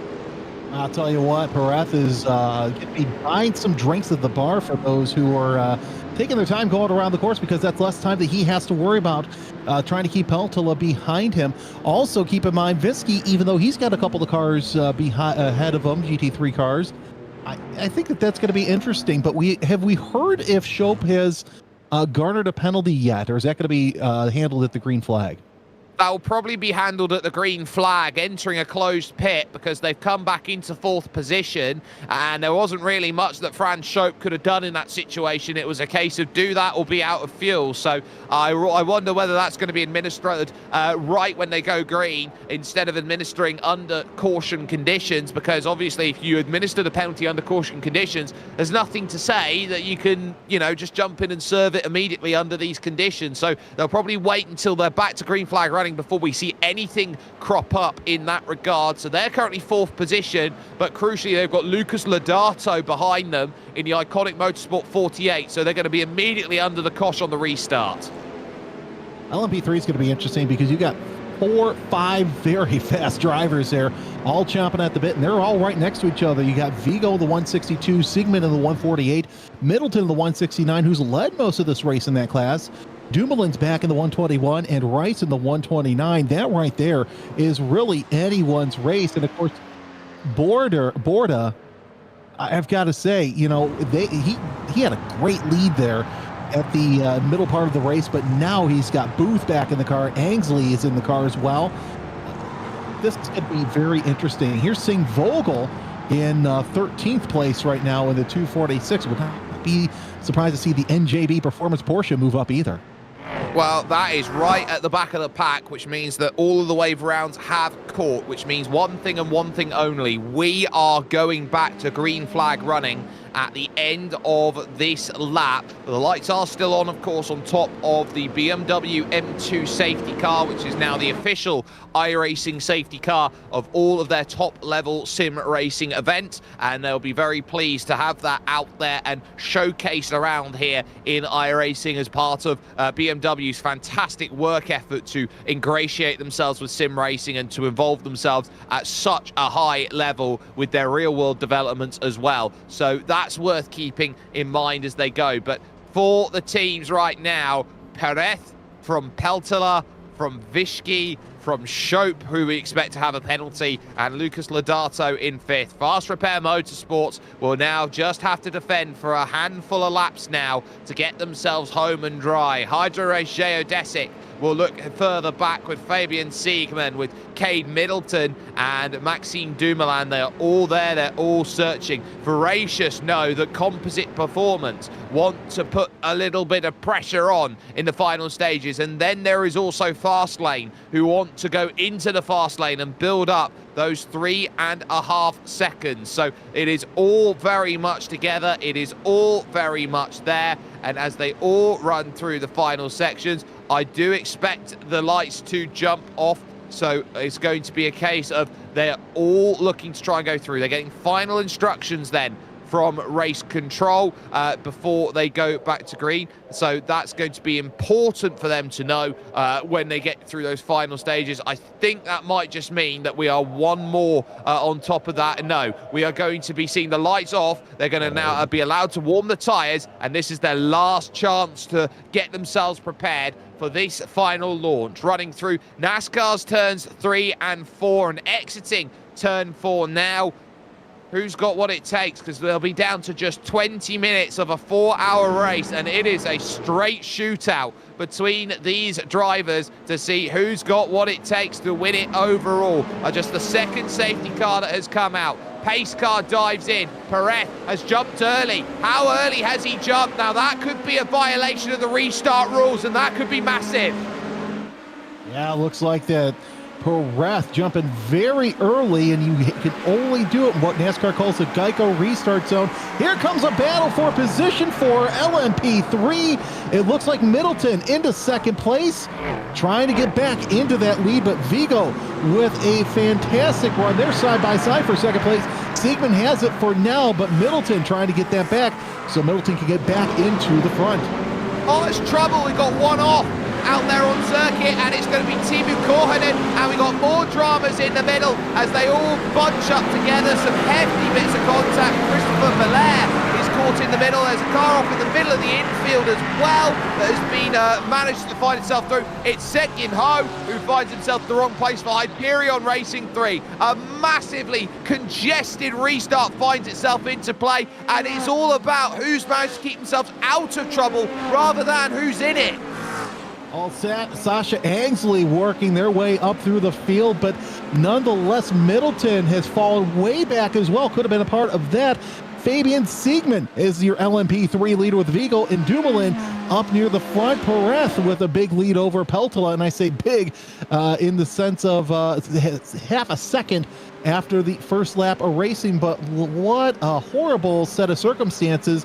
I was about to say cautions, precautions. I'm very glad we didn't get a full course yellow for that one, but nonetheless, we're already splicing and dicing with about 18 minutes left to go in this race. Well, there's still more to be done, and each and every position is a battle worth chasing. This one for the podium, Lucas Lodato trying to move Iconic up and around the outside of Robert Vishke for position. Oh, it's just a little angle there behind that as well. They're going to go throwing it into the corner. Franz Schopp and Yannick Bokov there for Lipa Esports, who have been nowhere all day and find themselves in play. Side by side again for third position into the International. It's going to hold itself out as Iconic try and go up and under. Still side by side for fifth and sixth. They continue too wide, too deep, to the kick. Hold your breath through the left, and they're going to fight all the way to the West Horseshoe now, hoping that there's going to be enough there. Lodato down on the inside gets the move sorted. Well, Bokov trying to get on the inside of Schopp as they go side by side. Oh, a little bit of rubbing there going into turn number 6 as Schopp getting that lead back ahead of Bokov for 5th place. But I've got to say, this group of 4 here, they're nose to tail as they go through the oval. Got a replay coming up of that incident, as it looks like it all started with a prototype getting on that curbing and spinning off. Oh, a little bit of contact there, and that kind of exacerbated everything else. Yeah, it was Fastlane RT Red who got themselves caught up, and crucially, Hydro Race Geodesic were caught up in that, the LMP3. So they had a little hit to the front, and that actually cost them the race lead overall in category, because Fabian Siegman is now your category leader in LMP3. Team Huisingfeld hold that at the moment. Simitok Sensations Velocita have Maxime Dumoulin looking to give chase for second position. You can see it here on screen right now. Every position matters, and now they're all using the banking because they're trying to get past Kaibach, and they're also trying to get past Spiridon Bagash, but they're quicker on the banking. The GT3s are quicker at the higher end speed. So now look at the Uber run that comes through. 2 for the price of 1. Why not? John Rice for Echelon. Middleton in the pit, so he's no longer in this battle, but Dumoulin looking to the inside. Oh, he's going to try and get that position through. Oh, look at how close he was to those tires.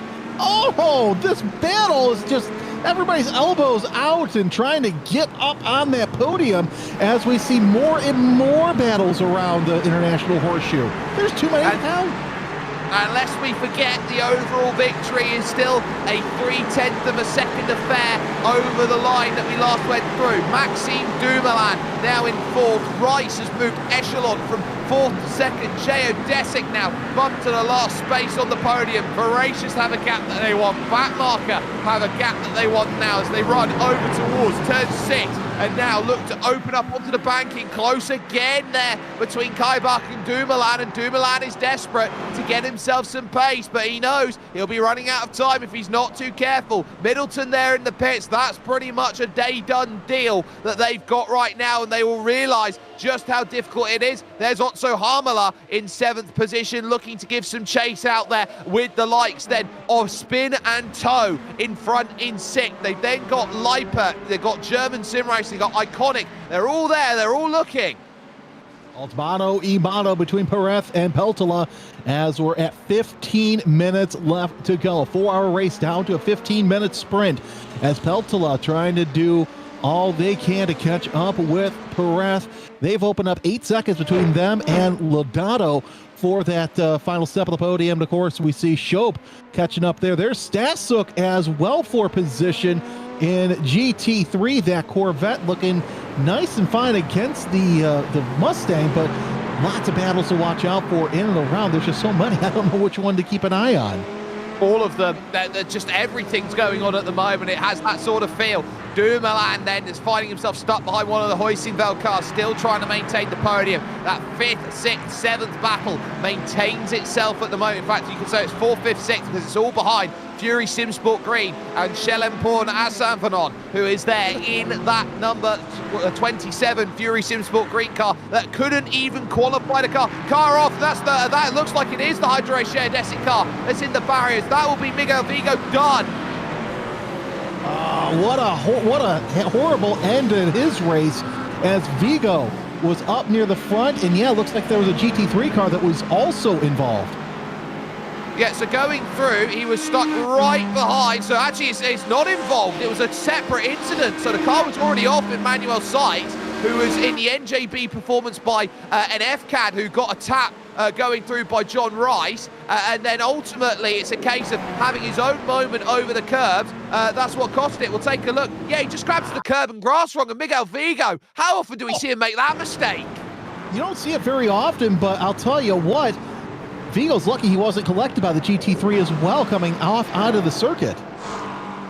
No, he was very lucky in that sense, but still the damage pretty much says all you need to know. Statchuk finds himself sat behind, looking for an opportunity through. You got the you got the chance now to dive through because there goes the look on 4th position. Straight dive through. Daniel Statchuk gets the pass done, and there's not much there for a Savanon that he can look at. That was prized open as they move. A smash and grab overtake. Oh, that was a fantastic move there for position, but the battle is not done yet. Oh, he's turned him! Oh. Round goes Statchuk. Both of the MBR cars are in the grass at the moment, so that is massively disastrous by them all. Manuel Sight finds himself pointing the wrong way and trying to continue. A disastrous couple of minutes. I'll tell you what, when we said that it's going to be elbows out for this restart, you never really realize how elbows out that really is. There's Bokhoff right there in 5th place, trying to chase down Franz Schopp in the number 67 as they go through NASCAR Turn 4. Oh, by the way, you got Visky back there as well. And hey, how about Lodato also making an appearance there in 3rd place, but Bokhoff to 4th. He's chasing down Lodato for that final step of the podium. It's an important podium space, and Lippert, who have been quiet, Yannick Bokhoff has been doing a wonderful job of clawing back those times. GSRC replay then on screen. So it all starts there with, I believe that would have been Siegman who puts them into position. Look at that massive off there on the right-hand side, going almost back onto the other side of the circuit. That is a huge off by the first MBR car. But as they all got jostled up together, front to rear contact, it looks like they interlocked wheel arches there, Jeremy, and that caused the turnaround. Troll's probably going to take a deep look at that one because that was an interesting move to say the least. We're on board with Schopp right now in 6th place. He wants to get ahead of Visky again. Like I said, Visky, he's just way too quick at the start of these stints, and then is able to capitalize on that. And that number the number 8 Spin and Toe Motorsport, they've had a great race all race long, as Bokov now has caught up to Lodato as well. As you see up ahead, that's the battle for third place, but still 11 minutes left. As we've seen, anything can happen. We've been saying that all race long, as these battles just all over the place. It is, and you're now starting to look around and you realize that each and every position now has an extra added weight to it. Each and every position means a little bit more. That gap at the front between Fast Repair and Marshmallow continues on. A battle a little bit further down between Michael Kaibach here brings itself into play. The M&J Downforce team here, the Downforce 2 team, are now down the order a fair bit and find themselves battling with Peter Tamar. This is for 40th and for 41st. Out there at the moment, which goes to show you how much work is having to be done, how many places they're trying to deal with. Voracious with the gap they want of 2 seconds, and maybe a look back for Sasha Anglesi in third. He might be starting to chase down, but there's also 10th, the Addicted Racing crew, leading each and every single point right now, has an eye on NJB Performance and Thomas Sangvogel. Still a lot left to go in this race, and heck, even 10th gets something set up for the next race. Again, now you're starting to think points for the rest of the season, because it's such a short season. It's a 3-race season, as Richter is off the course right now as we're watching this battle for 10th place with Guthine in that position. But looking all around, we're still seeing lots of elbows out racing, and now we've got GT3 splitting each other going into turn number 1. Oh, and that's what you love to see there. Everyone's now starting to get the elbows out and say, where do we find that pass? And Sangvogel there with Guthline, who is there. Michael Weber was in there too as part of that for the Downforce duo. And then you've got Paavo Marlo, who there for BP Racing 2 is now down 7 seconds. And it's looking more and more likely that Backmarker Racing Blue are going to take what they want. This one for the podium. Then overall, Iconic Motorsport, look out, because here comes Leipert Esports. Now over on the right-hand side, and they might be slightly boxed in. Where's the traffic going to go? They're going to have to navigate around the outside. The box is still there in, and just enough room for Lucas Lodato and Yannick Burkhoff to both navigate their way through. Julien Bosser is not very much going to help those drivers at this point, but now on the exit, get the drive away, and they've both afforded themselves different opportunities. Burkhoff on board. As I say, Bokov with a nice save through turn number 2. That back end wanted to get out just a little bit more. Bokov able to save it, so he only lost a couple of car lengths. But look at this closing speed between Bokov and Lodato. Lodato on the brakes just a little bit earlier. I'd imagine his team is in his ear saying, you want to brake a little bit later, because Bokov's just too good on the brakes.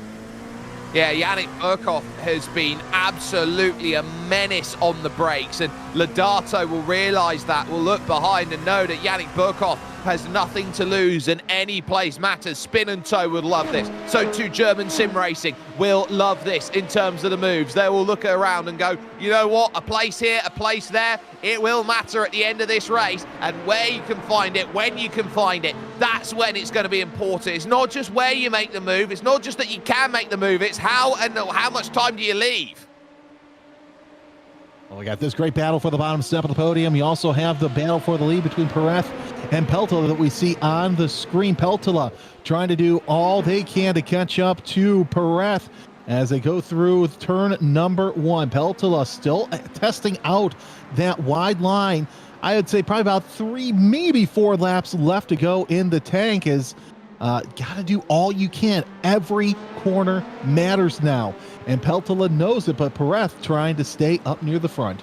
Well, they're not a million miles away from hitting the next batch of lap traffic, which will be everyone and everyone else as well. So you're starting to sit down and go, well, what do they have to do? Do you make the move before the traffic comes in? I think that's what maybe the 5 team are looking at. They've had that gap at 0.7 of a second, maybe trying to cool the engine slightly to go and have a launch. They're a lot closer than they have been on previous occasions, but by no means close enough here to make a run into the Le Mans chicane. So for Diana Perez, And the Fast Repair Motorsport team, who have led the last 2.5 hours worth of racing in this 4-hour opener, 6.5 minutes is all they've got to hold on to left. And the Marshmallow Racing team, who took advantage of the first caution of the day to give themselves the track position, now need to take advantage of the second one, which has given them a lifeline to go out there to attack and to try and win this race.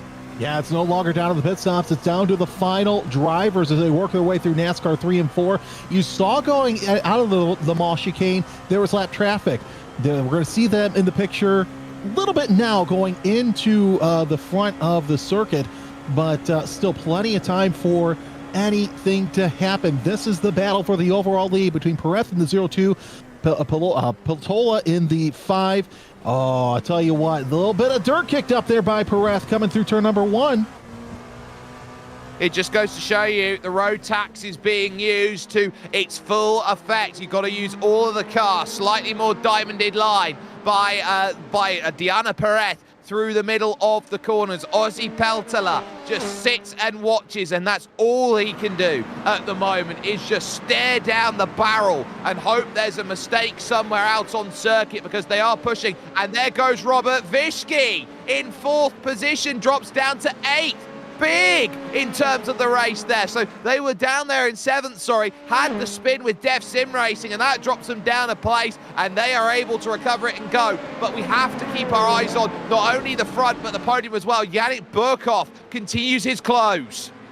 Well, catching up to Lodato was one thing, passing him was another, as Burkhoff trying to get around Lodato for that bottom step of the podium. But it's interesting to note that Lodato, 10 spots. The iconic motorsports team qualified in 13th, made their way up to 3rd. So a great battle there so far for the battle for the lead. Here's a replay of Vischke's incident there into the international horseshoes. We watch just the back end a little too fast going in there. You can't make that mistake, especially this late in the race. Lap traffic now will hit the leaders overall with a handful of laps to go. Keep an eye on LMP3 as well, because that gap's now down to 1.1 seconds Echelon versus Hoisingveld. So it's all on with 3 laps to go, and every car now becomes a clearance point. Every car is a bottleneck. Michael Weber out of the way for downforce duo. 4 now come up in front. Where do you manage to find that way through? Ozzy Peltola now needs to find the pick, and he needs to find it now, because look at the group that arrives in front. Well, Perez was lucky that he was able to get around. Oh, a little bit of a battle between Burkhoff and Lodato. Lodato lost a position, trying to move Burkhoff out of the way of the international horseshoe. So right now, Burkhoff, the bottom step of the podium, but we're also watching the battle for the lead overall between Perez and Peltola. As it's contact. Round goes your race leader. Round goes Perez, and now into the lead and scamper away. Ozzy Peltola, he was way too aggressive with Diana Perez. Suddenly, it was with James Bradley. And there goes the race. Oh, what a sad part for Perez, but able to get back on the gas a little bit quicker. We'll see the replay here in just a couple of seconds to kind of break down what happened. But here it is now as we see Perez going to the inside. And, just a little bit of contact there from the 164. Just wrong place, wrong time, got a little too aggressive. Could have been a little patient, because Peltola had a little bit of a gap behind Perez to make something happen. Here's Ross. Now look at the race lead for LMP3, because John Rice has caught the back of Fabian Siegmann. LMP3 is anything but done at this moment in time, as Ross Booth has lost 2nd position out now, and the pass has been made to gain that place. So that you can see top right of your screen on for your LMP3 lead. 2nd in GT3 Pro. Booth for Composite has lost out to Fastlane RT and Sasha Anglesey, who has made the move through. So that is wonderfully done there from Anglesey to pick up the pass. But John Rice, he's trying to set it up with 2 to go. Yeah, Rice has been quick since getting in the car, so no surprise there. About they're running about the same time Siegmann and Rice are as they work their way through the Le Mans chicane. We're still watching this battle for 2nd place in class between Booth and Ainsley as they come into the back straightaway. Still anybody's race. We've got 2, maybe 1 lap to go, so we got 1:42 left in this race. We're on 2 laps to go, and that's going to be crucial. Now watch out then for the race lead. Here comes John Rice in LMP3. Zooms around the outside of Fabian Siegman, and the gap that was built at the start of this one is there, but Siegman throws it straight back down the inside. Oh, incredible stuff between them. I'm sure John Rice thought he had it done at Echelon. You can't get the cheers just yet, because Team Huizenfeld never quit. That was a nice little slide job going through turn number 2 by Siegman. Let's see if Rice has anything left for him with less than 2 laps to go into this race, going through the kink nose to tail. Several opportunities for Rice to make a pass, but Siegman with a defensive line through the West Horseshoe. You're on board with John Rice, the Echelon Sim Sport LMP3. Last lap starts for Ozzy Peltola with 1.7 seconds in the back pocket to work with Fast Repair Motorsport. We will go on board with John Rice at the moment. We can see Peltola top right of your screen. Rice looking for the LMP3 victory here at Daytona International Speedway. And can he master the banking, knowing that there is 1 lap left with Fabian Siegman? He gets a fantastic cracking launch. Heavy defense over to the inside. He'll have to go around the outside of the bus stop. Oh, he lifted out early. Had to lift out early. Didn't want anything to do with going side by side on the penultimate lap. And now we'll look to try and get that launch one more time along the banking to get it sorted once more. They've done mastery out there, but they can't afford to play games because they'll allow Maxime Dumoulin into position if they're not too careful. But here comes the launch again. John Rice around the outside again, and that slipstream pays off, but with a lap for them to go, how much more is there to play with as they launch? As now again comes back the move down the inside. Again, John Rice lets him have it once more and says there's more. Out of the bus stop, no dramas, no qualms, but Ozzy Peltola, I'm not sure he's got enough of a gap because Diana Perez has been working hard in the background, and he pulls the gap down to 4 car lengths, and every single car in the middle of this is going to be massive. It's paramount. It's going to be a drag race for the victory overall. Ozzy Peltola and Marshmallow Racing trying to hold. Here comes Fast Repair from nowhere. Hindsight, out of time. Marshmallow hold. What a finish there for Peltola to take that win. Third place, Bokov gets ahead of Shope. So great battles for first and for third. We keep our eye on the LMP2 class real quick, where Fabian Siegman now knows what he has to do to stay up near the front. As it goes nose to tail, go through NASCAR 1 and 2. This time, Rice a little bit further back than he was the past couple times, but he is starting to close in, coming off of NASCAR number 2. There's going to be some lap traffic that might be involved coming off of the Le Mans chicane, nose to tail, and we saw that Rice, yeah, he's letting off once again, going through the chicane. Nose to tail, couple car lengths separate the two. Now Rice gets back on the gas, heading into NASCAR 3. He knows the slipstream is so important. Last couple times by, he was able to get by on the start-finish line. Was that enough to make the pass and try and practice? Oh, look at the run. It might be a bit of a run, as now we see Siegman trying to make his move. Rice is going to pop to the outside. He's got no other choice. Side by side at the line. It is Siegman by 0.27 seconds. He left too much on the table. He showed him once, he showed him twice, and he's lost the race win. By it, Team Huizenfeld survived. Fernando Borda comes to the line for Voracious on a simply sublime drive by them, which gives them the championship lead, and with a wonderful result of that to boot. And it is worth noting as well over the line that Backmarker Racing Blue are making their way now through the final section, and they will have a result that they will have. I believe they've just already come over the line, and that will be that. So Backmarker Racing Blue with a fantastic result. Parvo Marlow will be there in second position, and that will be taking that into perspective. A fantastic end of racing here for the first round of the championship here in the SimRacing Republic Sports Car Championship. Simply put, some incredible battling, top, 2 and bottom here today, but we'll get confirmation here. Marshmallow Racing Team, I had to leave it as late could be to confirm it. 1.7 seconds of a lead heading to the final lap,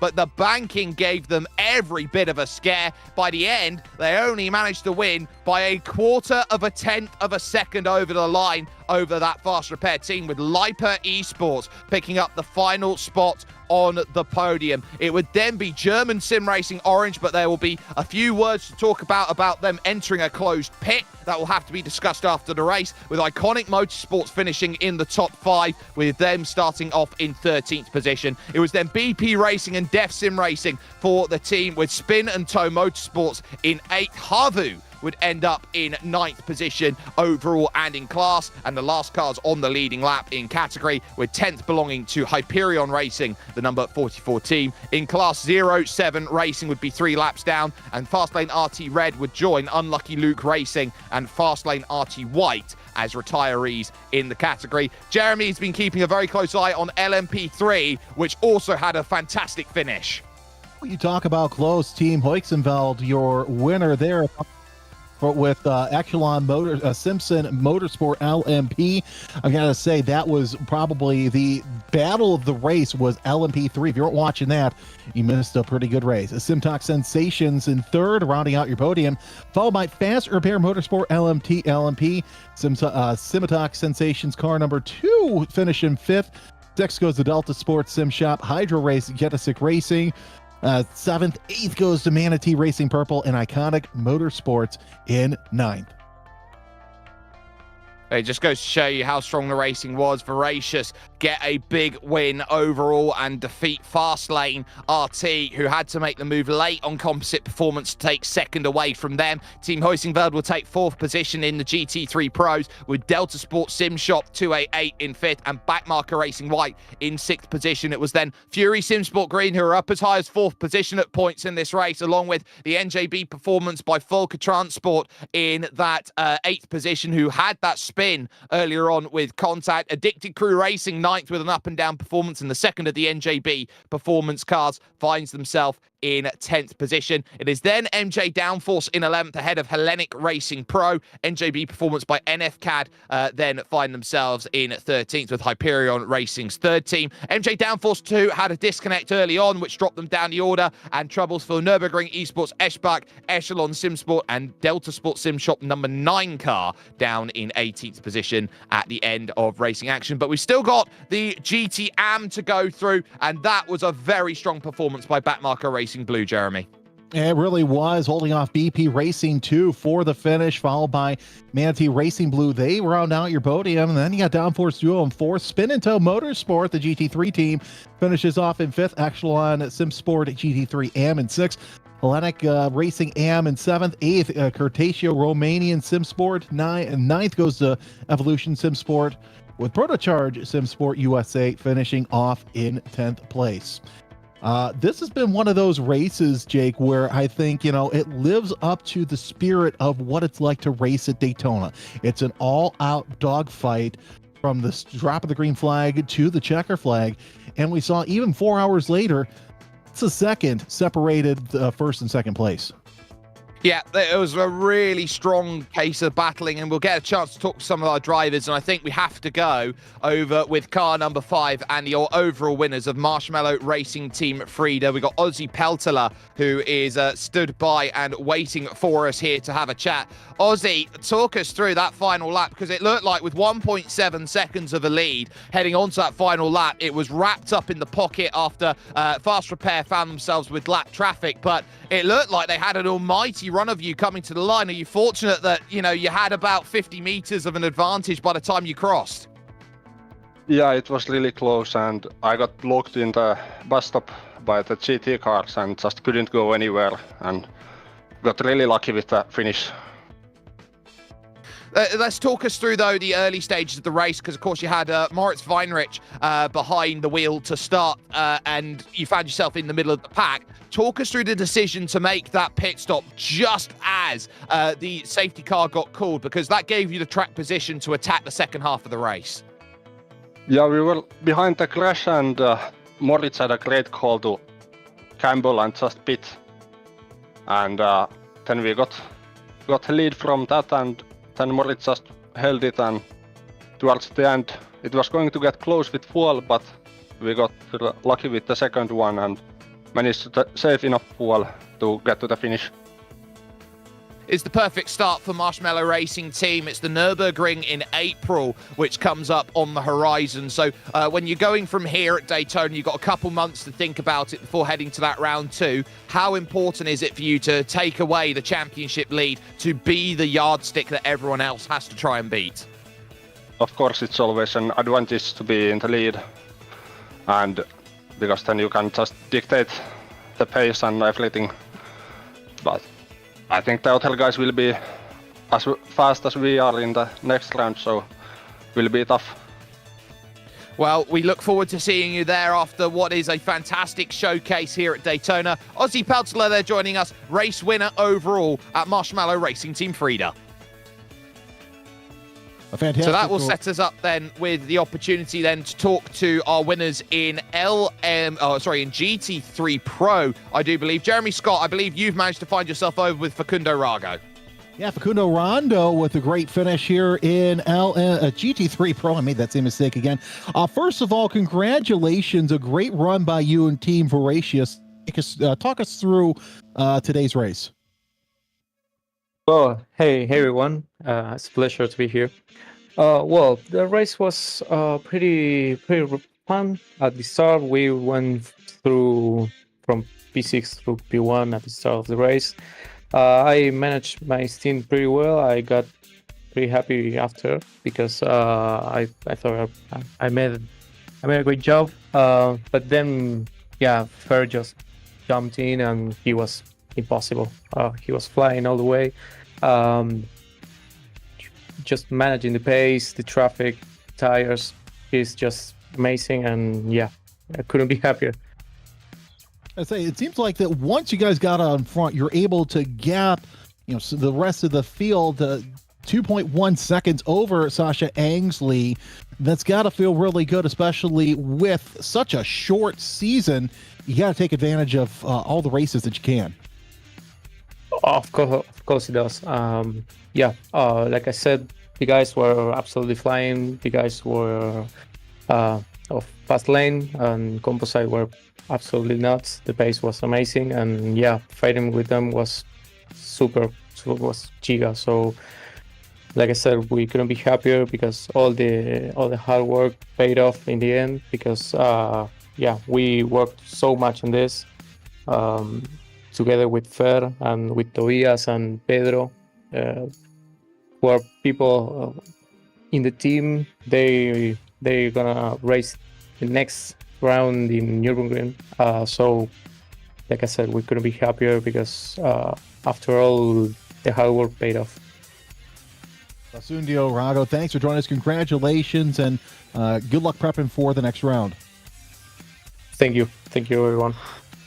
Well, Jake, you've got another driver who is probably just batting off the beads of sweat after finishing a hard-fought win in LMP3. Absolutely, and I think you would do if you were Fabian Siegmann here, who joins me right now. Now, Fabian, in terms of the Team Hoising Day, you were in and around with a shot, but the safety car completely changed the GT3 game. It looked like Delta Sport had everything wrapped up, and then the safety car hit and took them out of contention. We saw Hydrorace Desic out of the race. So for you, final stages of the Echelon, they showed you once, they showed you twice what they were going to do. How did you manage to pull it off? Yeah, it was quite crazy. To be honest, after the race, after the safety car, it looked like we might have a 5-car battle for the win. I was really looking forward to it, but then I don't know, something happened. I saw Miguel crashing, flying around, and then it was only Echelon and us fighting for the win, and they had incredibly low downforce, and we had pretty much the opposite. So it was really bizarre fighting. Because I was much quicker in the corners and he was much quicker on the straight. And yeah, I mean, it's like on the Nordschleife, everyone knows what's gonna happen at the last lap. So they try to make a slingshot move, obviously, and I did a purple sector in the last lap around the bus stop because I was just pushing everything I can, and then it was just enough, I think 0.04 of a second. So yeah, super happy. It's a huge win for Team Huizenveld, and your entire team, in terms of how it's built together, has been very much a stable group of friends who have gone out there and have looked to try and find these results time and time again. What is it about this championship that attracted you to it? And looking around at taking a championship lead, how big of this is this for Team Huizenveld heading to the Nürburgring in a couple months' time? Yeah, I mean, for us, it's a great opportunity. This series, we know Max Fritz, the main organizer or one of the organizers from earlier days, and yeah, it's just I don't want to be rude, but it's great to have championships that are not only GT3, because I think we have a lot of GT3 championships. So we part of Team Huizenveld also really enjoys like these other cars, like prototypes or sometimes also TCRs. Yeah, so Nürburgring is obviously next track, and usually a good track for us. So we're really looking forward to that. You take maximum points here coming out of Daytona, which is absolutely fantastic. Some of your main rivals out there who showed they had a lot of pace today don't come out with nearly as much. Do you see this more as a chance for you to kick on, or are you seeing this now as that you have the ability to maybe damage limit the final 2 rounds and still be in with a great shot of the championship? I think you can't really talk about damage limitation after the first race. So I think we got a bit lucky. I think in terms of pure pace, we weren't really the one to win this time. It was probably more Hydro Race Geodesic or Echelon. But yeah, we take it, and but we will try to find a bit more pace and then go for the win again next time. Absolutely, that's the spirit. Fabian Siegmann joining us then and picking up the victory in LMP3 with all of that to bring itself to the fore. Want to give a massive thanks to the team here who has brought this show over to you, from Jeremy, from Daniel, and from Dougie, as well as our sponsor here, so important at the SimRacing Republic Sports Car Championship, to gridandgo.com. If you want to carve out the important last 10th of your sim racing talent, they have the finest data packs and tools for iRacing that give you everything that you want. They prioritize pace with a certain level of drivability. So jump on to gridandgo.com to find your next level of sim racing. There is so much more coming up. We won't be back with the SimRacing Republic until the 5th of April. That will be with us at 12:25 UTC, 7:25 AM Eastern, but that will be coming to you from the Nürburgring Grand Prix circuit. You'll definitely want to jump on and catch that in the not too distant future. We've got some great racing coming up right now. We've still got a quadruple header going on at the moment, because IMSA Vintage is just about to kick off in 2 minutes time, and then in 45 minutes we've got the PT Autosport E Series, which will be jumping in from where you'll have to tune in and find out. Tomorrow we have got, of course, the Classic Lotus Grand Prix, and then Porsche Owners Club will be jumping through on Monday 11th, Tuesday 10th, wherever you may find it, of course, and that will be from Road Atlanta. But an important race up at the top with various different championships to fight. Voracious victorious. Team Huizenveld found that Echelon were just slightly too cute coming to the line. And how close did Fast Repair leave it? Marshmallow, well, they'll have the biggest smile from ear to ear. Championship leaders with Nürburgring on the horizon. We'll see you very soon. Stay with us here on the Global Sim Racing channel, because there's more great sim racing coming up.